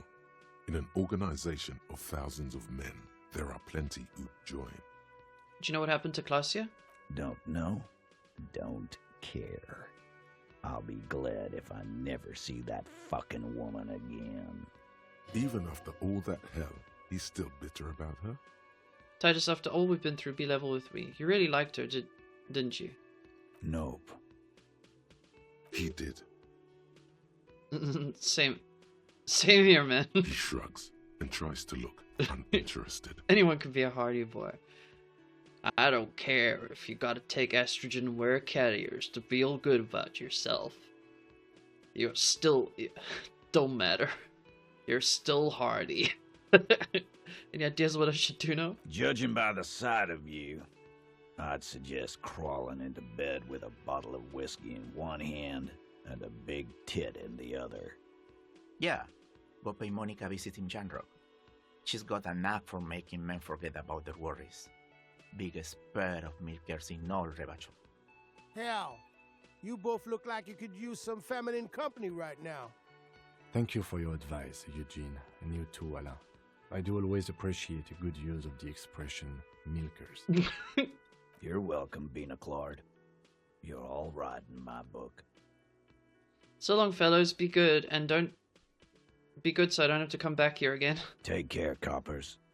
You two look after yourselves now. Death passed on you today, but men don't get that lucky twice. Copo loco. And normal cop, I guess. Good luck in Jamrock. Scars made the best tattoos, they say. Thanks for getting involved, guys. Not a lot of cops would step into that line of fire, but you did. And if you ever feel like the uniform is holding you back, I've got a few vacancies. You'd make one Hardy Boy, copper. What about making a Hardy Boy hard? I wouldn't mind. And Titus Hardy himself would make a good officer. That man was born to lead. RCM could really use a man like you, Titus. Think about it. I will, Capo. That's a promise. Pull one out for social democracy. Because the Hardy Boys got some mourning and drinking to do. Even Hardy Take Zone. it easy on the drink. The danger has not passed. This town needs you on your feet. Good point, Bino Claude. We'll keep the vol under 12% tonight.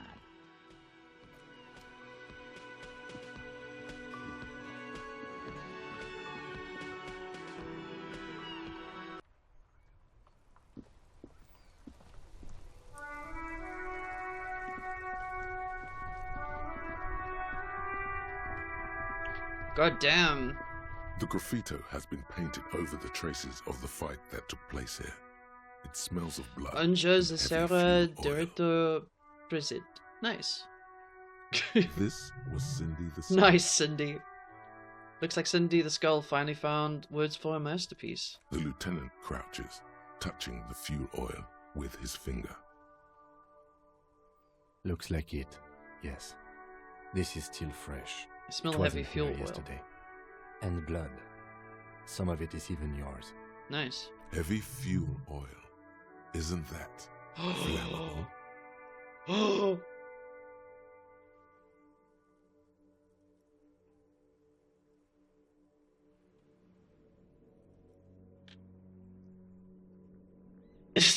Step back, Lieutenant. Set the graffiti on fire with a lit cigarette. Fuel oil catches fire immediately with a low hiss. A bright orange flash across the surface of the lettering. The falling snow turns to vapor above the burning message, mingling with the black smoke.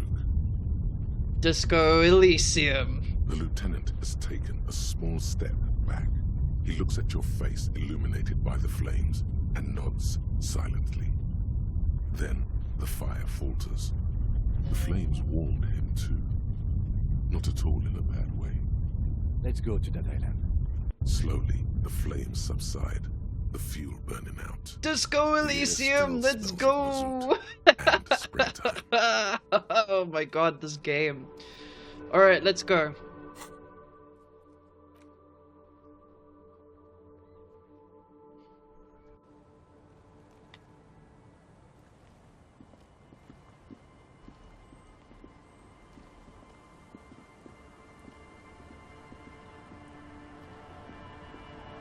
Officer, what happened? You're limping. Why are you limping? You look terrible. She sounds almost disappointed with you, reprimanding you for falling and hurting your knee. You seem angry, why? Look at you, you can barely walk. Some people hurt me. Is this from the shooting in town? We heard gunshots. Not that we don't hear gunshots all the time, but they were closer than usual. There was an exchange of fire on Rue de Saint-Guylaine. It's nothing to be worried about, madame. You should see the other kids, they're all dead. So you're a killer? That's good, I guess. Better than being dead. I'm not a killer, I'm a cop. Hi. I guess you are. I understand that's how it goes. I have a question for you. Of course. Can I help you with something? Nice sword. We need to get on that island, onto that island. That won't be a problem. It's wind still and the tar just dried. We've got 2 days of relative sunshine ahead. Can we borrow your boat?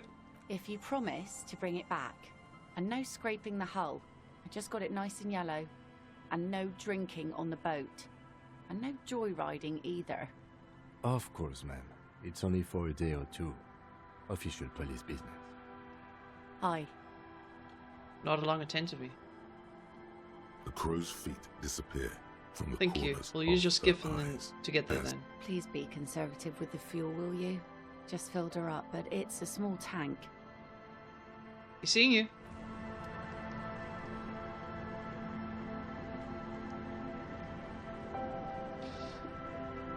Alright.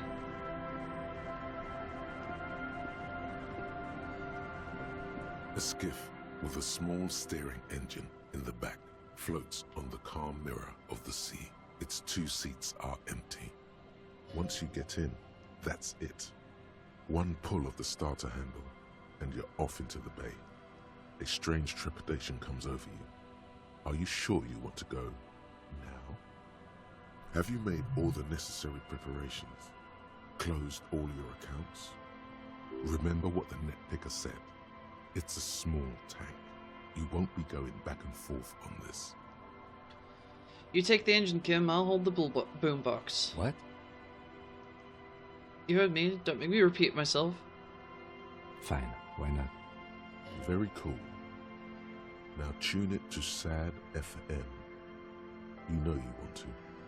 SAD FM is a radio station specializing in sad, slow rock songs. You seem to know its frequency by heart. Get in and ride to the island.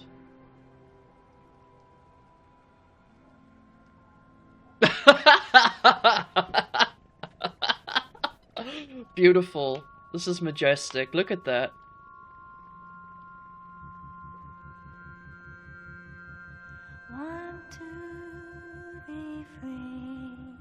DM it to me, Mia. I don't allow links in my stream.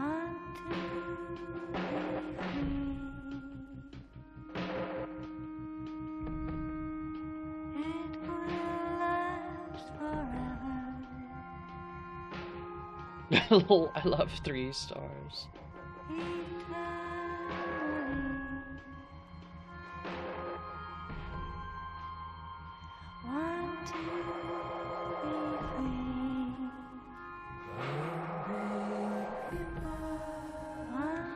I mean, you could also send it to Panda, to Mars, and Mars can, Harry's so iconic.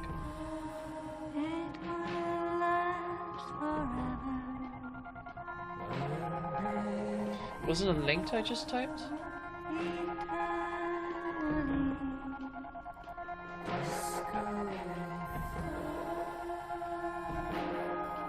Get your lighters, everyone.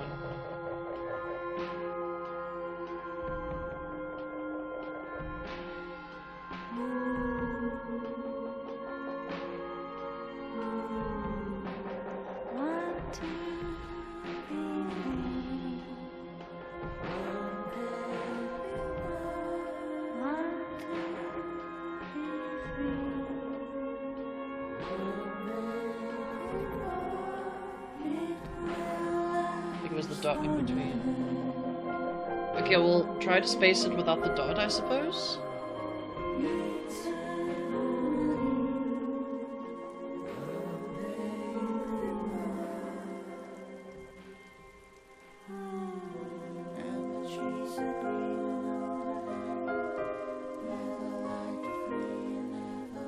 The song owns. It's legitimately cool. Sea power. Okay. This is so good.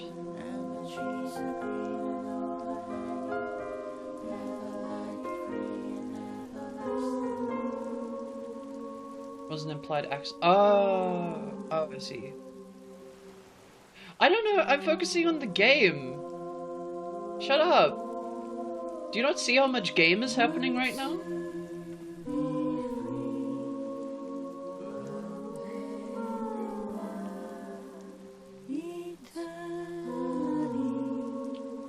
Maybe. Yum. Yum.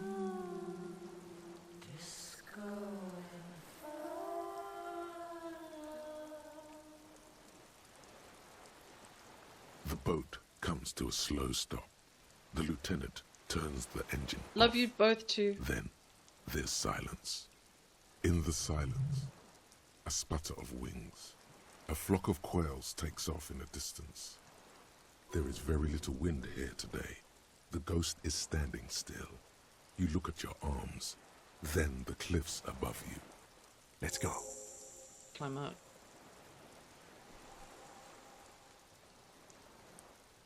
I did most of the quests, right? Like, what quests? Okay, so I could have done the beat quest.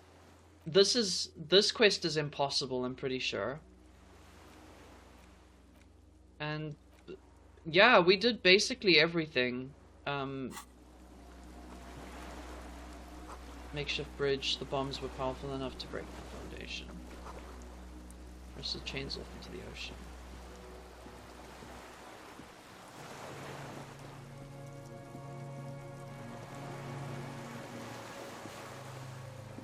I would say that we did a pretty good job, but like we didn't 100% it. There's a lingering trace of Mizzou. Tension, flammable. Not for a first playthrough. Some fuel has leaked out of the barrel, like viscous.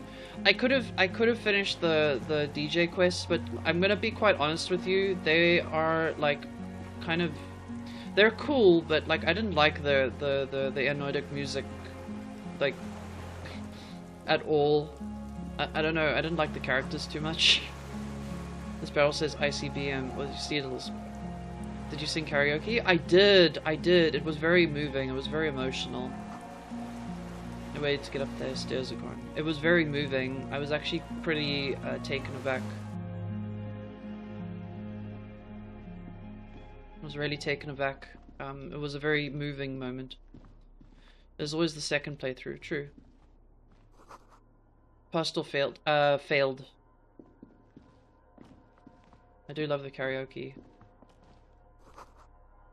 Mostly fantastic and historical fact. Dishes stained with sauce and fire. Survivor's kitchen. Okay. Oh god. Okay. Hang on. There's a lot here. Okay. Hang on. This one was an armament rest. Watching it on YouTube. Yeah, I'm actually keen to see it. Belt shake is way more fun. An old cylindrical generator is nested above the ammo lift, with makeshift electrical wiring running out of its side and across the floor. The cables disappear into the wall to your right. Gives you Kim bonding. The lieutenant puts his hand on the metal barrel, checking for warmth. It's cold now, but someone has been maintaining it. The wiring has been repaired. Where do these wires lead? Downstairs, somewhere. What kind of generator is this? Liquid carbon. I would imagine it takes mazout. The kind that's favored by vagrants and fuel thieves. It's been a long winter, long and cold. If anyone stayed here, they'd need a generator. Tap on the side. The hollow ring, the canister is empty. Dust falls from the generator and down into the ammo lift. What does this mean, a generator here? I'm not a philosopher. I meant, why is it here? Someone with basic electrical skills has restored it in order to keep the room warm. Blushy Kim. The wind outside picks up suddenly, with a faint howl. Inside, it's warm. Cool.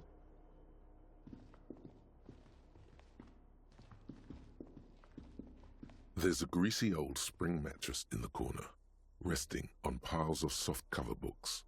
White linen and a pillow are visible under a worn-out caracal blanket. Someone has been squatting here. The linen is fresh, recently washed. How recently? You force the rest of the sentence out through pain, thick as molasses, no longer able to hear yourself speak. You know, officer, you can rest here if you are feeling tired. I will keep watch. You could use some rest for what's ahead. Maybe a little shut eye. Just an hour. You face the concrete wall. There's less light there, in the dark corner. Like a dog, you lie there. You didn't realize how tired you were. Your body is still nowhere near healed. Curl up with your knees close to your chest. The blanket feels cold. The entire room does. Concrete and cold. Minutes pass. Dog. Yeah, half an hour it's like maybe. you, Mia. The sounds of the sea beyond grow distant. Then Your wanders eyelids back into my close corner. until Until? you feel yourself standing up in the darkness, right next to the mattress. Slowly, the world begins to hatch from the blackness. It's evening. Sleep.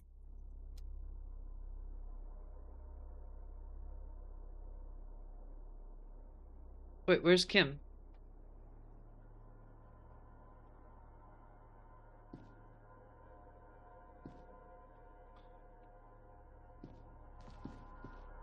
Oh shit, we missed all the prompts.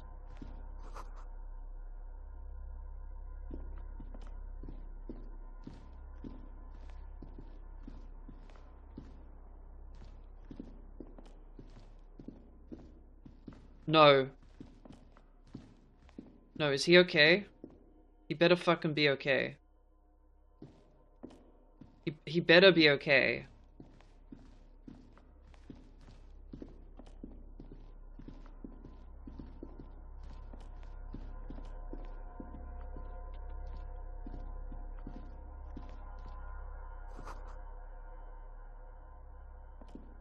Door's still closed. Wait, where the fuck do I leave?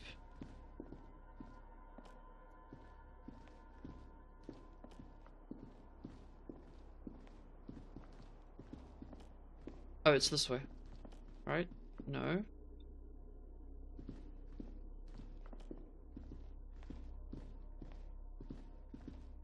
Go under the bridge.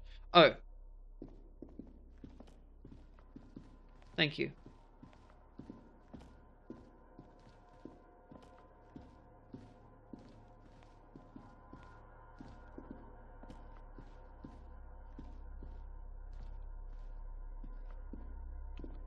You better fucking not die. I will cry. I will cry so fucking hard. You have no idea.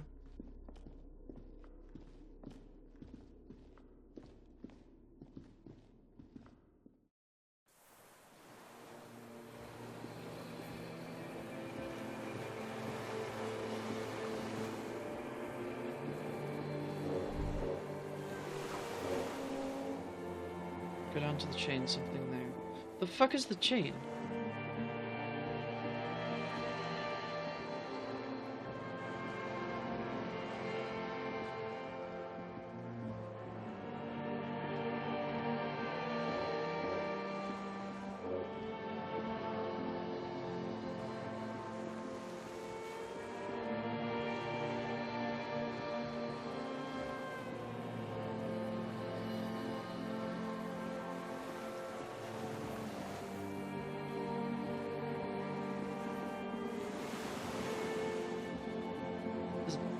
This way, go further up.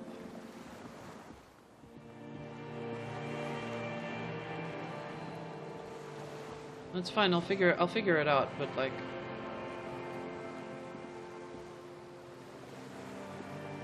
what the fuck does that mean? Go to the chain. Like okay.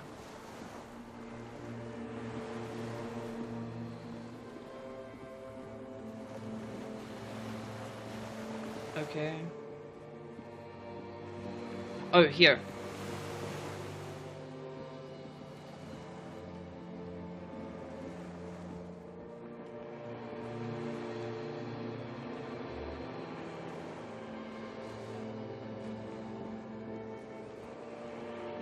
There's the big chain. I don't see a big chain.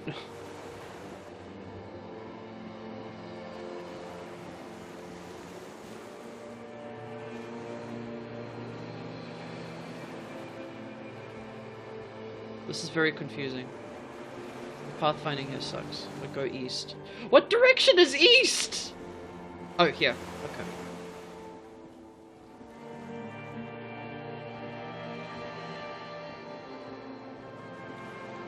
I mean, right. Yeah, I got you. I got you.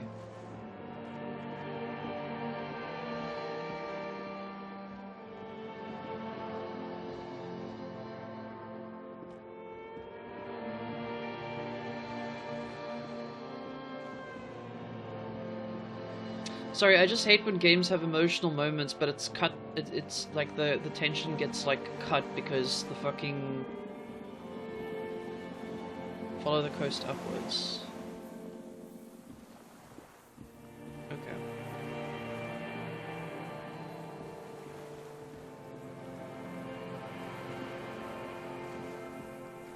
Kim better be okay.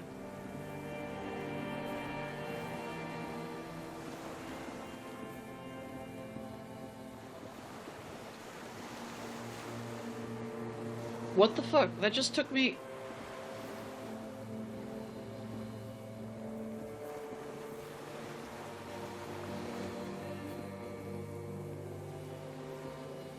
Okay.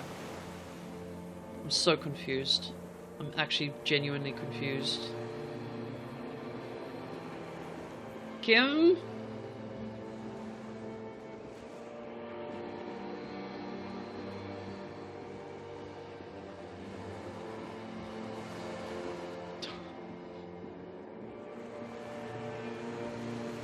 Oh, there we go. Walk into the water now. No!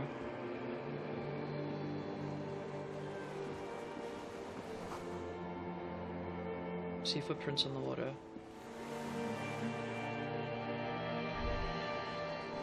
Further.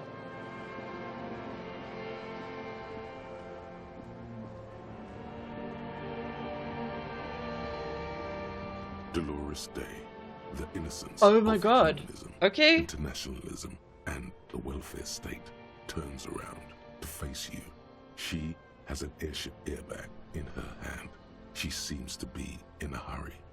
Okay, don't say you need to talk right away. Melt the ice first. This way you're already talking. God damn, okay. But you don't even want to talk to her. She would only be cold with me. Let her go. Let her go, This is the Holy Queen of the territories of Muindi and Insulinda. Think of the historic knowledge we could glean. This is a once-in-a-lifetime opportunity to win her back. We need to have one more epic showdown. No, Harry. No. I don't want a massive epic showdown. I want to go to the aerodrome. I have tickets for the 10:20 flight to Morova. Really, we don't have anything to talk about anymore. Every combination of words has been played out. The atoms don't form us anymore. Us, our love, our unborn daughters. It's all gone. I have to go to the aerodrome. I have to leave Ravachol and you. And you have to be alone. In hell. Forever. That's just the way it is. Oh God, whatever you do, don't try to kiss her yet. Not after that. You're still reeling. You'll fall over if you try now.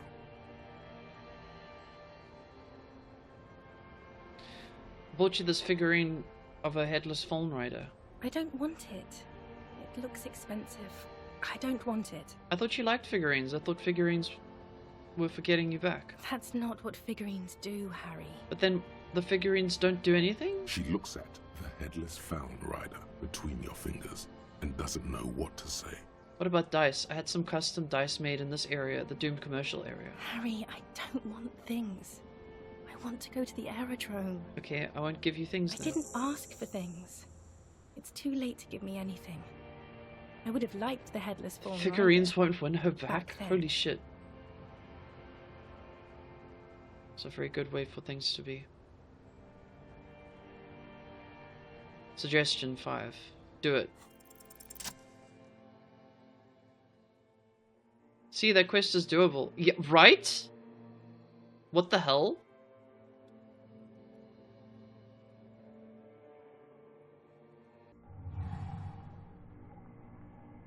With your feet trembling from the steps you took, tepid and fearful, you stand against her, her body close to you, radiating warmth. With your eyes closed, you move your lips on her mouth. By the way, this is probably not Dolores Day. This is him remembering his past partner, I'm assuming, his past wife. She is not kissing you back. But I succeeded. Oh. Oh, interesting. This was not about failure or success. This was always going to be horror. I should not have suggested it, and you should not have listened to me. His ex, I reckon, yeah. Squeeze her wrist. Her hand does not return the grip. Her body is rigid. A current of unease courses through it. You're not kissing me back. I don't feel her breath. Her chest rising like a pillow. Warm exhalations against the side of your mouth. You kissed her. You two didn't kiss, right? Through That's her very lungs. clever, actually. Hidden, distant, kept safe from you. Jesus, this is very uncomfortable. Her cheek against mine. Feels like soft fuzz, a bird covered in down feathers, brushing against your broken capillaries. Cold silver against my forehead. A delicate wreath on her forehead, pressing into your temple. The silver is cold from the spring evening air. Move your mouth. Nothing, just pillows against you. Unresponsive, but for the taste of apricots. You're not kissing me back. The moment is ending. She is going to move her face away from yours. Why is this done so well? It's so good.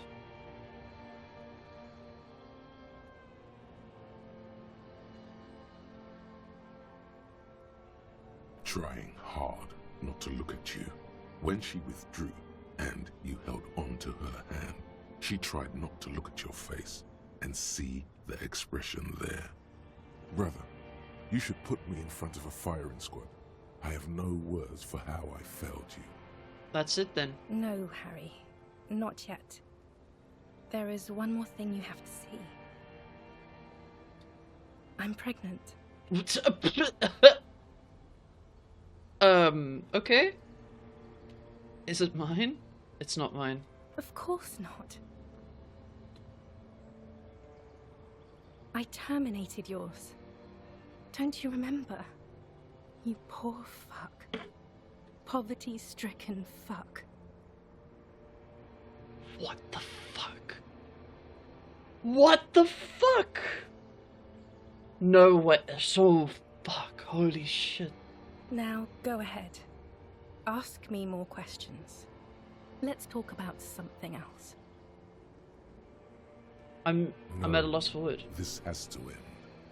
Do the last one. More questions. Ask more. But that's not a very good way for things to be. It's not. But what? There's some. Tell me there's something good. I don't know why I said but. That's it? There is no but. That's it, yes. We've talked about it a million times. You will get over it, just like I did. People do. Things will get good for you again. You're right, I don't even remember who you are anymore. Haha. Not sure about that, buddy. I'm not getting over it at all. It just takes some time. For you, I think it will take something like 20 years, maybe? It was hard for me too, you know? I used to think I couldn't live without you. Ooh, this is wow. Oh. But I can. It's not. It's just not possible. It's like eating rocks. You just can't do it.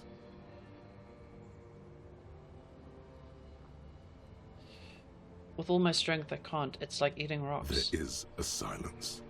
She looks at you, then over her shoulder, then corrects the wreath on the dome of her forehead. Holy shit. As you talk, it feels like chewing on gravel, granite, steel bars. So you've felt that way? Oh my god, this is hitting me. So you cannot live without me? Yes. But that time is gone now. So very gone. 20 years? That's so much time. Yes. It only took me 1 year, maybe 2. Phew. It doesn't have to be like this. Maybe we could try again. Oh, Harry. No, Harry. We can't. Why? We already tried again, and it didn't work. Is that how it is now? We should just try all good things twice, and then give up. By that logic, not you too.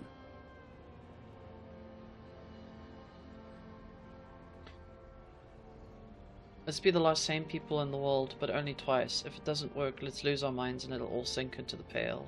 Yes, of course. You've got everything under control, and I'm hysterical because Harry. Harry. Hey, Nev.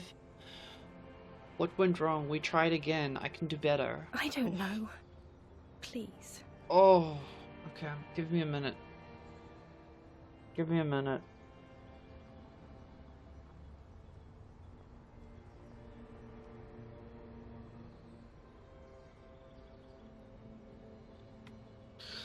Haven't we all felt this way before? Isn't this so relatable? I mean, the whole abortion thing was pretty fucked. Like, I don't know how it... But haven't we all at least felt in this way before, right? Like, it could still work. Like, we can make it work. You're desperate to cling on to something that's gone. Just like Harry's memories. Just like the case. Just like everything. And this is why he wants to forget, is that remembering and not helping others and not doing the right thing and questioning whether you're doing the right thing, it's all too much for him. Yeah. Oh my god. Okay. Why can't we be together? Harry, we can't be together because you're insane. She avoids turning on to you. Insane how? They're turning moist now. Her eyes. She slowly shakes her head, and tries to get hold of herself, brushing her hands. What do you mean by her insane? gown. You know what I mean. I guess you haven't noticed I'm a cop. It's not easy work. A cop?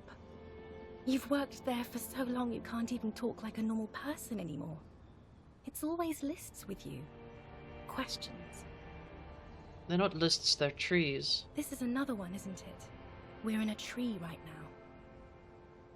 Yes, but it's not possible to talk without trees. Oh my fucking god! It's doing the meta-narrative thing again. So we're literally talking about skill trees and dialogue lists and dialogue trees. Yeah, exactly. It's not possible to talk without trees. It's not just the lists or trees or whatever. You get sad, Harry. Too sad. People can't get that sad. It's impossible to watch. Game, what is a fourth Other wall? people get sad too, but not like you. You stay down for years, and then you start beating things. You get violent. I get In violent? conclusion, you're ill. You're an old, insane man. And you have to be in hell until the end of your life. And I have to go to Morova. You're not even human. I am actually very ordinary, Harry. Below this gown and wreath, I have an ordinary soul and ordinary thoughts.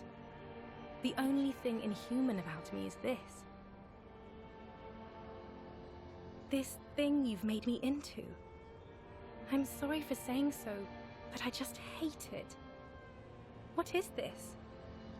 This is so far gone, Harry. I don't even...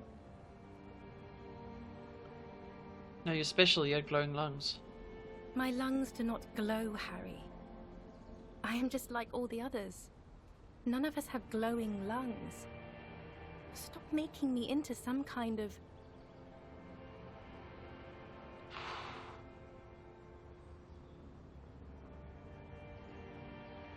But then this is all meaningless. It is.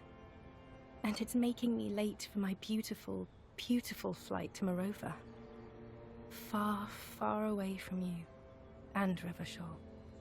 A warm gust wraps her gown around her waist and between her thighs. All the roads will miss her footsteps when she's gone from here. A completely different world.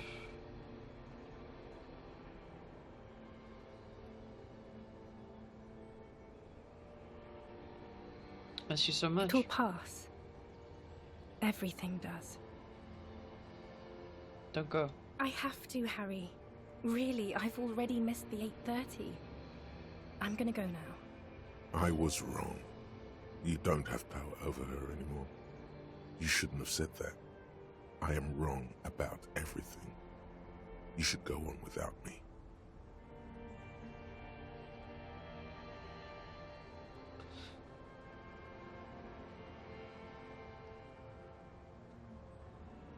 Okay, I understand. Not silently like a martyr. No, you don't. You're just being a martyr. And I'm really going now.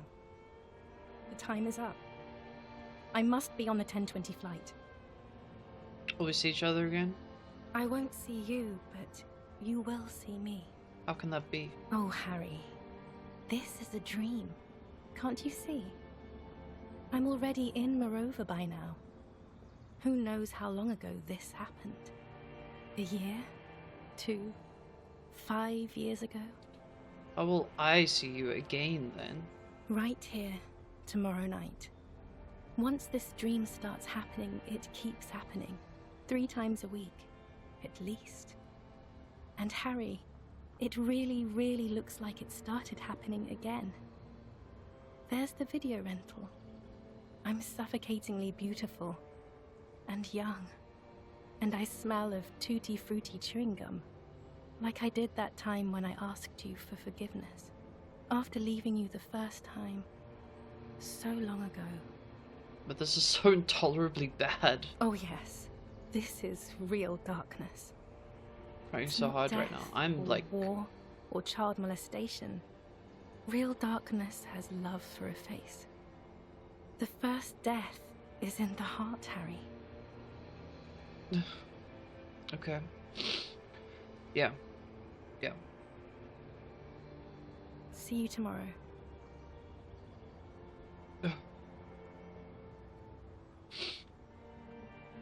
That was rough.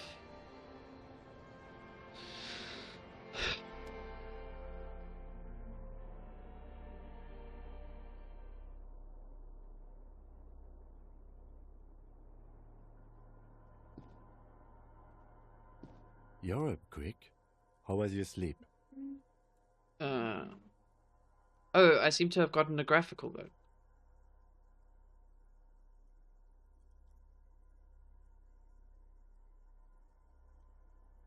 Actually, it was total annihilation. Jesus, that's horrible.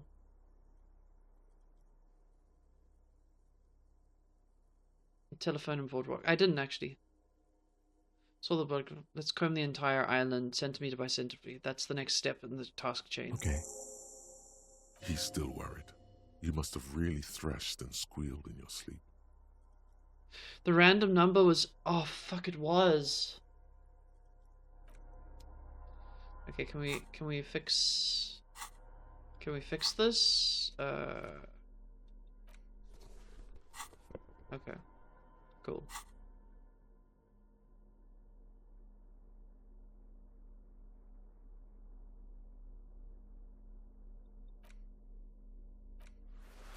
Cool, we'll just wear this.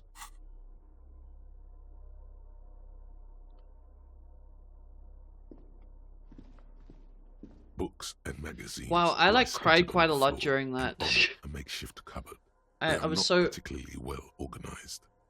Oh my god, I actually smeared my fucking makeup. That's wild.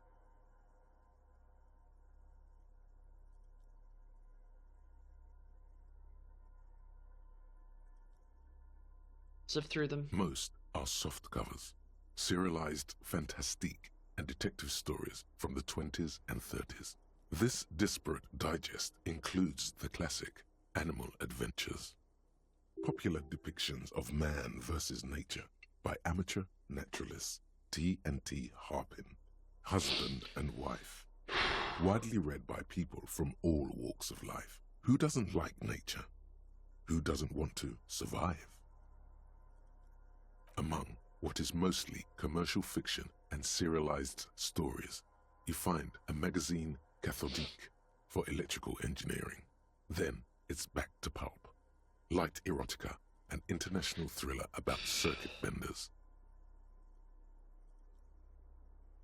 Connecting to chat. Welcome to the chat room. Thanks, Twitch. Someone's made themselves a home. Anything stand out as unusual? Not that you can tell. This is a digest of someone who's dead bored. Most of it is for entertainment purposes, fittingly right next to the radiola on the floor. Nothing out of the ordinary? Maybe it's a little old-fashioned. There's a nude mag. More than that, you can't say. Okay. Soft covers.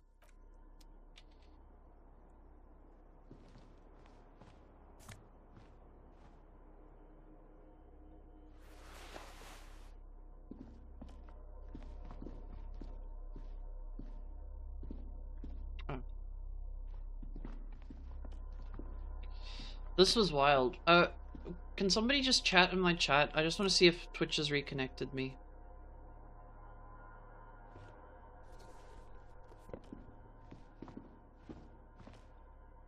Test. Alright, great, thank you. Twitch is just weird sometimes.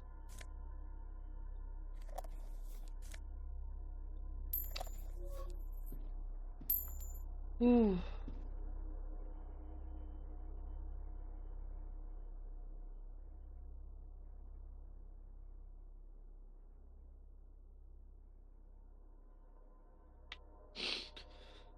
Oh, I'm still fucking...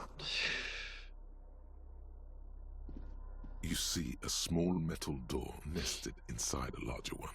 A heavy steel blast door. There is a conventional keyhole above the handle.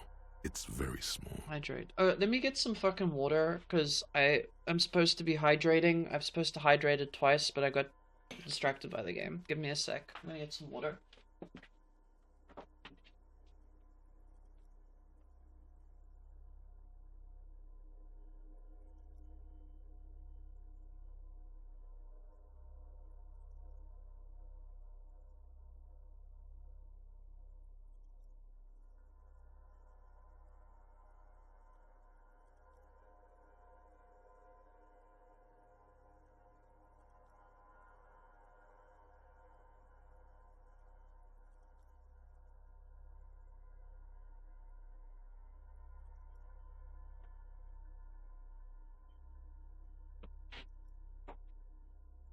Alright, I've hydrated. Alright. Bruh. This game. That hit me so fucking hard. Dude, please don't fucking... Okay. What's on the other side? Another part of the island, probably. The lock looks like it could still be usable. How do we open this? Maybe this is one of the doors we don't open?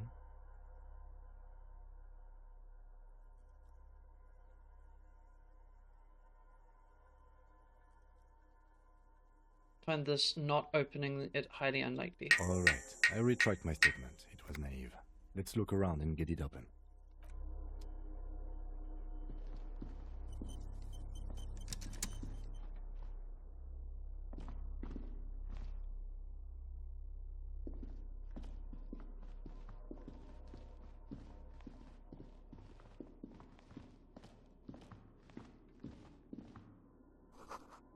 That just jammed shut.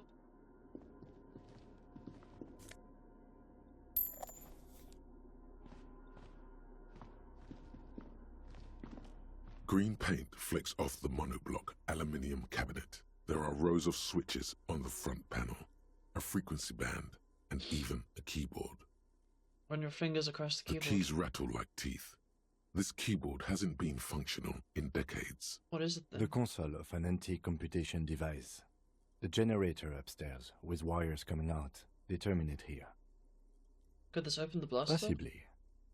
Urgence, ouvert, allumé, radiodiffusé. It sounds like this device was used to control the electronics here. Maybe it still does. Push light. Nothing happens.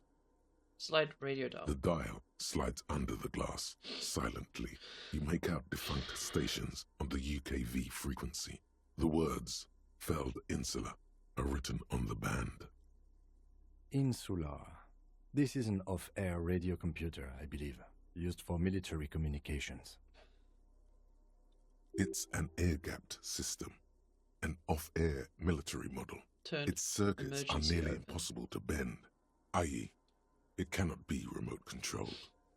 We need to restore power before using this, officer. The generator, it didn't look like there was fuel in it. We should look around outside. There are barrels all over. Maybe one of them still has something in it. Failing that, we could go back to the mainland and get some from... My kinema? I don't want to do that. Let's just look around. The consul stands by.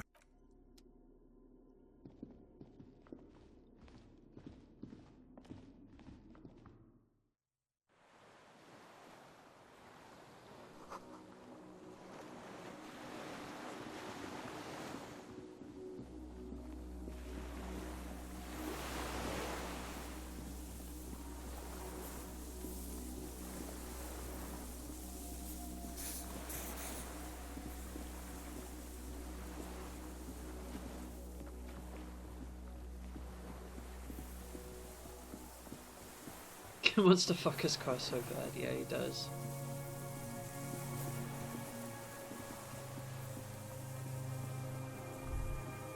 A strange feeling, looking at the water. Maybe you should just wander off into the sea. Leave it all and walk in. With a bottle in your hand. But it's cold. Yes, cold and still. But love is warm, like the inside of her mouth. No. Yes. No. We're not starting with that. Not now. Where's your side? In the still mirror of the bay, you see Martinez reflected. Tall edifices of ruins reach into the water, like shimmering towers. And the shacks too. Pine trees and motor lorries, upside down. Islets and posts, like stepping stones, lead into the water in front of you. Inland Empire, Go. not now, yeah. Step in. It's been too long. Why? Perhaps there's someone there, under the water, waiting for you.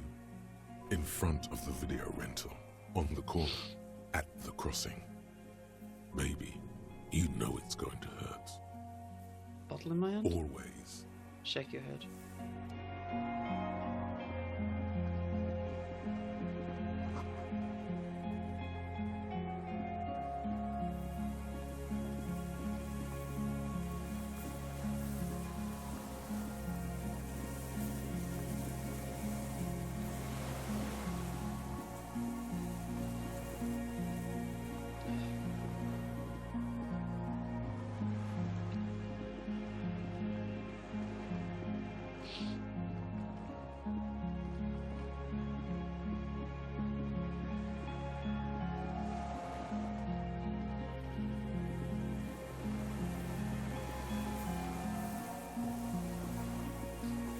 There's something like around this area, maybe?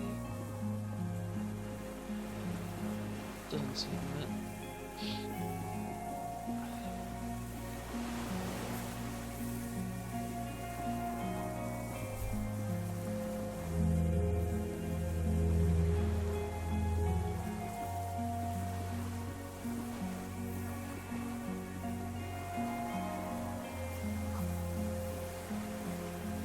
Such a huge chunk here.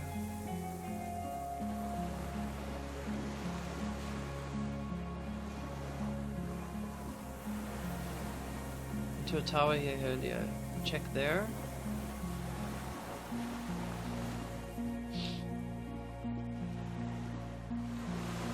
I did go up into a tower. I'm so confused.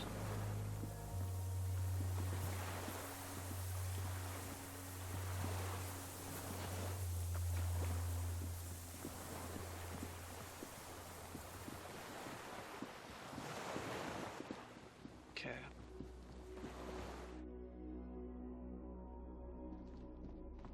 What about the stairs you came across in your dreams? True. Go a bit right and then up.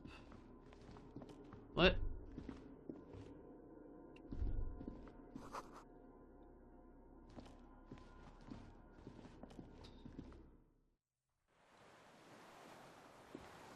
Oh, there.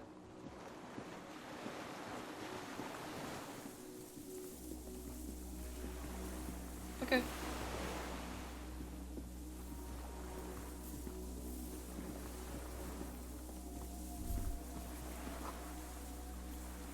And you continue.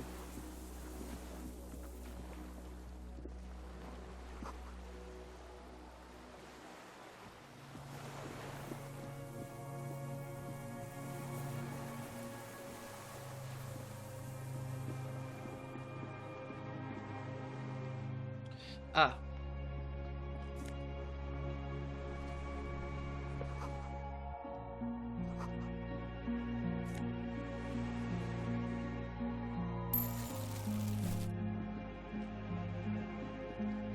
There's a rain-soaked mattress on a concrete slab, only half covered by the crumbling roof. At the head of it, double embrasures, firing slits like two eyes in the wall. B triple prime. This looks like a good place to shoot from. Respectable. There's a firing slit in the wall in front of you, like a little window. Touch the concrete Quite first. old and grimy, from years without cleaning by anything other than the rain. Look through the hole in the concrete. Oh my god. The springs screech as you lean on the mattress and crane your neck to look out. Trepidation, a tingling feeling in your stomach. A small piece of Martinez coastline opens up in the square in front of you, like a tiny landscape painting.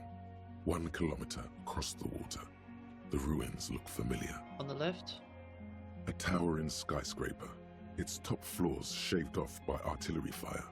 Capeside apartments. Rue de Saint-Gislain, 33A. and 33B. So it will be on the right. The red chimney and collapsed back of the 4-story tenement in front of the Whirling in Rags, Rue de Saint-Ghislain, 10, the doomed commercial area. In between the two? The box-shaped silhouette of the Whirling in Rags. Its sloped roof, a tiny fleck of light catches your eye on the rooftop, sunlight reflecting off the upstairs window of Clausia's room. Motherfucker. What does that mean? Do you have line of sight to the window? Yes, there's an opening between 33A and 10. I can see the roof. I can see it. Through the scope of a rifle. The shooter would be prone, lying on a mattress, barrel resting on the embrasure. Cheek against the cheek rest, hand on the hair trigger, on a calm day like this. I don't want to boast. I think we have it. The origin of the shot. This is the sniper's nest. Why didn't we come here before? Why? We don't go everywhere in a 1,000-meter radius of the crime scene. That's not procedure. 6 people are dead. We could have prevented it. Don't beat yourself up, officer. We did not put guns in their hands or get them drunk. True. The lieutenant pauses. Regret comes over him. We will make up for it. Here. I feel it. Could the shooter still be here? Where? On this island. He does not answer, just nods. With his back hunched, he looks around once more and says, he feels uncomfortable suddenly. We should move now. Inspect the A mattress. single-person mattress, modern, civilian use. Brand name, Marjorie. There's a fuel stain on the cover, along with cigarette burns. And an empty can of beans on the ground next to it, filled to the brim with cigarette butts. Pick one out of The the can. silhouette of a tobacco picker adorns the paper filter, the brand Tio Moteri.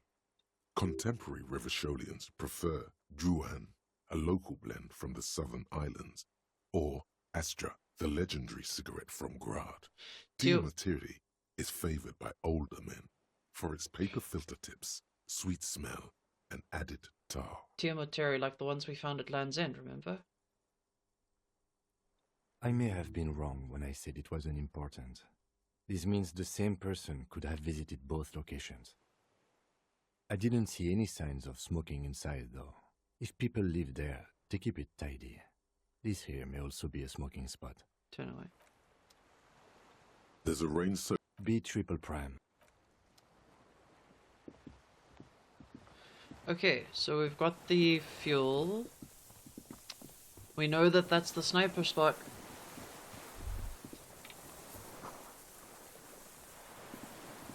Someone's watching you, but you can't say from where.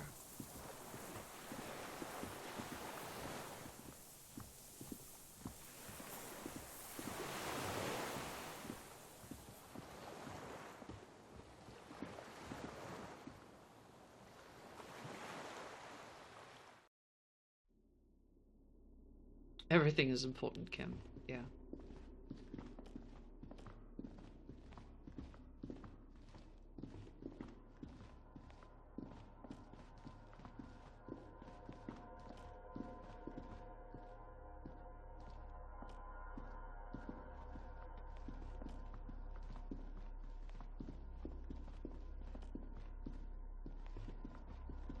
This old cylindrical general. The lieutenant assists you, holding the canister up to the fuel tank as you tilt.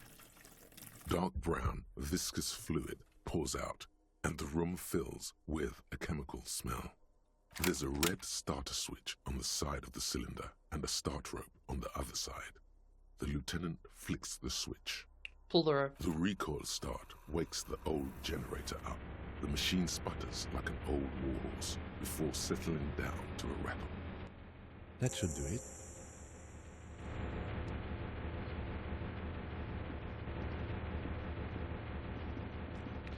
Jenny, one of those pieces of comedy that managed to break into the mainstream once in a lifetime.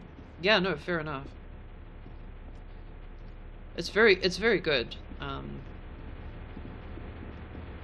glad that I had a little help here on the end because I'm actually kind of tired. A dim golden glow animates. It's on. Turn emergency open. Emergency The open. blast door opens with a series of clicks. A shaft of light appears, then widens as the light shines in.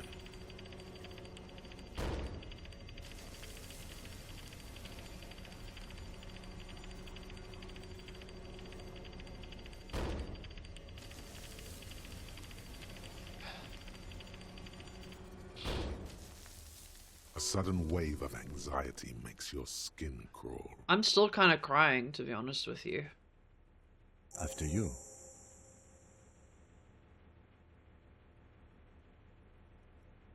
Before, outside, when we were walking across the sand, I felt someone was watching me. So did I.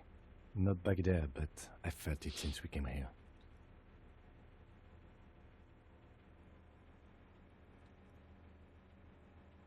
What's there? Point to the I door. don't know. A thin wisp of smoke rises from a charred black fire pit. The wind picks up, then dies down again. I'm scared. Don't be. I have a gun. Let's go.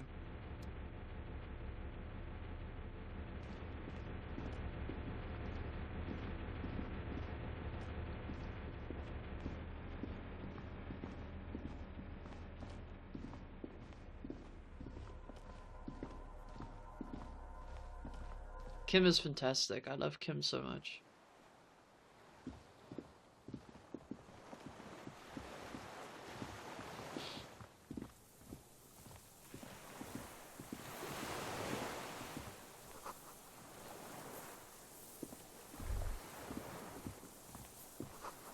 Small white flowers blossom around you.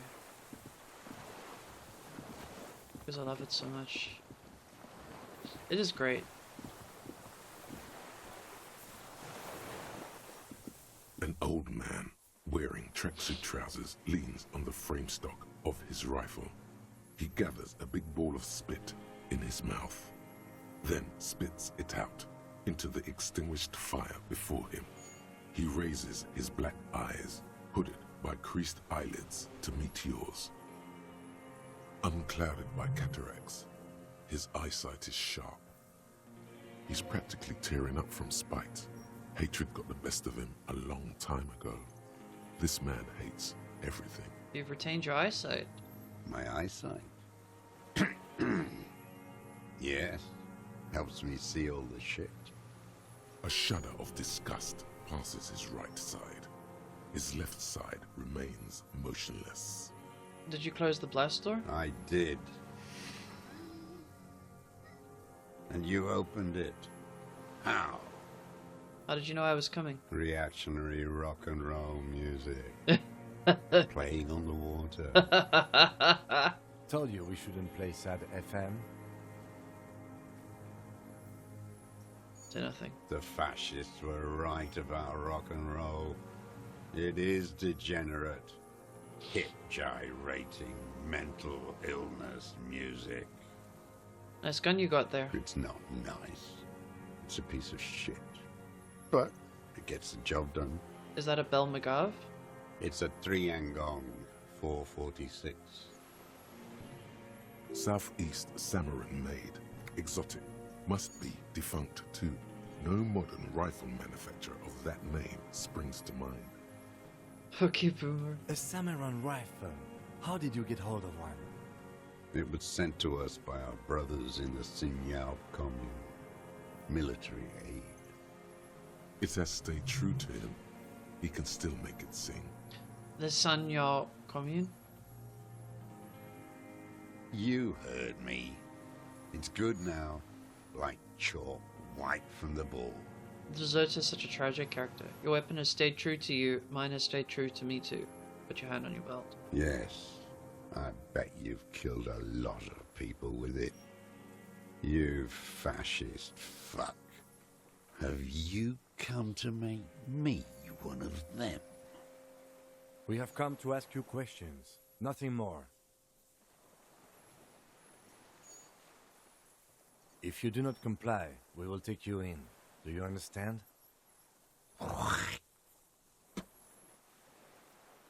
The danger levels here are hard to read. One moment he's afire, the next, a fire gone out.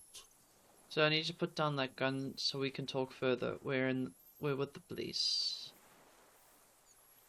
The lieutenant pulls his pistol from the holster. You are a glorified night watchman. This is a service rifle. I can only lay it down before an enemy commander of corresponding rank. I am an enemy commander of rank. Put it down. The words, "I am an enemy commander," sound cold as iron from your lungs. The old man still...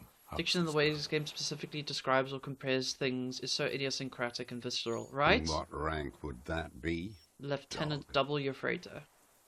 A big wheel of the 4th Regiment of the Pederast Army. To hell with it. It's a walking stick anyway. It's out of bullets. Damn. Like an amputated limb in the sand. Who are you? My name is Josef Lilianovich Dross, Political Commissar of the 114th Anti-Aircraft Division of the 4th Army of the Commune of Revachol. I am a deserter, a partisan, and a prisoner of war. This is my termless surrender. The commune of Revachol? Do you mean the ICM? You're a holdover from the... Damn. From the Insulindian Citizens Militia, the army of the revolution. I was recruited in Jamrock in 07, trained in the École de Contrôle Orient, and consigned to emergency defense duties in 08. I left my unit on the eve of the landing. When I returned here on May 14th, the commune had fallen. Still armed and ideologically trained, I wrote a criticism of myself and resumed partisan duties. 51 minus 8 equals 43. You've been on this island for 43 years? No. I've been on other islands, too. I was an resurrection until they turned it into a spa in 18. Then I was an E-48, a nameless sound, until the sea washed over it. Then I came back here. That was 22 years ago.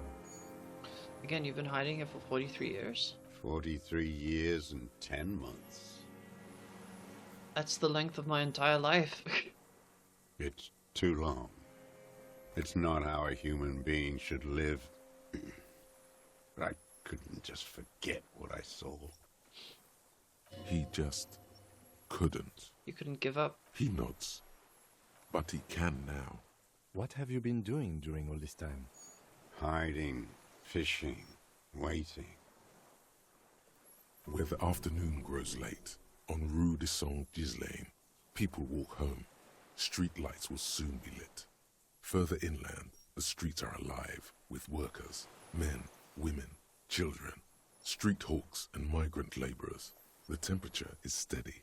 Alto cumulus clouds form above Precinct 41. Two police officers step out of the Whirling in Rags cafeteria. Satellite officer Jean-Vic Mayer inspects a series of burnt black letters splashed across the plaza mosaic. Patrol officer Judith Minot points west. The fishing village. She glances at her watch. We meet in 15 minutes. It's a 10-minute walk. The officers go, leaving behind the writing, still smoldering. One day, it says, I will return to your side. Always waiting. For what? For her to return. Her who? Girl child. Revolution. Shibeta Khan, I too have given my life to the Mazovonian socioeconomics. A waste. The material base for an uprising has eroded. The working class has betrayed mankind and themselves. Man. The historic opportunity for a revolution has passed.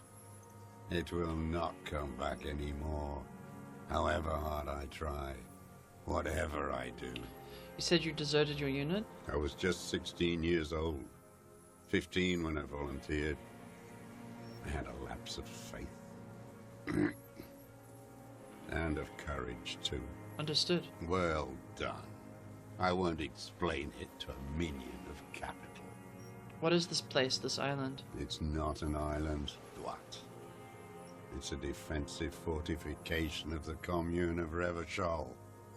And I am its last surviving defender. What is it used for? The congenitally deformed King Philip II built it to restrict access to the Bay of Revachol. We captured it in '02, retrofitted the fort with an AA gun to defend against an airborne landing. Against the whole world. You mean the landing, retaking of Revachol? Coalition military called it Operation Deathblow. I later found out on the radio they called it Deathblow. You're one of them. Tell me, who speaks like that? We had 50 million people on Caillou alone.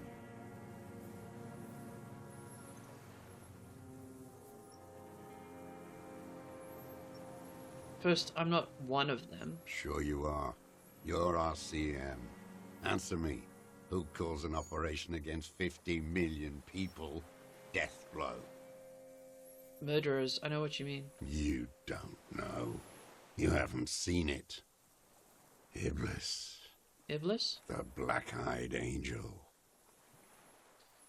Have you survived all this time? How does anyone survive? I steal. Supplies, steal? vegetables. I collect rainwater. It's the life of a dog, not a human being. How is your health, Mr. Dross? I've been throwing up blood since winter. Red, like beetroot. Been passing it in stool, too. Ooh, nobody writes disenfranchised reactionary communists quite like other communists, right? The RCM can provide medical services. You need to be looked over. I need to die. You don't have medical facilities. You have guns. That's all they give you. Toy guns. You also have Druamine. We have Dramine and other opioid-based painkillers. You must be in pain. I have been running out of that stuff. Wait, why didn't Zuko show up? Was it because there was a reconnection? Okay, I'm sorry. There's no way he could manage the pain without them. It's safe to say he is addicted to painkillers by now. You like that Dramine, don't you? It's the little joys.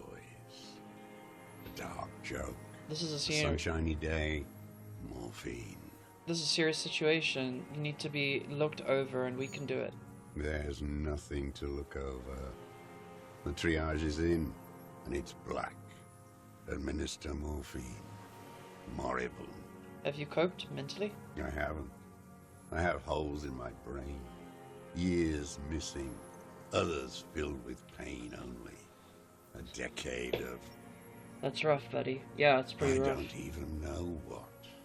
Inferno? I have a lot of holes in my brain, point to it. You notice the lieutenant is about to say something. I would imagine it gets tremendously difficult, mentally, to live in isolation. Traitors. It's better alone. I watch the people of this city turn the lights back on, more and more each year. Ruins, glimmering in the dark, like a fucking merry-go-round. It's disgusting. Are they not heartbroken? How could they have moved on? Have you concealed yourself for all these years? It was hard in the tens. I didn't have partisan training. They were searching for stragglers, though. Also have holes in my brain, Mr. Dros. Yeah, same. Floodlights on the water at night. There were posters, campaigns. We communards still hoped, and they needed to snuff that hope out. The East capitulated. Martinez and Cold City were turned to dust. But Jamrock, Forburg, even Coron, and Boogie Street, of course. Those fucking kips had Marsov coursing through their veins. And others too. Some cordons of Revachol was still fighting. There were cells. I tried to contact them. Soon they all went silent. The frequencies dead. How did you get between here and the mainland? At night, I used a dinghy. I only went after dark then. When I got to the city, I stayed underground. Patrols, you lot, the commons too. They'd started snitching. In the city, you move underground? From bunker to bunker. Not anymore. There was something to see in the one bunkers. cares now. I don't even have to hide. They think I'm another antisocial vagrant. I could walk straight into that town if I wanted. I just... The weapons cache under Saint Gilasson. Gislean. 22B, point to it. In the basement, have you been there? So you finally found it. There must have been a small squadron's worth of arms in there. Elmer Graves, right? They were. They were damaged beyond use. I know. So you've been there? Sleeping. Some nights. Ammo scrounging on others. Those McGraves were shit, even before they corroded. Some had bullets in the chamber, however. There's a small bunker under the Felt building. Have you stayed there? The propaganda bunker. I used to, but not anymore. Propaganda bunker? They stored leaflets there. Broadcasting equipment, too. Made broadcasts, I think. Propaganda officers. I buried them with their leaflets. They killed themselves. 2 young boys. Killed themselves? A lot of our boys did. I spent some winters there. Never liked it. Kept thinking of them.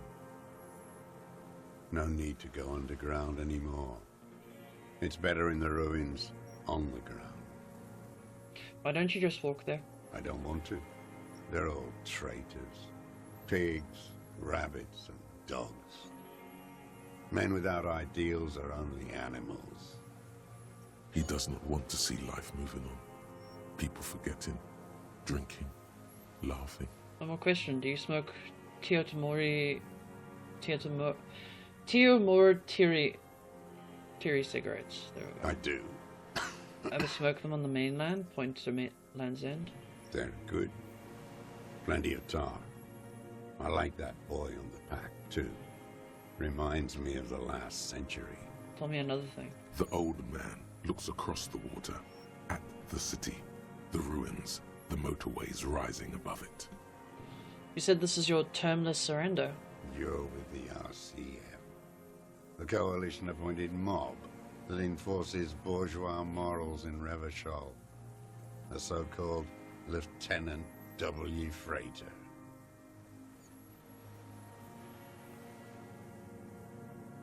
I know what it looks like, but I have secret plans to turn with the RCM. Let's just leave it at that. I don't know, I feel like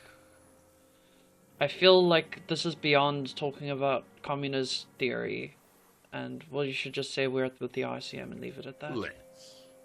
You represent the Moralist International, the enemies of humanity who took this city. It's you, Miba. I represent their adversary, le Parti Communiste dans ce monde. The Communist Party of the Insuland. Okay. Take me to them as a prisoner of war. I have relinquished my weapon. I can no longer serve. No superiors can relieve me of my duty. You bulldoze them all to a mass grave for trying to free humanity.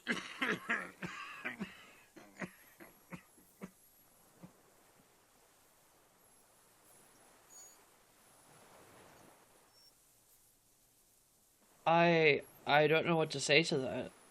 I really don't. A spray of blood from his mouth. I think that I'm done crying, and then this game just throws another thing at me. So you're a communist soldier from the communist army? No, I am not a soldier. I am an ideological officer. I belong to the party, not the army. But you said you were trained to and assigned to the defense corps? Trained in historical materialism, then assigned as a political commissar by the party. These things used to mean something. What does a political commissar do? The old man does not answer.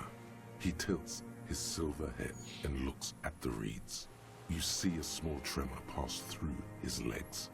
His job was to assure the army answers to civilian control and follows the ideology of the Commune. Scientific communism. A commissaire politique is a night philosopher of the revolution, a future human. Damn. That means you're a trained communist, right? He nods slowly. Then another tremor. I'm also a communist. Point to yourself. No, you're not. You're a liberast. Liberast? A liberal and a pederast. It's what most liberals are. I'm not a liberal. I told you I'm a communist. Detective, we have not come here to discuss ideology. We have come to ask questions regarding a murder investigation. Okay. The old man spits into the fire pit. He does not say anything more. A jitter passes his lower body. There's definitely something off with his body. Something more than just metabolism. I have another serious question for you. There's nothing serious in this world. It's a farce. I got liberal zoned. Assess his body language. For a 60-year-old man with stomach trouble, who spent his entire life alone on an uninhabited island, he seems surprisingly fit. Just as palpable. It's so good. That's it? He's clearly a drug user of the painkiller sort, prone to erratic hand gestures, and malnourished. But that's it. Pick up the gun lying in the His sand. gaze follows your motions. The rifle feels surprisingly light in your hand. Frame stopped and patched in places with tape and wire. Inspect it closer. The rifle's in a shabby state, like a crutch. I'm calling you a good boy, Harry. You failed to endear yourself to the communist cause. It's true. Made of walnut. On the butt, you see Vespertine writing, burned into the wood. Triangong, 4.46mm, made in Sinyao. It says he said Triangong made in Sinya. No one said it has to be a Belmagrave. We were just guessing.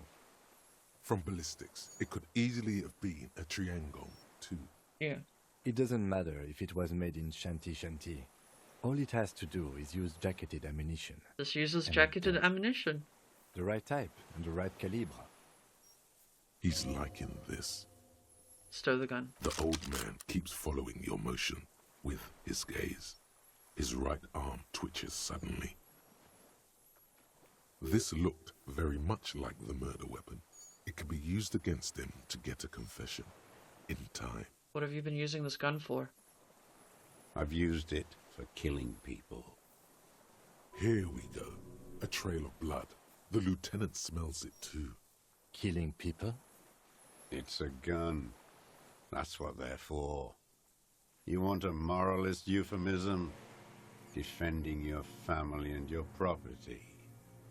I haven't done that. I've used it to kill people. Interesting. During or after the war? There is no after the war.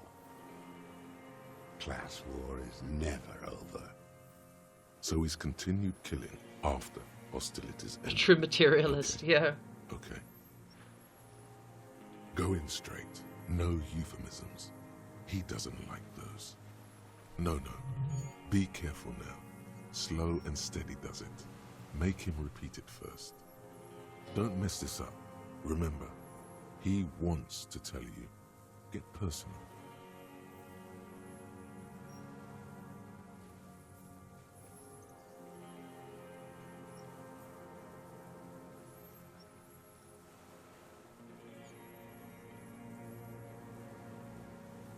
Wait, so which one do I see then? Nothing comes to you. Silence. His black eyes look at you. And in them, a chill, like electricity running up your spine, crawling into your skull. What? All is not as it seems. Detective. Damn it. Ask it already, he wants to say. I know what you want to tell. I know you want to tell me. Have you killed anyone with that gun in the last week or two? Did you use that gun to shoot and kill a colonel of the security contractor? Of the security contractor, Crenell? The who now? The corpse in ceramic armor hanging behind the Whirling rags. Did you shoot him? The fascist death squad who took a bullet in the mouth on the night of March 4th. Oh, yes. That one. Ugly piece of work, that boy. Did you kill him? I am a son of a welder and an officer of the commune of Revachol. I do not collaborate with murderers and pederasts of the liberal regime. Tear into him. Pile it on him. Everything you got on him. The more, the better. War never changes. The gun. The murder weapon is the perfect opener. The scent of blood in the air. But what else? There was something you can't remember. Come on, what am I forgetting? Hit yourself on the side of the head. I don't need your cooperation. I've got this. Show him the Triangong. 446.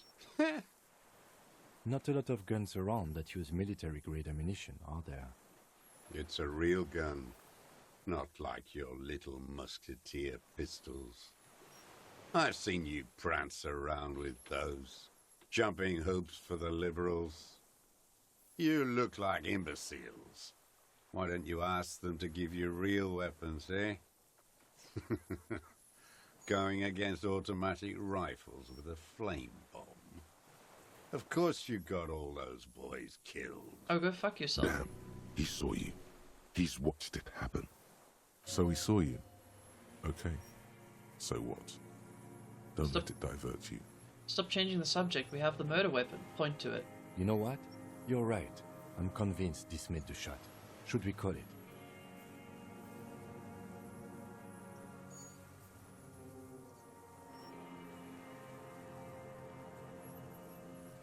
I'm calling it. We have the murder weapon. Good. This feels good, doesn't it? Tearing things up like this. When you have the murder weapon, you have the killer. Murder. This pushed him, but not enough. Just a little more. We've done ballistics. Point to the tower. The shot came from this island. I saw you poking around there, looking for evidence. You're damn diligent when it comes to dead fascies. Did you like the view? You had direct visibility. There are embrasures in the concrete, specifically meant for a top follower to use. And you had a long-range rifle in your possession. You have been here a long time, Mr. Dross. Too long. You need medical aid. I'm ready to die. I've done my part. It's the best uninterrupted line of sight into that window in all of Martinez. Because it's a sniper's nest, you stupid fuck. Radio Gosh is right. You have worms in your brain. Brain worms? Almost. He almost burst out there. Keep piling arguments. Come on, what am I forgetting? Hit yourself on the side of the head. Wait, here it comes. The goddamn Maybells. The dried Maybells on Clausia's roof. Oh, yes. There were Maybells in the grass when you got here, and Maybells on Clausia's balcony. Wait, don't forget the footprints. The diagonal prints in the dust in the secret space behind Clausia's bedroom.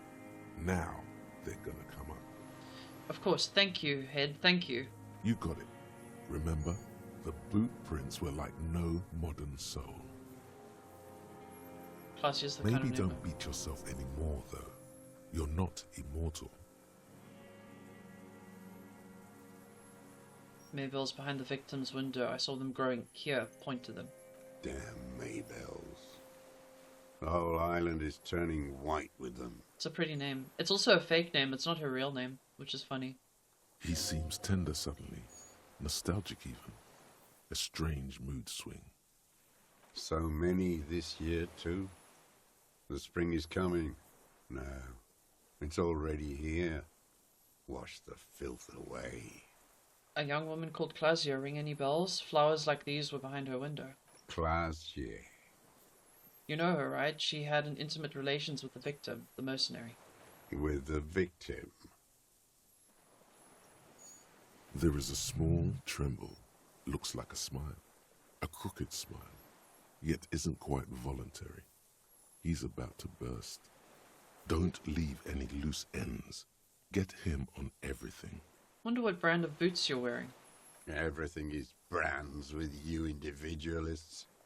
Who cares what brand my shoes are? Sansa. Some shit. Show me the soles, please, Mr. Dras. Fucking imbecile. Ullman stretches as his leg in black and white spiral pattern. Ah! Worn out, old, running on the shoes. The maker is called Sensory. You see their V-shaped logo, but can't make out the size. These are not the unusual horizontal patterned soles you saw in the dust on the floor of the hidden room. They do, however, seem to be about the same size. The size fits, but not the sole. Wait, maybe it's simpler than that. Come on. Simpler? No. This is another loose thread you will never connect. Goddamn footprints everywhere. I hate them. The lieutenant raises his brow. What are you doing? He's thinking. We almost got him here. Not now. Stop yourself. Cough. People change shoes, detective. It was you. You were there, weren't you? Crawling and whirling in the rags. What were you doing? Some kind of reconnaissance? Preparing the scene? Listening in on her? Trying to rack your brains. You're desperate to report something back to your masters. They must have really loved that dead fuck. The old man stares at his own prints in the ash around the fire. Silent suddenly, some strange process within him. A gush of wind. Seagulls in the distance. You know who he was. A coalition-trained murderer. Armored and armed. He wasn't human. The blunt end of a hammer. Dripping with blood. He was a soldier too. He was a man. He was a rapist. I'm not saying he didn't deserve it. I don't know. Because when Clausia talked about it, it wasn't like that. He was a soldier too. He was a man. Beating us to the ground. Moaning with joy. Because Clausia made it quite clear that that was just something that was said. Dies. I haven't seen you on this coast for 40 years. You know, maybe I should have killed one sooner. Got your attention. Now you stop beating druggies and prostitutes in your basement. Now you come to investigate. Not when they die by the hundreds. Actually got a good point there. So you killed him? Oh, the inhumanity. One paramilitary less in Revachol. Tear out of his eyes, fist began to tremble from the anger. The lieutenant raises his right arm to hush you. Hush. He does not need to be pushed anymore. The ball is rolling. While the lieutenant listens, holding his breath. Just nod. I had them in my sights. Both of them. Him and the whore. I was breathing with them. In phase. And I pulled the trigger and flew on the air until I landed in his mouth. I didn't think I had a shot like that in me anymore. I did. I saw him kneel there with his mouth full of death, and that stupid look on his face. And his dick's still in her. Then what? Nothing. I went to sleep. Next morning there were Maybells everywhere. The world was white, or what's left of it anyway. My last spring here. I knew the fascists would come to avenge their own. And so they did. Mr. Dross, are you aware you're confessing to murder? Yes. And you were looking at Dan, the victim and a young woman, having sex through the scope of your rifle that night, before you shot him? The old man nods. Why? Because that's what they were doing.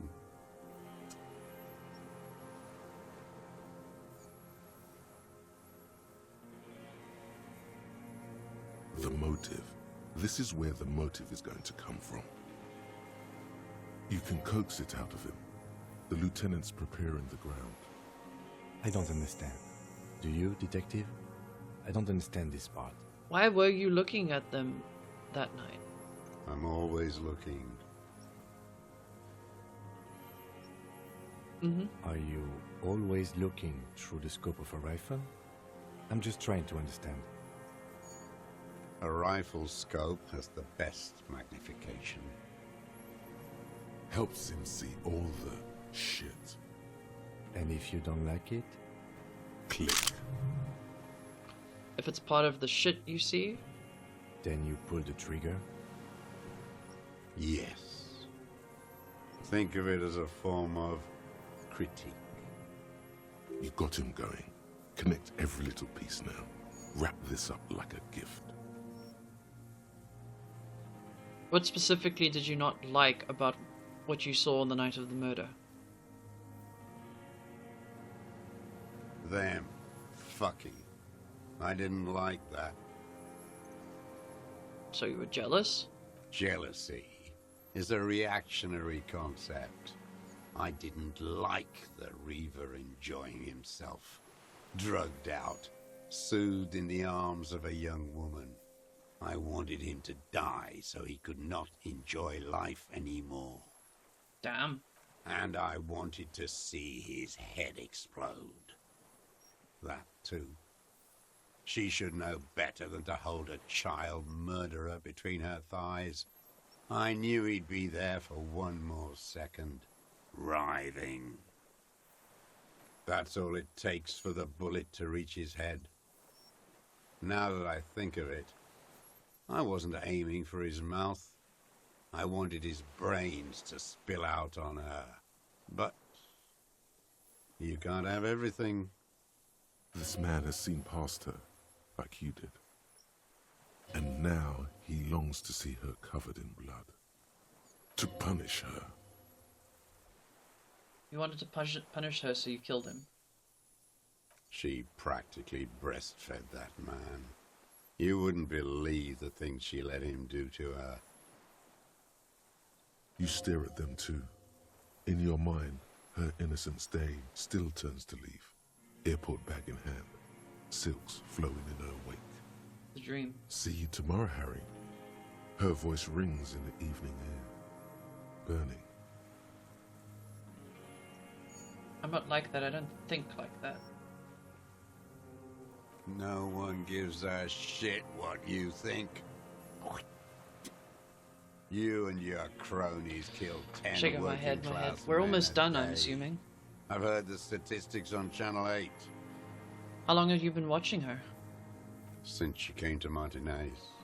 I saw her sneaking in the reeds early in the morning, behind the Fell building. It was dark, still winter. She didn't have her skimpy outfit on then, just a spot in the night, moving. Past the Fell building on the coast? What was she doing there? Hiding something in the water. She had a fag after she'd done it. I was up in the ruins there. She couldn't see me, but I could see her, smoking. She was nervous, but not scared. And beautiful. What do you think she hid there? Her passport and tickets to Villette. And from there, to Cachet Brut. Oh, he's got it. In the free state of Semonine, hidden away at the edge of the earth, near the Pale. This is the hidden boy she told us about, right? You looked into it? After she was gone.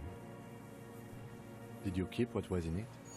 When we found the submersible, it was empty. No. Why would I do that? I didn't need tickets to Villiers. I put them back. If I wanted to extort someone, I'd do better. A little inconsistency. He was surprised to hear her name Clausia before. Would he not have seen it on the documents? Just gonna take my meds quickly, because we're almost... I assume we're wrapping up here soon. I want to get preemptive on getting some sleep.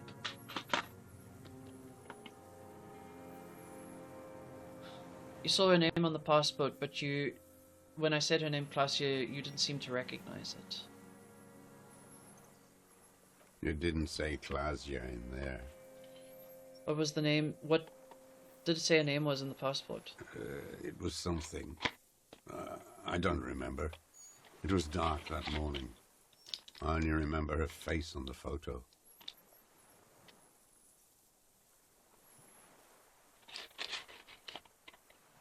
What did it say her name was in the passport? Oh, I already asked that. Are you sure we checked the submersible? There was nothing there.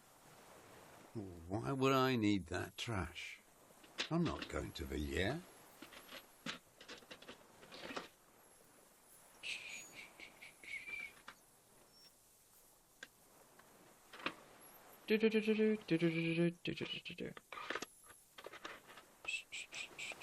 Sorry, I know this is a very emotional moment, but I need to take my meds quickly.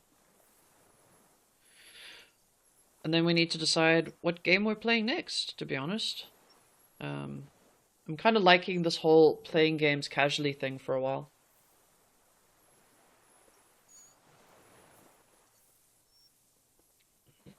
Hydrate, thank you. A strange confusion comes over him from time to time. Moving on, did you continue watching her after this? I did. She had a face like an archipelago, with those birthmarks, and a body hard and lean and bruised all over, black and yellow. I could see she's taken a beating. I could see who she was, too. A spook, on the run. Revachal's the cloaca of capital now. The cloaca of the capital. Okay, sure, buddy. Dealers end up here to do drugs and have sex like animals. You could tell she was a spook from the documents? She had different color hair on the photo, and glasses. Forged. Some sordid bourgeois affair. I've heard about this kind of thing on the radio. How did you see all this? The bruises and that she was beaten? I'm not blind, am I? How does he know those minute details about her body? It quickly comes to you. The bruises on her body, any chance you've seen them through a hole in the wall? Oh, yes. Cutting those drugs of hers into little lines with a knife. Masturbating. Oh, God. Everything in him fills with impossible longing, all at once. Did you make that hole? With a clip point knife. Ever see her through a window on the roof? Like that, too. Yes. Bending like a bow against the glass. You've been through the secret route behind the whirling and rags. Those were your footprints there. You've just changed your shoes. I've been through all of Martinez. Every nook and cranny. And that too. Yes, that too. The things they did in that little room. What she'd do to feel good. Funny the way light works. You turn it on inside, and it gets so dark out, you can't see a man looking in. I learned that in the 20s, when they were still hunting me. I've seen people do some shit, but... You hear the familiar scribble of the lieutenant's pen. A quick glance at you. One more loose end down. We're doing this, detective. How did you get in there? The hidden pinball workshop. I can just walk in there now after a good wash. I told you, they think I'm an antisocial. Closing hour is a good time. The kitchen's empty. You had to open the steel door in the kitchen? How? I got that open a long time ago. Some bourgeois game merchant lived there. I don't know, 15 years ago. You had feelings for He that left woman. spare keys all over, and I took one. Then I saw her turn the light on one night in my scope. There's nothing to hold on to. Only this.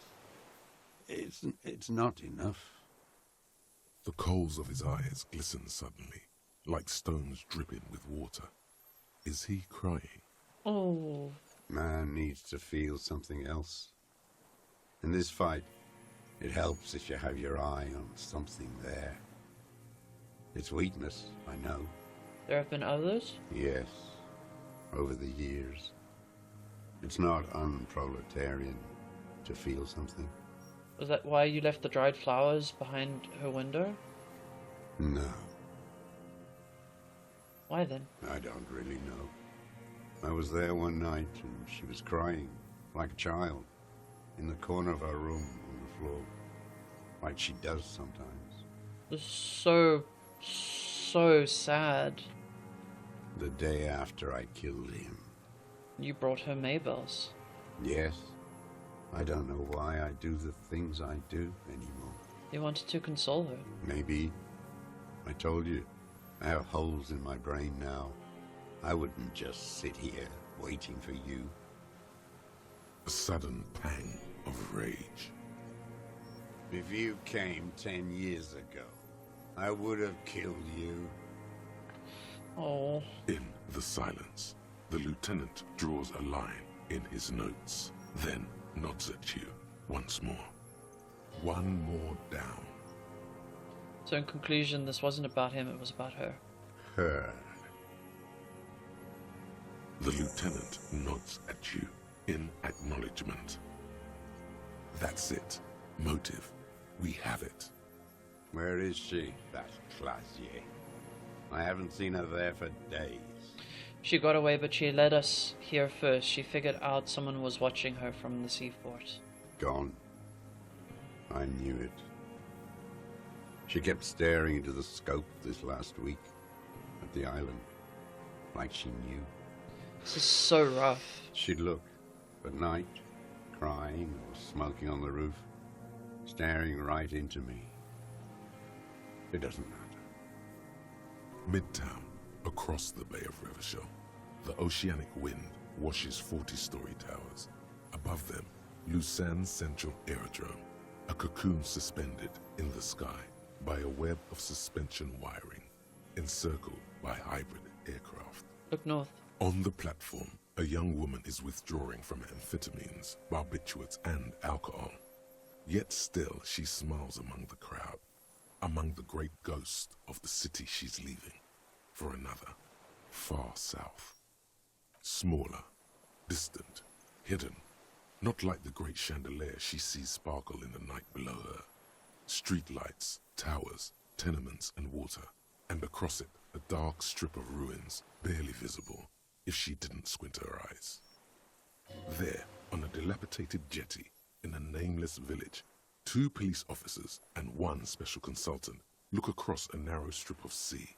The ruins of a seafort stick out of the water, built by Philippe II, reappropriated by the Commune, then lost in the landing. He's there, doing what exactly I don't know. Satellite Officer Vic Mayer points at the ruins. Behind that anti-aircraft something. That's why we can't see him. Special Consultant Heidelstam is optimistic. We'll see the boat when he comes. Let's go get a coffee until then. I know this interesting little place. Where? His voice trails off as the 3 walk down the jetty. As the men go, Patrol Officer Minnow looks back over her shoulder at the crumbling fortification like a rotten tooth rising out of the water. Good luck, Harry. she thinks. You need something good for this. We could get more. We've got him talking. Who knows what he's seen and done over the years? You could get more out of him. He likes talking. Enough. Take him in. Bend his arms behind his back and end this. Been looking at anything else you haven't liked? A tragic comedy. Druggies, prostitutes, and rentiers. A strange little engine seems to fire up in him again. It straightens his back. Detest pushes the cobwebs out of his eyes. Pushes the melancholy aside. He relishes it. Specifically, the whole city is a charnel house. Stripped clean and draped in neon. But Martinez is the worst. How come? Because of the racists. Everyone is a racist in Martinez. It's their favorite thing to do in the whole world. Listening to race-themed radio shows. In the ruins, in their lorries. Pumped full of steroids and Radio Revachol 92. Race this, race that. It's all sanctioned by that Social Democratic Union and the farce of a Social Democrat who runs it. Mr. Clare? Yes, the fly larva in his container. He let some nihilistic advertising yuppies erect a statue of Philippe III, a syphilitic murderer, on the town square, to spit on the working class. Let him finish? Not since the serfs of ancient Pericarnassus has history produced a more inert social class than the Martinez proletariat. The rest of Revachol at least pretends to rebuild. These people still live in ruins. Damn. Intense, like animals, like those boom-boom morons on the ice. A pity they didn't drown in that tent of theirs.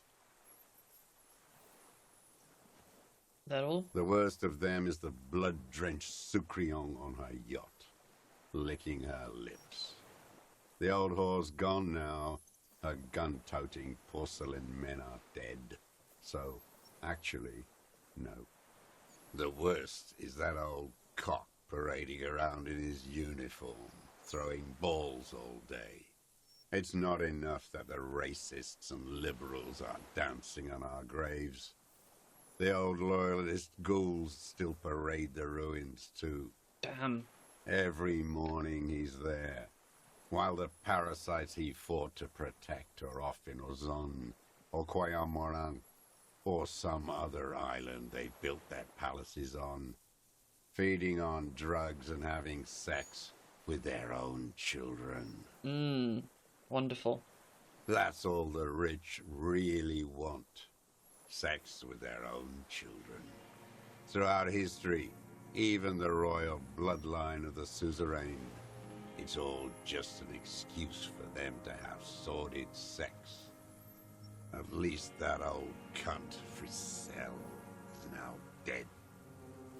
Just not. We did good when we pushed him under that horse car. If only, in the 30s, those disco whores. The disco whores are too much. Hatred shuts down his brain's language center, leaving only a nonsensical sputter. You mentioned the Union Social Democratic and Mr. Clare's farce of a social... and Mr. Clare a farce of a social democrat. Another hideous disappointment. Unions are the real enemy. The true enemy of the proletariat. Placating the masses. Man, this conversation. Who's a disappointment? Everard Clare? That deformed toad? I wouldn't expect him to wipe his own ass. I mean, the brains of the operation. The smart one. Doesn't Everard run the Union? That mobster toad couldn't run a shithouse. He has no political education. His twin, Edgar Clare, that one's been to one of those East Revachol universities. He talks a big game about uprising, and alienation and so on. You've talked to Edgar? First against the wall with him. The Clares wouldn't miss a man hidden in their own backyard. Not all this time. Nothing happens in Martinez without them knowing. Of course. Maybe the Clears asked him to. Don't go straight for the kill. Exhaust everything else first. Soften him up. Have you approached them? I haven't approached anyone. I hid. It was Edgar who came to me. How did he know you were here? He didn't just stumble in like an oaf. He figured it out. Some kids told him about a monster on the island. I told you, he has brains. Stepped right off the boat and walked down where you came. I even kept the door open for him. Thought he was a man of the left, wouldn't rat me out. I was right about one of those things. When was this? 20 years ago. Neither of them could walk now, could they? They were less fat then. That's around the time the Clears came to power. What did you talk about? Edgar did the talking. Paid his respects like I were a fossil in a uniform. Offered platitudes about the struggle. Flaunted his pink degree. Even quoted Marzoff. Never trust a social democrat who quotes Marzoff. Oh, and charity too. They love their charity. Offered me blankets and social housing. I still have the gas cooker he brought. And he let you be here? Let me be here? The ZOC is an unlawful successor of the Commune of Revachol. We took this fortification from the Loyalists. Even the Clares understand this. Mr. Droz, did you kill the Crenel mercenary for the Clares to incite a riot? You know why I killed that fucker, Dwat. As to Edgar, I'm not doing anything for that swine again. Again? What have you done for Edgar before? Tried teaching him some Marzovian socioeconomics. They didn't stick. We parted ways. What was it about the deal between him and Edgar? Oh no, the connection doesn't come to you on such a pivotal moment. Dumbo, do something. You can't zone out now. This isn't Doodaloo dance time. This is Doodaloo. Slap yourself in the head again. Jumpstart it. Wait, it was about him meeting Edgar in a deal. By God, we are on the edge, in the very end, and you can't even remember what you're trying to connect, can you? While the murder suspect stares at you with Kim, contempt. what do you think about this, About this deal you made? With Edgar, the death of the Crenel mercenary was only coincidentally beneficial to the Clares. But what about the other people you've killed for them? Other people? Like the previous 4 women of the Union. That's it. That's what you weren't connecting yourself. I didn't fight 40 years to end up an informant for the international regime. What happened, happened. Still dumb. Your eyes are transfixed on his digit. It's yellow with nicotine. Before, when you asked him about the Union, he said it was a disappointment. They promised him something political. They promised political change and they didn't deliver. Look who's up. You're worse off than me. We will have plenty of time to talk about this, Mr. Droz, when you're in pre-detention. It takes years in pre-detention. Go ahead. I've been in solitary confinement my whole life. Ease off it. This was not an unmitigated disaster. The lieutenant mitigated it. Just proceed, calmly. I'm glad we talked about this. No. Glad? It's all gone.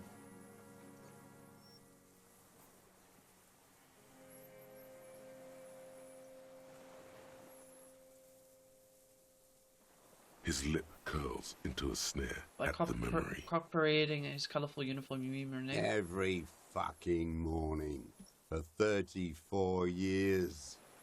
Throwing that ball. One ball against the other. I've always loathed that game. That is not a working class game. I don't care what they say on radio, June. Cool. Royalist ghouls played like it was life itself. Click, clack across the water each day. And that uniform, like a parrot plumage. I won't even mention that he's a traitor to his race. A Patank maniac race traitor. Just good. I It's a good remember game, fuck him. you. Yeah, right? I It's a good remember game. him from Lanos. Not him, personally. His make and model. There were tens of thousands of them. I thought we took them all out before the Liberals came to their rescue. We missed one. That one. Fat and plump, like a pheasant, just begging to be popped off. Please, Mr. Dross, shoot me. He whispers with such predatory hunger. It borders on longing. You'd like to kill him? Not yet. I like to look at him strut around, place the crosshair on his medals, right on his face, and just fiddle the trigger. Think about it. Let the bomb melt in my mouth. Save the treat for later? He is a juicy bonbon, that one. A real treat for the black day. The blackest. When I put that gun in my own mouth, I think, no, don't waste it. Put this lead in that cock, Rene. For the boys he killed. And then I look at him throw those balls, and I suddenly feel better. I even hid one bullet, so I'd always have one for him. Haven't seen him there lately. Must be down with arthritis. Oh, cunt. Momentarily, he's worried for him. He reminds him of himself. The same hatred. The same. You try to think of another thing, but no. It's just the hatred. How else will I be able to throw a bull into the sea as it should be done? They Exactly. are veterans of the same war. Somewhere west in Coal City, his enemy is lying in a dark room on a metal slider, not breathing, like he will too, soon. Half of the war between these men is over. With an agitated gait, Satellite Officer Jean Heron Vichmer paces the jetty, 22 kilometers east in Martinez. What could he possibly be doing there for so long, he says. Police work? Patrol Officer Judith Minot replies, I'm glad we with talked a about tinge of this. hope No. in her voice. A tinge of warmth, too, against the cold air rising from the water. Glad? It's all gone. Yosef Leonovic Dross, you are under arrest for the murder of the Crenel Colonel here in Martinez. What? But you said I would be taken to the... Oh, I'm gonna start crying. The sum of all the erratic movements. Oh my god, did you see how his body language changed? Exhibited. Oh no. The wind picks up. The silence on the water is broken all around you. Little shivers of waves appear. The lieutenant continues, like an... Your Wayfarer rights have been suspended. Information provided to the officers on the scene will be used against you by the prosecution. You will be given legal counsel within 1 week and must face court in 44 days. Do you understand?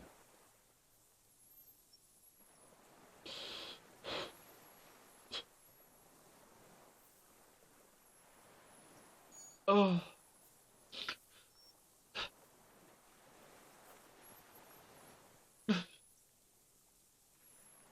Do you understand?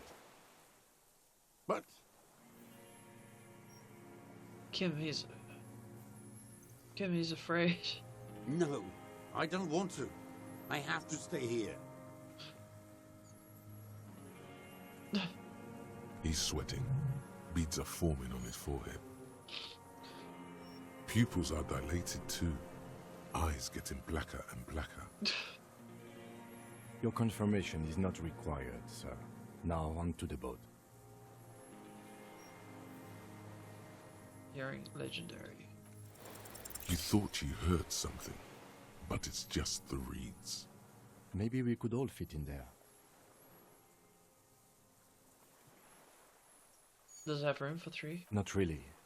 We could escort him to the pier, then either one of us can take him inland while the other stays here. But then, who watches him while you're coming back here? Who watches him while I come back for you? You come back for me? How about I go and send a boat back for you? What is this farce? This is a fucking farce. I can't. Lillian, you could ask her maybe. Maybe I can ask that nitpicker to watch him. This is no harmless old man. Yeah. This fucking world. This world. What is this? No, listen. Listen now. You could come back for me once you've taken him to the precinct. No, it would take a whole day on this island. You go and transport the prisoner. I'll be here. I can escort him to the pier with you. No need to be polite, I'll do it. This world. What are you talking about? Is this... Oh, this is Your so skin sad. is crawling suddenly.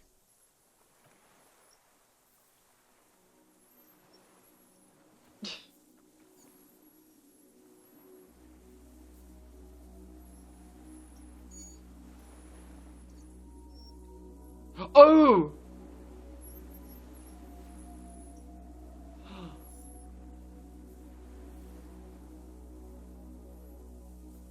A delicate tangle of arms and legs unfolds from the reeds. What limb is that? by limb. Point to it. To then just stand there, moving its scythe-like arms in ghostly silence. What are you talking about? I don't know what the hell that is. The giant insect. There's nothing there. The stick insect is over 3 meters tall. It looks straight at you with its tiny pinprick eyes and its grotesquely small head. You feel your legs shaking under you and your gun hand move to your holster to grab the gun.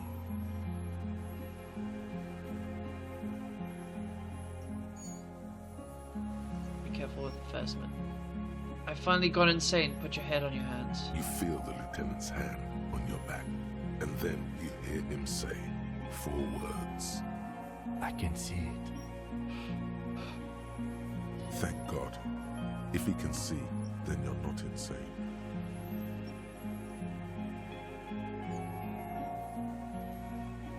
But that means it's really there, spinning slowly, in absolute silence, its limbs long and slender. Be very, very careful.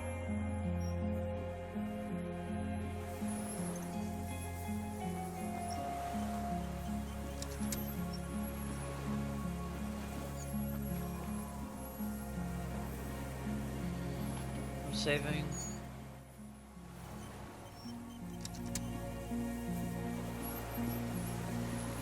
The creature stands on long stilt-like legs, antennae hanging from his head like a woman's hair, right? white and curled at the tips. It is no more than 5 steps away from you. Reed-like tufts stick out of its joints. As the insect moves its forearms, it produces a faint hiss, like a reel-to-reel machine spinning after the tape breaks. I'm not failing this. Give me more electrochemistry.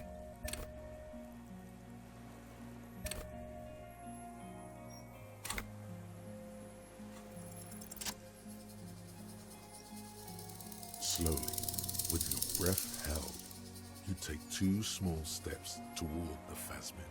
The creature lets out a series of ultrasonic clicks that swarm around your head like swallows. Like laughter, a sort of happiness. Sweat drips from your brow, soaking your chest. You reek of it, your chemicals. The tracheal system on the creature's abdomen expands in front of you to take in and expel air.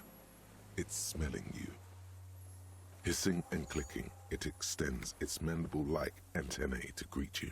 You're right below it now, looking up at the colossal chitin of its white limbs.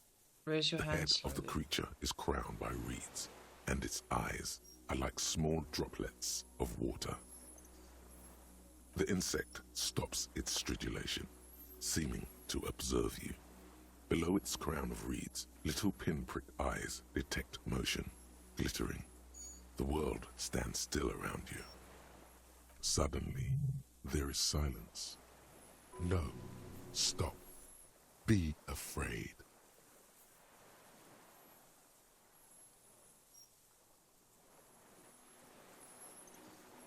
Raise your other hand too. Ooh. As you do, the invertebrate comes to life, its limbs moving independent of each other, as if each has a mind of its own. They are white, like stalks of porcelain, knitting above you. Shifting around in the reeds around it, in the muddy water, you notice some of its hind legs apparently standing on the water from time to time. Whisper. Okay, Kim. It's that light. Take the picture. Okay.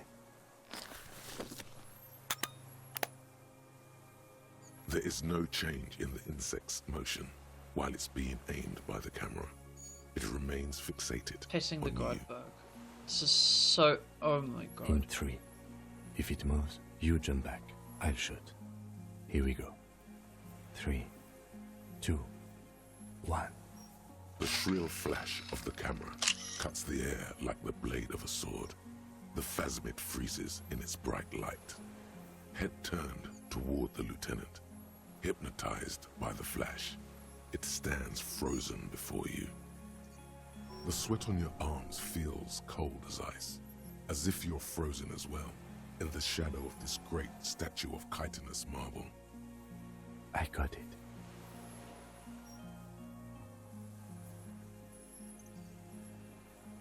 We got it. Back off. A shudder pulses through the creature's limbs. It jolts back to life, like a record continuing where it left off, in a swaying, praying motion. Even something stirs in the insect as you begin to back off. It seems to also take a step back. Something tells you the next time you engage and disengage, it will probably flee. The arthropod follows you with its antennae. As you back off, the cracks and hisses of the take that's come to its end grow more distant.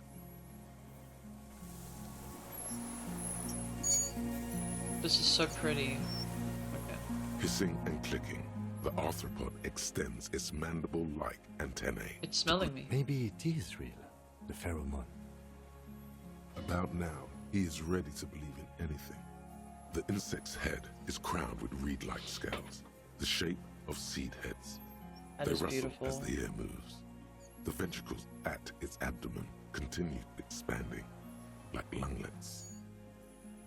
Breathing you in, your sour, greasy semiochemicals on the breeze. Hello, I'm Harry. I don't really know who I don't really know who I am. No reply. A total ancient silence comes from its mouth, Stand on along your with tiptoes what and appears to be some kind of foam. The stridulations of its limbs continue all around you. back off. The invertebrate stops, raising its side-like arms and tilting its tiny head, Tell me, what are you formed doing? from the fused plates around its mouth. For a second, the effigy is frozen. Then it nudges back into motion with a click. I exist. I exist too. Tell me what it's like for you. I'm ill. What is your illness? I'm ill in my head. I'm insane. That's how it is for me. Ooh, I like this one better. My heart. For me, it's sadness. Input after input. For me, it is not like that. I have states, not the emotions. For example, I experience excitement at unexpected sugar rewards.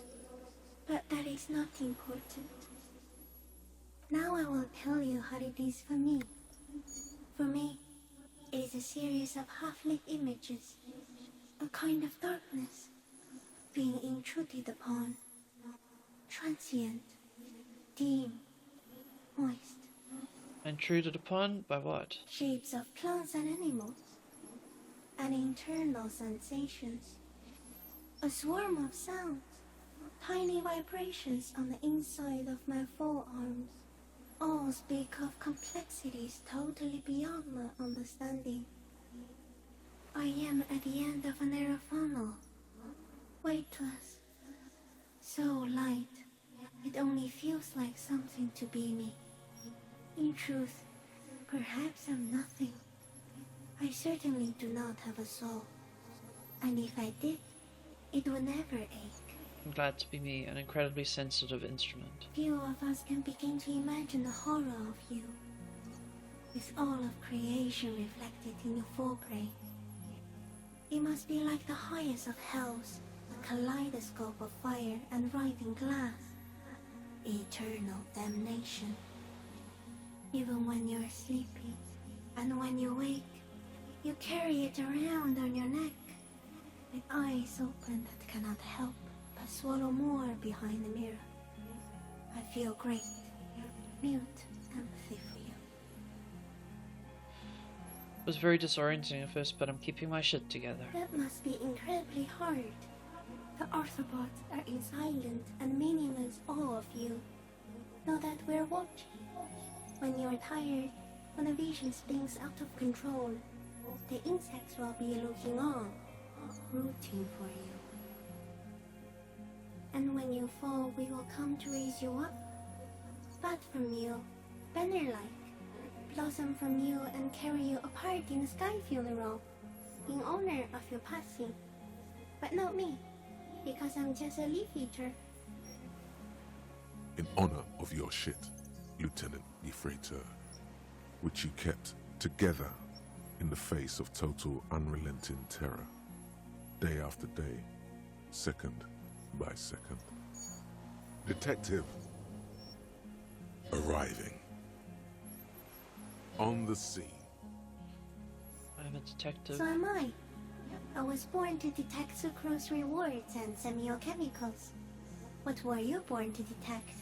I was born to detect you. Yes. No one detected me for such a long, long time. For thousands of years. I dithered, out of sight. Trapped myself in greenery. This is my masterpiece. No one believed I exist. Almost no one. Until you came, detective. Dripping of blood that smells like strawberries. Across the calm sea. The first in 1,000 lives. Is this a dream? What's happening? No. You're awake. I am real. Light is foaming me. This is real. Where does it come from? All this around us, the world. Not even the birds know that. Not even a water lily. And all we can do is beat our fists against it day after day with no answer. You can also eat it. If it's a leaf, you can put it in your mouth. Yum yum. Or read. What exactly are you? I am an unknown species of the order Phantasmodia, endemic to the Insulandian Insula. For the last 350 years, I have hidden in plain sight, masquerading as the reeds, molding, cloning myself, unfolding at night to play with trash bins and boys. I love this phasmid so much. It may have unknown, dangerous biochemical characteristics that help it maintain its camouflage. No one unnoticed by the first settlers and the land surveyors of the suzerain. Also, by the soldiers of the revolution and officials of the occupation. Even the Seminole Islanders who came here first, but did not stay, have not seen me. Oh my god, I've cried so much playing this. I have stayed hidden through 4 forms of government and 2 scientific revolutions, until I was accidentally discovered by a detective of the citizen militia in Rebelshaw, district of Martinez, March 51. Are you poisonous? Yes. I do not have a starter display, so I use a neurodegenerative element to aid in camouflage. Do not worry. It is only destructive over long periods of time. The deserter. He's been here for a long time. Are you a miracle? No. You are the miracle. How? The moral of our encounter is, I am a relatively medium life form, while you are extreme, all-engulfing madness. A volatile simian nervous system, ominously new to the planet. The Pale too came with you. No one remembers it before you. The Nidarians do not. The radially symmetrics do not. There is an almost unanimous agreement between the birds and the plants that you are going to destroy us all.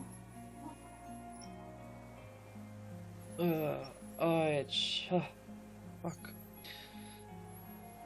Wait, what is the Pale? It is a nervous shadow cast into the world by you, eating away at reality. A great, unnatural territory. Its advent coincides with the arrival of the human mind. I don't have that kind of power. You're a violent and irrepressible miracle.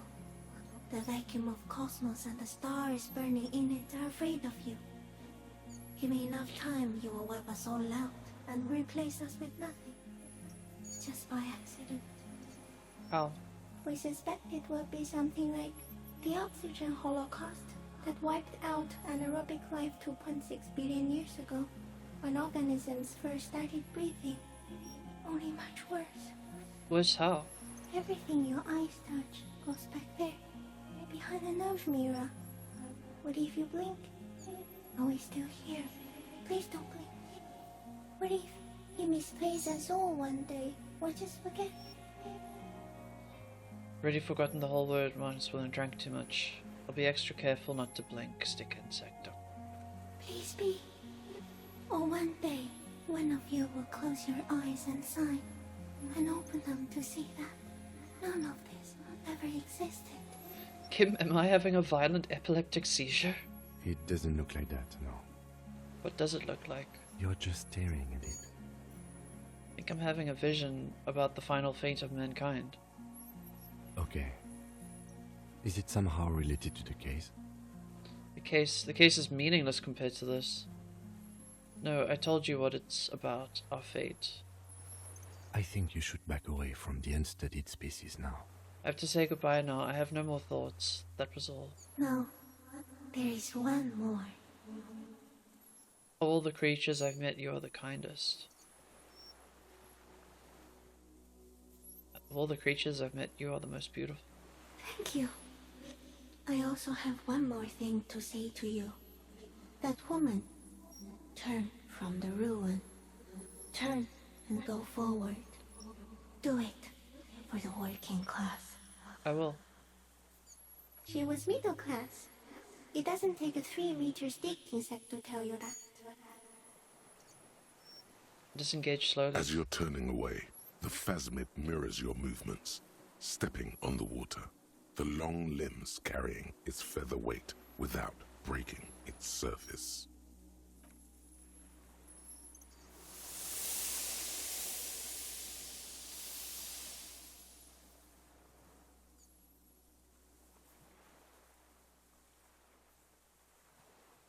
I have no words. And just like that, it's gone. I actually... Skating away across the I have sea's no calm words. mirror, like a skipping stone, leaving nothing but circles on the water. I actually have no words. And something under it. In the place it stood, bobbing there, among the reeds, a collection of items. It's gone.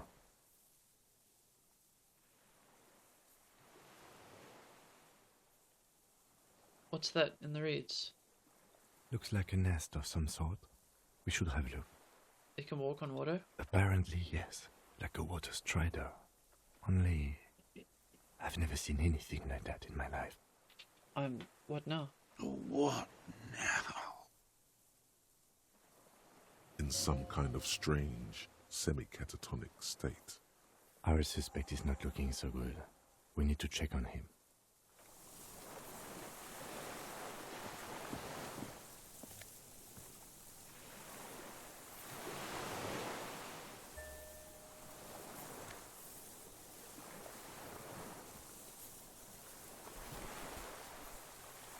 I'm just, I'm blown away, like genuinely. This passport, issued by the Sovereign Republic of Oranje, is issued to a black-haired woman called Katarzyna Alazie. Classia's hidden documents from the MT boy. Look at the photo. It's Klasia, with short black hair and glasses. She looks boyish, younger somehow. What was this doing in the Phasmid's nest? Maybe our man, Mr. Dross, took it from Classia's, or whatever her name was. Hiding place, or...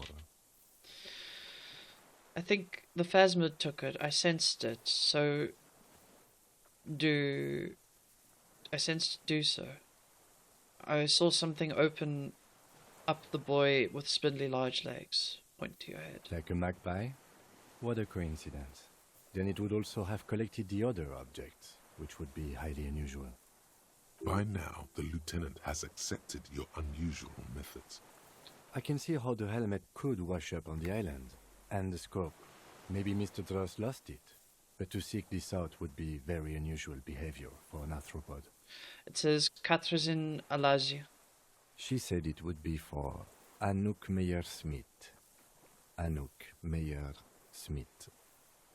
Katarzyna Alazie was supposed to be her real name, where Klasia comes from. Remember? God damn it. I told you she kept lying to you. She's probably lying to someone else right now, in another city. It was supposed to be her real name, she lied to us. Maybe this is her real passport, not a fake. Yes, somehow she managed to lie to us one more time. In a way, she's still lying to us right now. What's her real name then? I don't know, but it's not Katarzyna Alazie or Klasia or Anouk Meyer-Smith. We didn't even scratch the surface with her, detective. Valid based W ratio, ask head, laugh. It's... Perhaps it's better that we didn't arrest her. Who knows what hell she'd be raising in my district by now. Yeah. The winds are silent. The streets are empty of her. She is no longer in the city of Revachol. Put the passport away.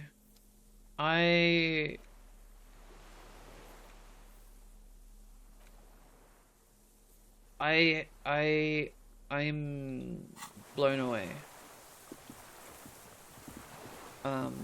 Genuinely. What is it? What do you want from me? I can't go. Something is very wrong with him now. So, could you not see the Phasmid? Mr. Dross? The man does not respond.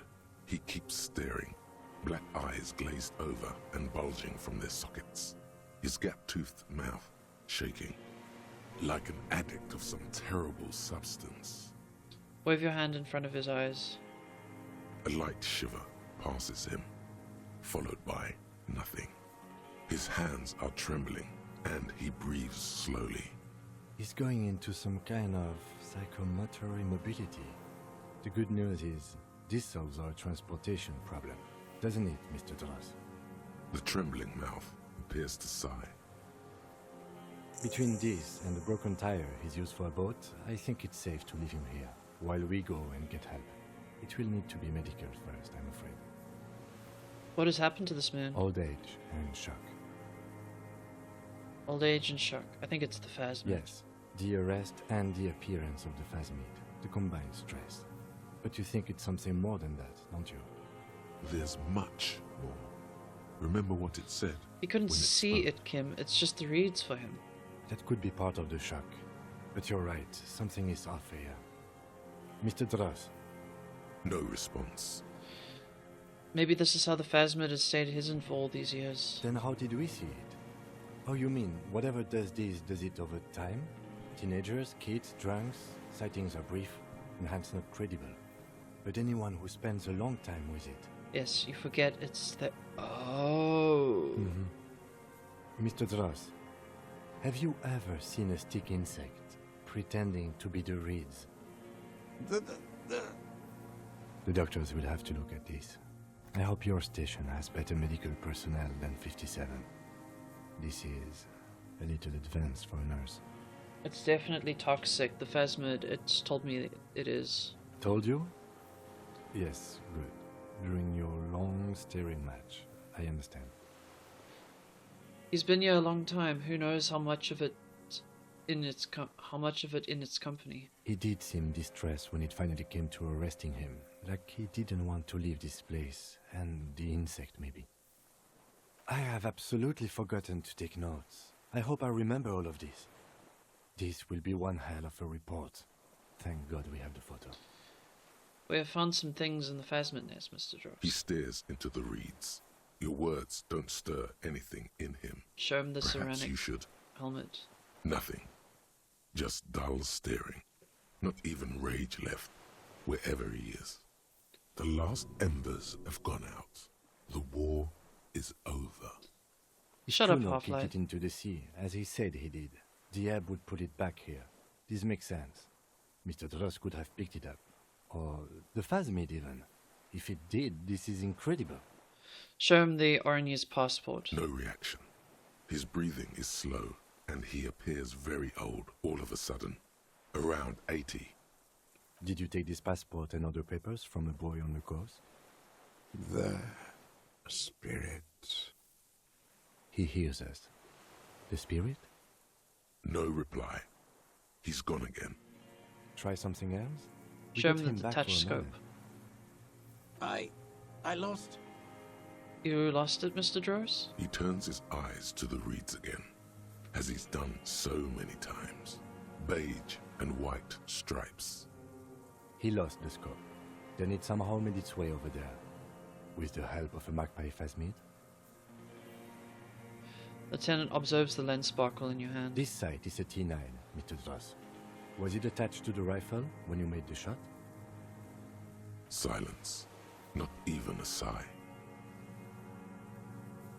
You've gotten all you will out of this poor bee. I'm gonna let you rest now, Mr. Dross. The plastic cape flaps around his face in a gust of wind. His back is slouched and his mouth open. The strength has all gone out of him. Just frail old bones in a sack of tracksuit trousers and a windbreaker. Hang tight. We should think about getting back to the mainland. To get help. He'll be safe here. If we don't take too long. Wow.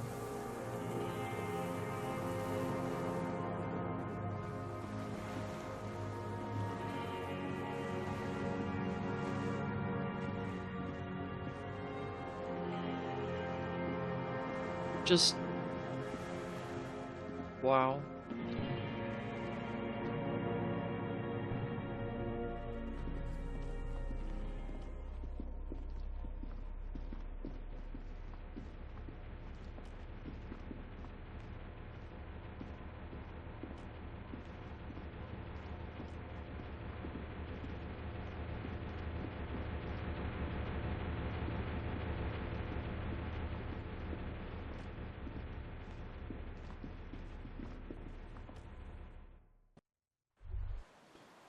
ICM?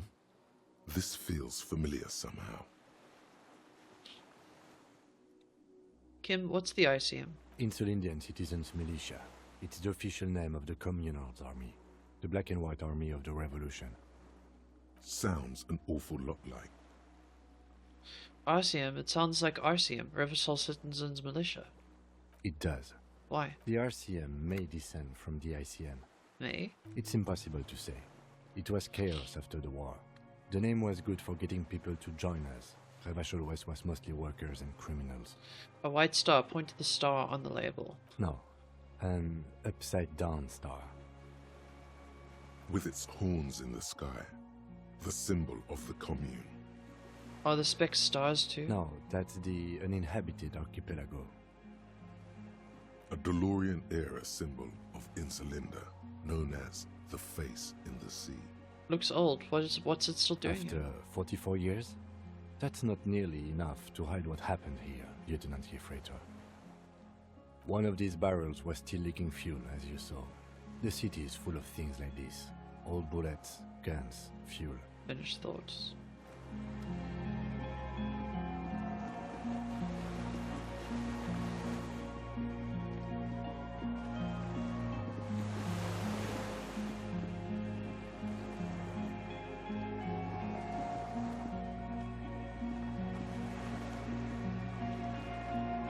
The skiff is swaying on the waves by the dock.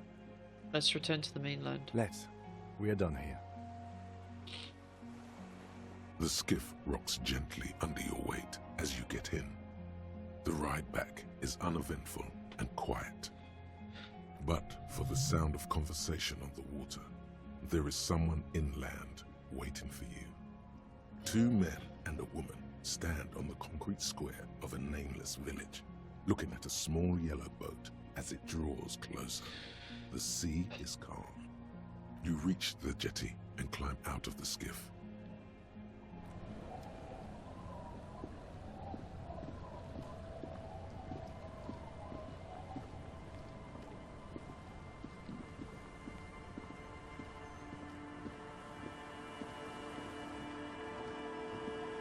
Look what the tide brought in.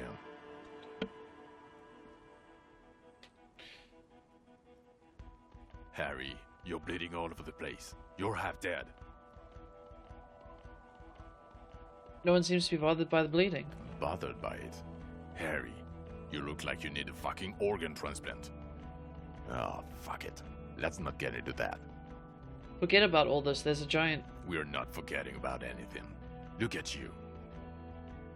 Who are you people? Hello, I'm Trent Heilerstam. I believe we've met on several occasions. I'm your goddamn partner, Jean Vicomar, and this is your special task force. Or what's left of it. Special Consultant Trent Heilerstam, Battle Officer Judith Minot. Hi. We've come to scrape what's left of you off the pavement. Lieutenant Kim Kisuragi, Prison 57. We've just come from the island, where our investigation led us. We might need your help with something later. As if he recalled that he's in fact a decorated police lieutenant and not a naughty boy.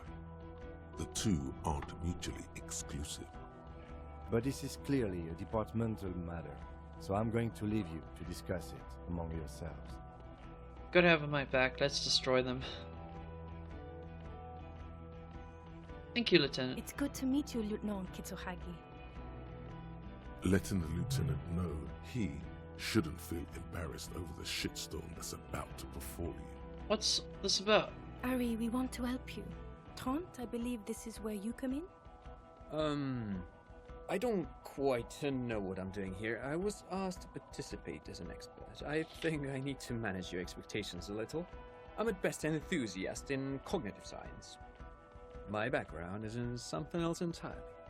I engage in neurology on a merely theoretical level. In fact, I should probably get going. No, Trent, it's too late. You're part of this shit now. What have you got to say for yourself, shit kid? What does he have to say for himself? He left you to catch the bullets. How did you know I was here? The cafeteria manager you fucked over told us where you went. Damn you, cafeteria manager, you betrayed me for the last time. I understand. Okay, God told you. And people on the street helped us too, with your whereabouts. You're a legend among the drunks, Harry. A legendary local drunk. You aren't the man with the sunglasses at all. You're not even blonde. Guilty as charged. I heard you'd lost your mind and your memory. I wanted to see if it was true. And it was. Good work, Harry. You're insane now. There's one less person for me and everyone else to rely on. Actually, I suspected something was off. Did you? Or did you literally not recognize my face? We've been partners for how long, Harry? Don't answer that. You don't remember. He's right. Don't start guessing. Now's not a good time. You never told me... You never told me you're not the horse-faced woman, pointed her. Lieutenant, my name is not horse-faced woman. It's Judith Minot. I was assigned to your unit 2 months ago. I thought we were friends. You know what she means by friends. We're still friends, But I just have a ask, stupid head. Just to be sure. Okay. Because you're my commanding officer, I really want to respect you. I want us to have a normal relationship. That will never happen, Jude. He's the rudest man on earth. He's the reason why the rest of us have to take sensitivity training. And I hate sensitivity training. So, Trent Hedelstam, turns out to be special consultant Trent Hiddleston. Yes, I'm Trant Hiddleston. I never said I wasn't Trant Hiddleston. Wait, what was up with the kid then? Mikhail? Mikhail is my son. His son? What a joke. Everyone is lying to you. Oh yeah, what's up with the interesting history spying on me? With all the interesting history spying on me? No, I was just interested in the Feld building and the Martinez beachhead. And Mikhail wanted to see Martinez. It was a coincidence. So what are you special consulting here? What indeed? I was asked to share my take on some of the more obscure theories developed in Königstein in the 30s, like partial psychotraumatic amnesia, group personality theory. He's here to see if you're insane. He is smart. Let's move on. Duped again. No one says who they are. No one who says who they are. Duped? Hey, here's a brilliant idea. Don't be a morbid drunk and you won't be duped so easily.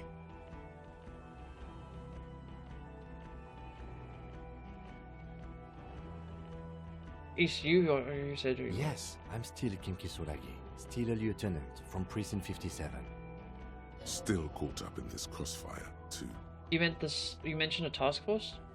Yeah, Major Crimes Unit, under Lieutenant Dubois and Vicomar. Ring any bells? Refresh my own memory. Who else is in this? Refresh your memory? It's a goddamn Major Crimes Unit. There's you, me, Jude, Trant fucking Hiddleston, and Guillaume Baby. I'm technically just a civilian advisor. Oh, fuck you. You're part of this shit show. Yeah, first, who's Guillaume Bevy? Oh, that's an interesting story, actually. Guillaume Bevy is a police reporter who joined our team. He was really good. Then he left because he lost faith in your ability to lead the unit. Other people have left too. Good, smart people. People we won't get back. Only me and this really patient patrol officer are still here. And Trant because I'm forcing him to stay. Okay, so what does the unit do? Do? It's a major crimes unit. We clear the desk of cases so Precinct 41 doesn't look like the worst station in town. We are shit tier now, Harry. Because of you. They're your posse, or what remains of it. Hand-picked, hand-lost. The 41st isn't... Where have you been all this time? There was a mercenary tribunal. God damn it, Harry. You told us to fuck off. You said we're cramping your style. Your detective god. Fuck everything. All we burn. Detect or die. So wait, you let me face a squad of trained killers alone just to teach me a lesson? It wasn't like that. Fuck you, Harry. We didn't know there was gonna be a tribunal, did we? I said all those things. I'm not like that anymore. Yes, you're sorry. You're the sorriest cop who ever lived. Nothing has changed, Harry. I've heard this repentance shit 1,000,000 times over. None of this is ringing any bells. The bells aren't ringing because you have brain damage. Trant, this is where you come in. How bad is it? Well, he doesn't have visible tremors, he talks without slurring, he can drive a boat, he's standing, reasoning. All good signs, but complete retrograde amnesia, episodic and semantic. As displayed in the station call, our interactions with him, and I don't want to be a snitch, but also mine with him before when Harry did not seem to know who I was. It's all very interesting. Interesting? Yes, interesting. I have my theories, but I would like to hear Harry's thoughts first. Wait, Harry, so socioeconomically you think happened I'm to you? so poor I just lost my Neurologically, memory? Not when you phrase it like that. But I don't think critical theory... I know everyone thinks this is far-fetched pink academia, but still, I don't think it should be off the table here. What? He lost his memory because of capitalism? No, not like that. I'm not talking Vredefort school here. But Harry, I asked you, what do you think happened? I drank so much I lost my memory and now I'm slowly recovering it.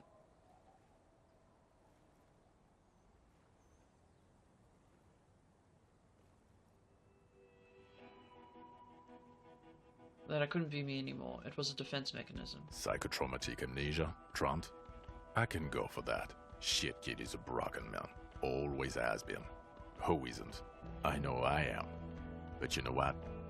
I keep my shit together. Also, I know a person can't wipe their own mind, however traumatic it gets. That doesn't happen. You're lying, or insane, or both. But Detective Vigmer, he has blanked out before. I have? Yes, a couple of times. After some of the more serious benders. One was after the two drunks case, the other when we looked into that mural. Interesting. So at first he dipped his toes into it, prepared. That's where he would have gotten the idea, yes. Practice. And then he used alcohol to get there, so to speak. What do you mean? Well, here's my theory. What if this is an absolutely normal reaction to the world we're living in? What if this is not a significant anomaly at all? Something to be explained, approached as a defect? Look at the sensory input here. Look at the ruins, the neon. Listen to the radio, the multitudes, the people. Live here for 40 years. As a police detective, he's like a magnetic reader on the world tape, to borrow a known metaphor. Harry's been pushed flat against it. Total input. Gotta love reality. Hardwired to the free market. He just needed for it to end. Okay, Trent, thank you. That's absolutely meaningless. I'm glad we brought you. Will he or will he not be able to work in the major crimes unit? Is he a cretin now? I want to know that. He's not a cretin, and he is able to do work. If not in his previous leadership role, then as a line detective. Ready to lead again. No one even mentioned that. I misphrased my question. It should have been, is he able to put his clothes on and use the body? Or do we need to get him on a disability pension? They can keep that pension. You're rock solid. You can put your clothes on hard. What now? Now nothing.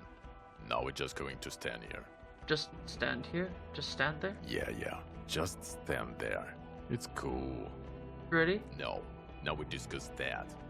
What the fuck did you do to a motor carriage? Why is it there, Harry? Hold on. In the ocean? I drove it into the ocean when I was drunk. So refreshing. He just admits it. Thank you for your honesty. Thank you for destroying 45,000 real of police property that's coming out of everyone's payslip. It doesn't matter.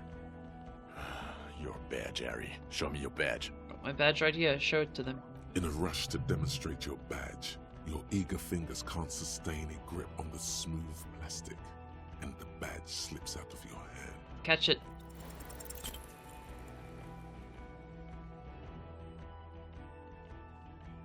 You juggle the badge for a second, unsuccessfully, and it lands on the ground, some 2 meters away. Ouch! You strained your elbow trying to catch that stupid thing. Damn it. He found it. He found it, Jean. It's his badge. And your gun? My gun's right here. Show him the Villiers 9mm. He has it. And he didn't drop it. You're drunk like a bum, Harry. Put that thing away before you kill someone. I'm not drunk. I haven't even started drinking again. So what? I had a little drink. I tried not to, but I can work as well without it. Well, you let the suspect escape. Glacier something. Because you were too drunk to assess a flight risk. We've read the reports. Lieutenant Kitsuhagi's. We know. Not taking her in was the right thing to do. She gave a vital clue that led us to the island. Oh, well. If she was nice. I'm not even gonna get into the other suspect. The one who shot herself. In the head. Or the fact that you're Everclear's little peony now. Doing I don't know what for him. That's small-time stuff. That's nothing. That's a humorous anecdote. Compared to the 7 people who were gunned down, the streets are literally red with blood, Harry. It was fucking mass murder. He did everything he could. We did everything we could. The company hired unvetted mercenaries. Lieutenant Dubois got between them and the locals. Here comes the cavalry. He did so at considerable risk to his person. Remember, he was shot. We stopped an execution, not a negotiation. The loss of life was minimal compared to what it could have been.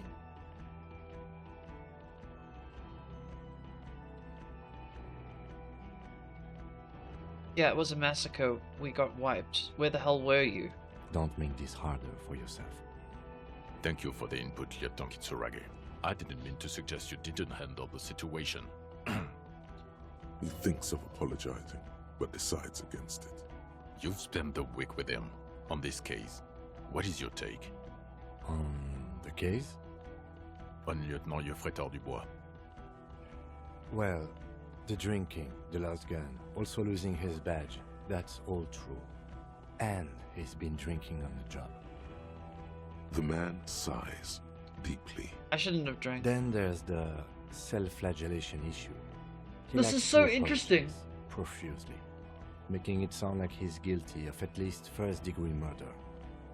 It's not a good communication strategy for an officer.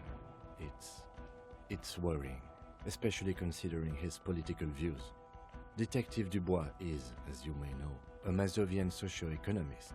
He wants to liquidate the ruling class, which, again, for a police officer, is a little odd. And then there's the motor carriage in the sea, and the constant smoking everywhere, all the time. But despite all this, he is a great detective, one of the best I have seen, in fact. He can talk human beings into telling him everything, and he doesn't stop. In all the time I've spent with him, he has not once stopped pursuing leads, however far-fetched and tangential. He is tireless, madly driven. Well, except that one time when he stopped to sing karaoke, which by the way was a valiant effort. He really sang his heart out. Oh. Yeah, it was what it was. Other than that one time, he has tirelessly worked on the case, and he solved it. We have a confession, a murder weapon, and the perpetrator, locked on the island right now, awaiting transportation. He apprehended a straggler who stayed hidden for 50 years, ever since the revolution. The karaoke was worth it, Committed other absolutely. murders over those years. Oh, and he also discovered a new species. A new species? A colossal stick insect. It was on the island, camouflaged as the reeds. It unfolded from the reeds. I think we may be dealing with the Insulindian phasmid. He takes out the photo of the phasmid and shows it to the officers across the yard. The wind blows, flapping the glossy rectangle in his hand. You hear gasps beneath the howling of the wind. As you can see, it's about 3 meters tall. In fact, we think it may be the largest land invertebrate ever discovered. So as you can see, I'm a pretty okay detective and an absolutely giant communist. Actually say nothing. Fucking hell is that? Is this somehow connected to the case? Detective? Yes, I believe the pheromone it emits may be responsible for the killer's mental degradation. The old man was not aware of the phasmid's presence. Exhibiting a strange, atypical dementia, he fell into a stupor after its appearance. He became near catatonic. It is so wild. This is so wild. It is connected. I must say, this is absolutely extraordinary. I don't even have words for it. Yes, it really does make it hard to fire the drunk. This is a very, very sad man who has just seen something that's made him forget his sadness. Now you make your case. Now is the time. Now or never.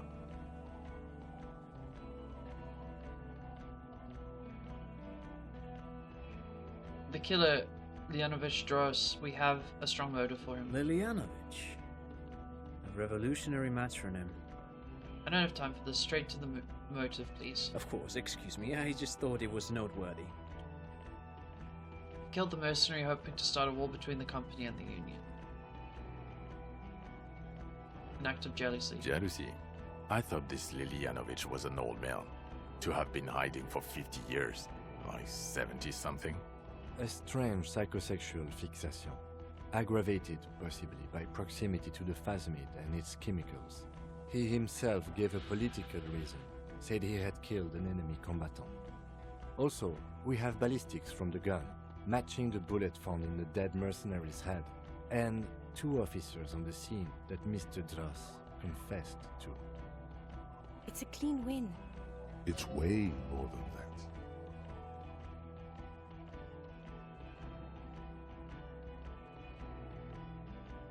I did all I could. Every second was a struggle. I've never doubted you can pull yourself together and work. In bouts. Bouts don't last. I can still smell the booze on the wind.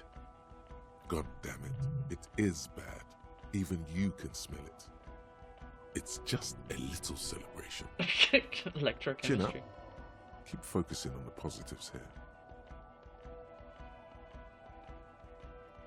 The previous head of the Debardeurs Union was assassinated by our killer. This is a conversation for when we are no longer out in the open.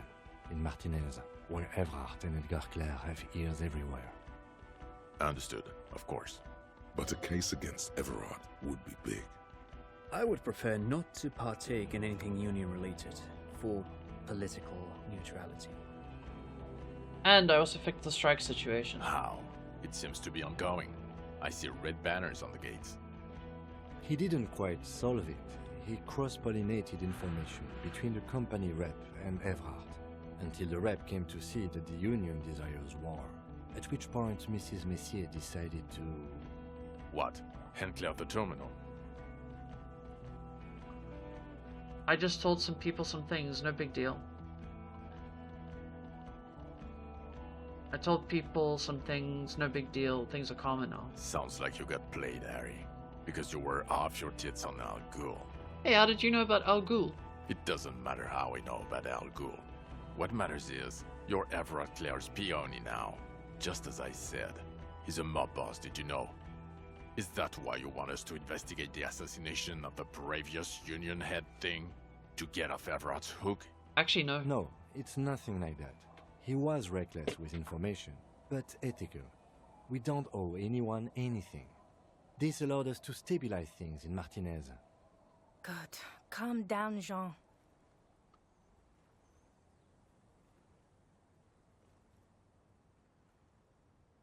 There was also a dead man on the boardwalk, a missing person I found. Yes.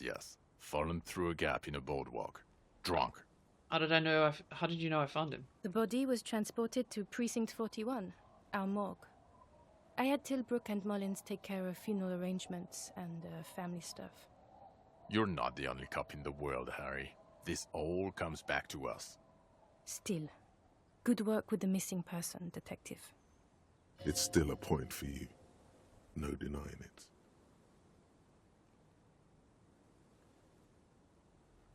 So what'd you say? Want to take this hot shit back? I don't want to, but you discovered a new species and solved the murder. So I have to. Jude? Honestly, anything that ends this trial is okay with me. But he's been drinking, she thinks. This is exactly how he gets out of this every time. It's bad for him, but... Agreed. The public relations potential of this is too valuable to let go. Okay. We have vehicles in the square, and the perpetrator needs to be taken into custody. Let's go. Hey, yo. Now you will finally get to know who you are. Wait, I have a few questions before we go about who I am. The man looks westward, impatiently, jingling his car keys in his pocket. Why am I like this? It's not a mystery. Some chick fucked you over. Also, you were drunk. You really went with it too.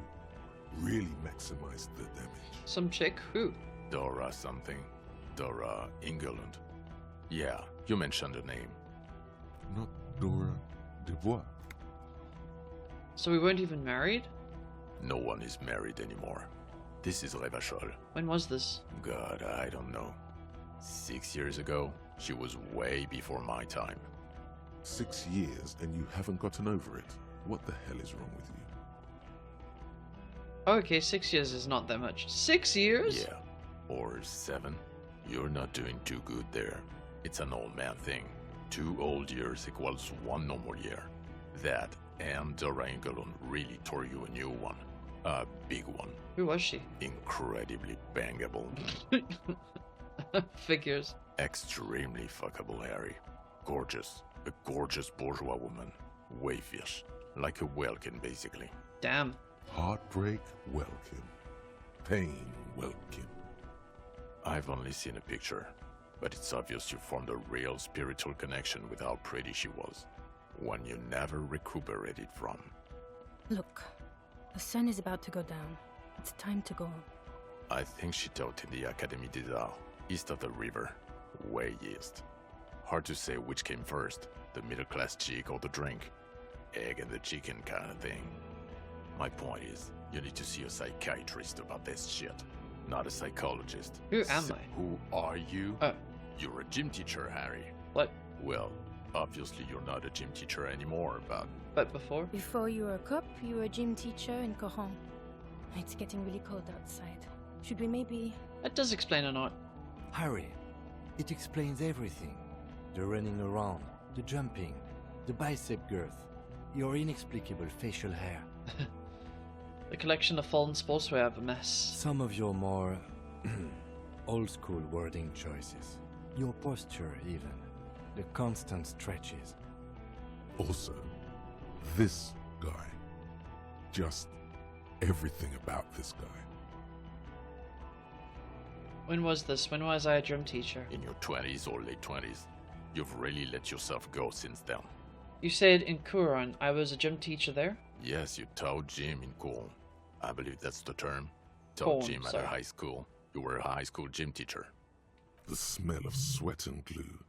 The worn floorboards. It's all coming together. We're almost done. Oh my god. Is just east of Jamrock. It's almost like 2 in the morning. Oh, sorry, 1 in the morning. That's wild. I've been streaming for like 7 hours and 15 minutes. High school. Harry, your goings on with Kuno, Andre, Assel, the whole thing on the ice. That's why you are so juvie. His smirk suggests barely contained laughter. Why did I join the RCM then? The regular. You found some chick. She inspired you to fight the big fight. Be more than you are. All that. Okay. You, every morning, walking from Voyager Road to teach gym. She, leaving for the academy with her spring coat on. The air filled with the smell of smoke and raspberries. Don't worry, this is literally the end. No, that's cool. An okay. ocean full of hope. I see now. I knew it. I knew no normal human being can run like that. He's an honest-to-God gym teacher. Precinct 41, what kind of station is it? Us? We're the bloody murder station, haven't you heard? We're the bad guys. No one likes us. Okay. That's not true. Jamrock is too big for one precinct. You're just understaffed. And everyone respects the 41st. You have Captain Price. Thank you, Lieutenant. You're being kind. It is an understaffed station and the district is too big, which is why we need to... Get back to it. We left Torsen and McLean to run the C-Wing. It's not good. Torsen and McLean? Mac the Torso Torsen and Chester McLean. They're not fit to run a wing. Believe me. Things are shaky as it is. And the C-Wing is? God. There are 4 wings, Harry. A, B, C, and D. We're in C. It's made of losers and clock punchers. You and I reconceptualized it as a task force. It was a mistake. There's also a lot of outside help involved, not only me. Other losers too. He's anything but a loser. Although he would like to be seen as one. It's cooler that way. And Price is... Ptolemy Price? He's the son of the old Price, one of the founders of the RCM. He's one of the most highly regarded men in the Force. You're lucky. Somewhere under the curved roof of a former silk factory, shaped like a ladybird with 2 chimneys, Police Captain Ptolemy Price sits behind a heavy wooden desk. Resident medic Nix Gottlieb pours him coffee. It's silent in the captain's office. They speak of change, the city, the tension on the streets. They speak of the events of April and the blood on the streets in May.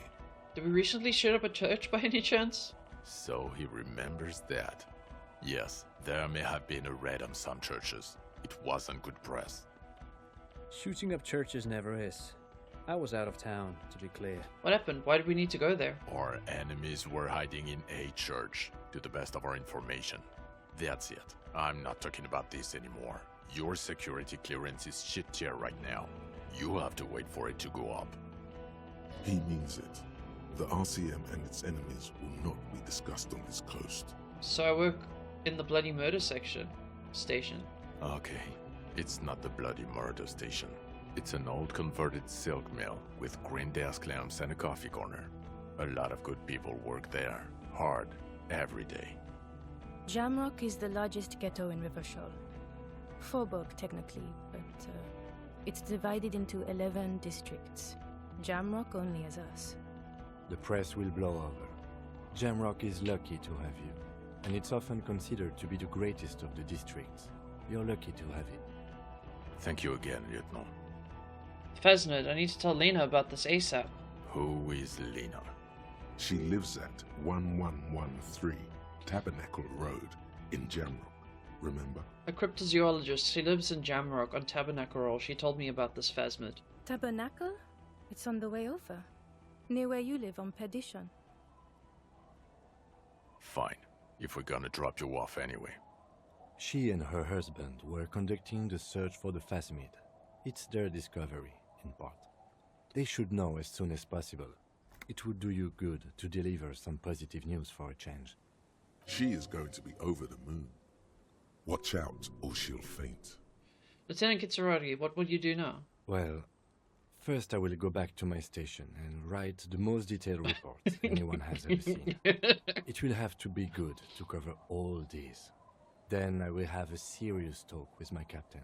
About what? Detective, we just stopped a small-scale war. Something is happening to Revachol. I don't know what yet, but it's going to be a hard spring for the RCM. We need to get ready, infiltrate, investigate.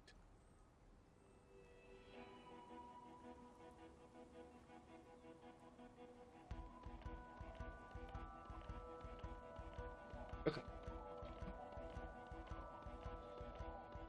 Distant traffic. A scrap of newspaper drifts by, carried by the wind. Want to do that at Station 41? Talk to Captain Price? I'd rather not ruffle the feathers of two captains with my doom-mongering. No, I meant investigate. Come work with us. Work with Price? I'm flattered, but I don't know if I... Would fit in. And crazy enough. Can take the stress. He doesn't know how to finish the sentence. Flattered? You're Lieutenant Kitsuragi. We would be flattered if you even considered. I would have to tie things up in GRIH first. But, I mean, whatever is coming, Jamrock will be more central to it than the harbor. And we also have a huge caseload, Lieutenant. Piles that we need to get back to. Mountains, even. I do like the sound of that. Precinct 57's finest. Recruit Detective Kim Kitsuragi. I'm ready. Good. Fuck it, let's go. Trump brought his motor carriage. It's a 20-minute drive to Jamrock. Under the afternoon sky. Shivers, can you shut the fuck up? I just want to finish the A cake. chessboard Jesus of wooden Christ. houses, 80,000 living souls, and chimney stacks. Fire traps as far as the eye can see. I love From Main Street diving into the lore of a Precinct game, but like, Jesus Christ, Book Shivers. Street, forking into the snow-swept horizon. You close your eyes and hear please. the dogs bark. A lone woman sits by a factory window, dreaming of meteorite strikes. On Rue de Saint-Jérôme, a square bullet slides into a square-shaped chamber. In Old South, a man without eyelids smiles. Spring has come. It's time. Torsen? Yes. McLean? Yes. Heidelstein? No. Vicmere? Yes. Dubois? Of course. Really? I'm gonna fucking Nick kill Scott Lee was myself. up from the Jesus, list. can we stop I with hear this? he's unstable. You say that like it's a bad thing. Captain Potomac Price gestures with a ballpoint pen. It's dim in his office, and the curtains are drawn. Harry's our man. He'll pull through. When he does, he'll side with the people. Understood. Gottlieb returns to the list. Minnow? Of course. Wonderful. Then can we please just go back to Jamrock now?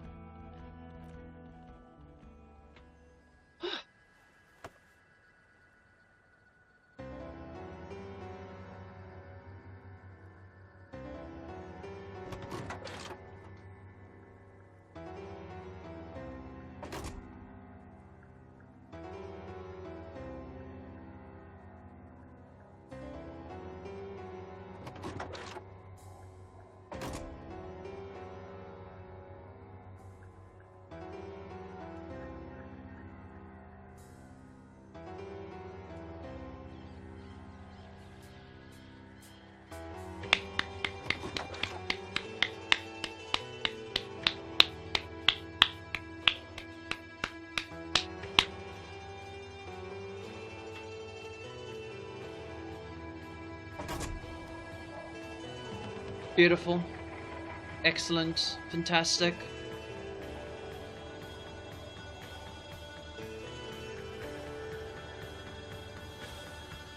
Wonderful. Just fucking amazing. Like, seriously, one of the best games I've played ever. This is quite the experience. I do want to do a second playthrough, but we have to give it a rest for now. That was a lot of information that got dumped on me at once. And I actually need to sleep to think about my thoughts on it, because that's just... Whew, it's crazy.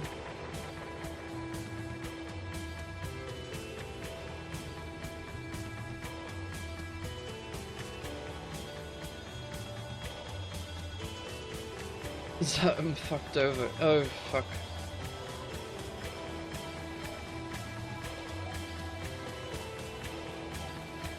ZAUM fucked over. That's so disappointing.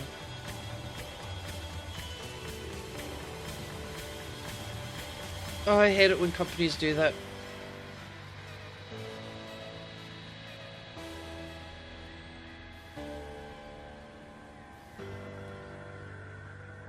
Companion sesh with Twitch if you do it again. Yeah, no, definitely.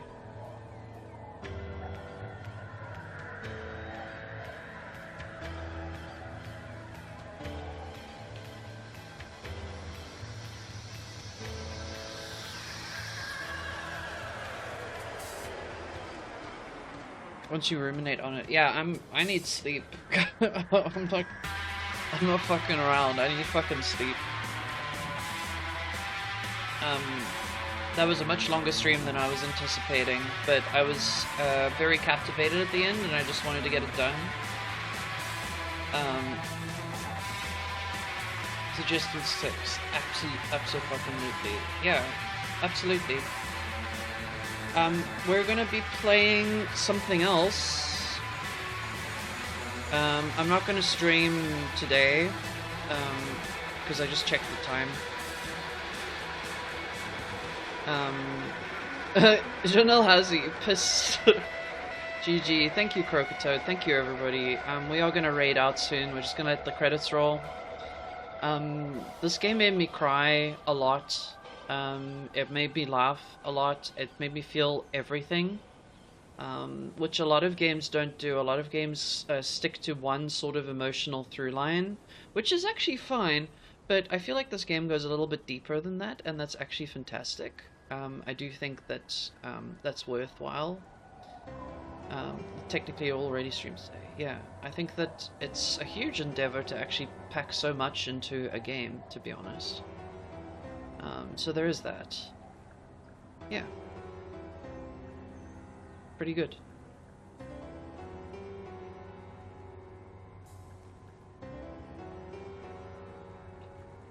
Greatest game of all time. It's in my top 5. It's in my top 5. It's definitely up there. Can't wait to finish it myself. Yeah, we can compare endings.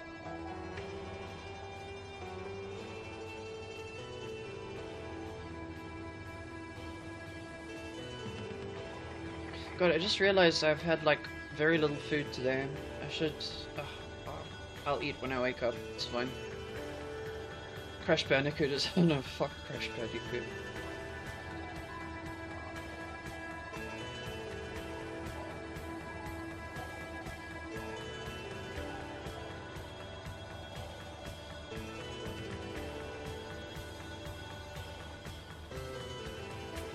I need to get back into my max stat run.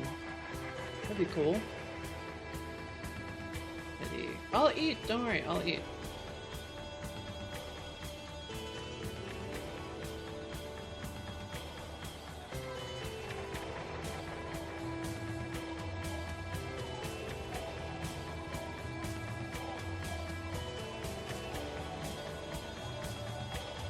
At least I can something. I don't have snacks in the house.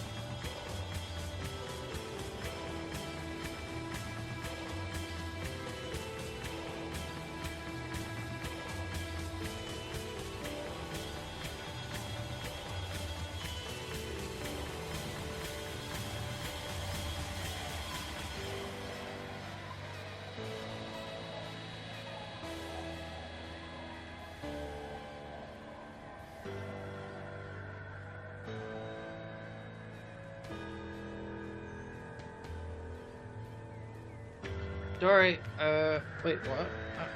I don't keep snacks.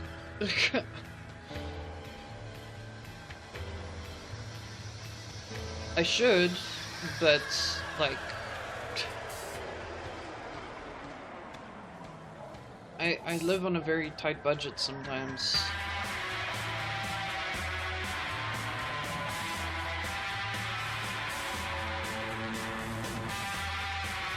Ah yes, and snack. Okay, the credits are taking it all long. Can we skip this? Because now we're going through different languages. I mean, I appreciate that people need to be credited for their work, but I need to sleep. Ah yes, I'm snack. By snack, I mean something small. I've got nothing that I would be able to make quickly. I would have to cook something.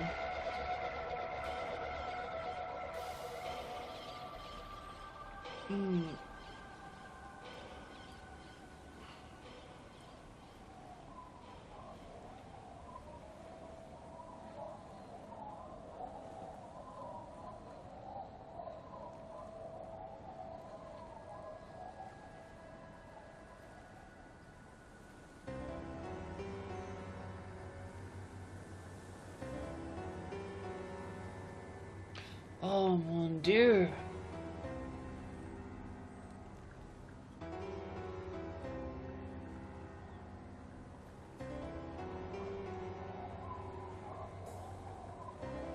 In that regard. Yeah, no, it's no stress. I'll make food tomorrow. I did eat today, so I'll be okay. Silver player finale.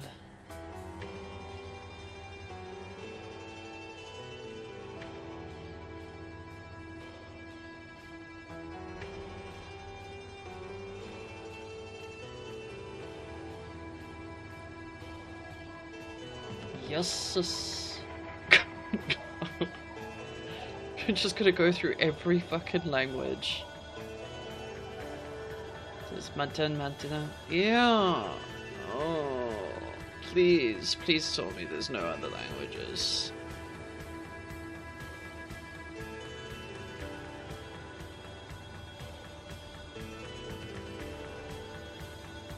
Yeah, I don't know why my video, my reaction commands aren't working. It probably, like, the stream glitched out for a second, so it's probably due to that.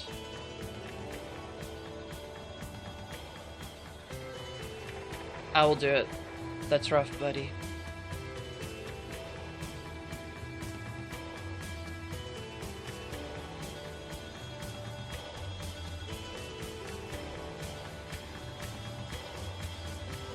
Yeah, I hate it when Twitch streams glitch out and it fucks with your, all of your settings, all of your stuff. It's really annoying. Yes, yes, but it's Hekkies for brickies. Can we please finish the... Oh my god. I'm gonna go make tea. I can't sit and watch this. I'm gonna go insane.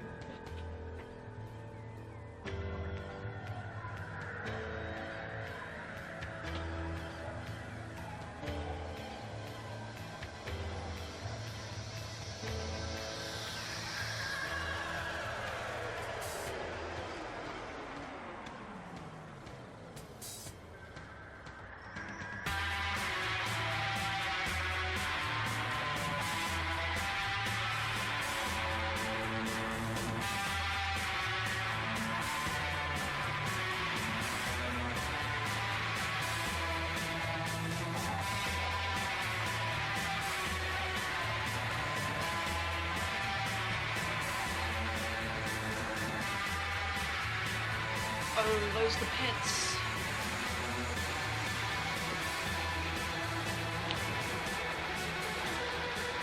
Who's sticky credits? No. Oh no, I missed some of the credits. The kettle is, well, the water in the kettle is boiled. Mankind be vigilant, we loved you. Ayo. Is it over? Can I feel like fucking Tony Stark. Can I rest now? Feel like Tony Stark. Look at how fucking smudged my makeup is from all the crying I did. That's wild. That's wild, dude. So fucking wild. Yeah, that is gonna be it from me today. I was thinking we were closer to the end and I was gonna like fucking have to play another game, Slay. Yeah, I look like I've snorted a couple lines of cocaine or something. Or I've had like a night of partying. Oh, I have to wash the makeup off my face now. That's wild. Okay, let's see what we can raid.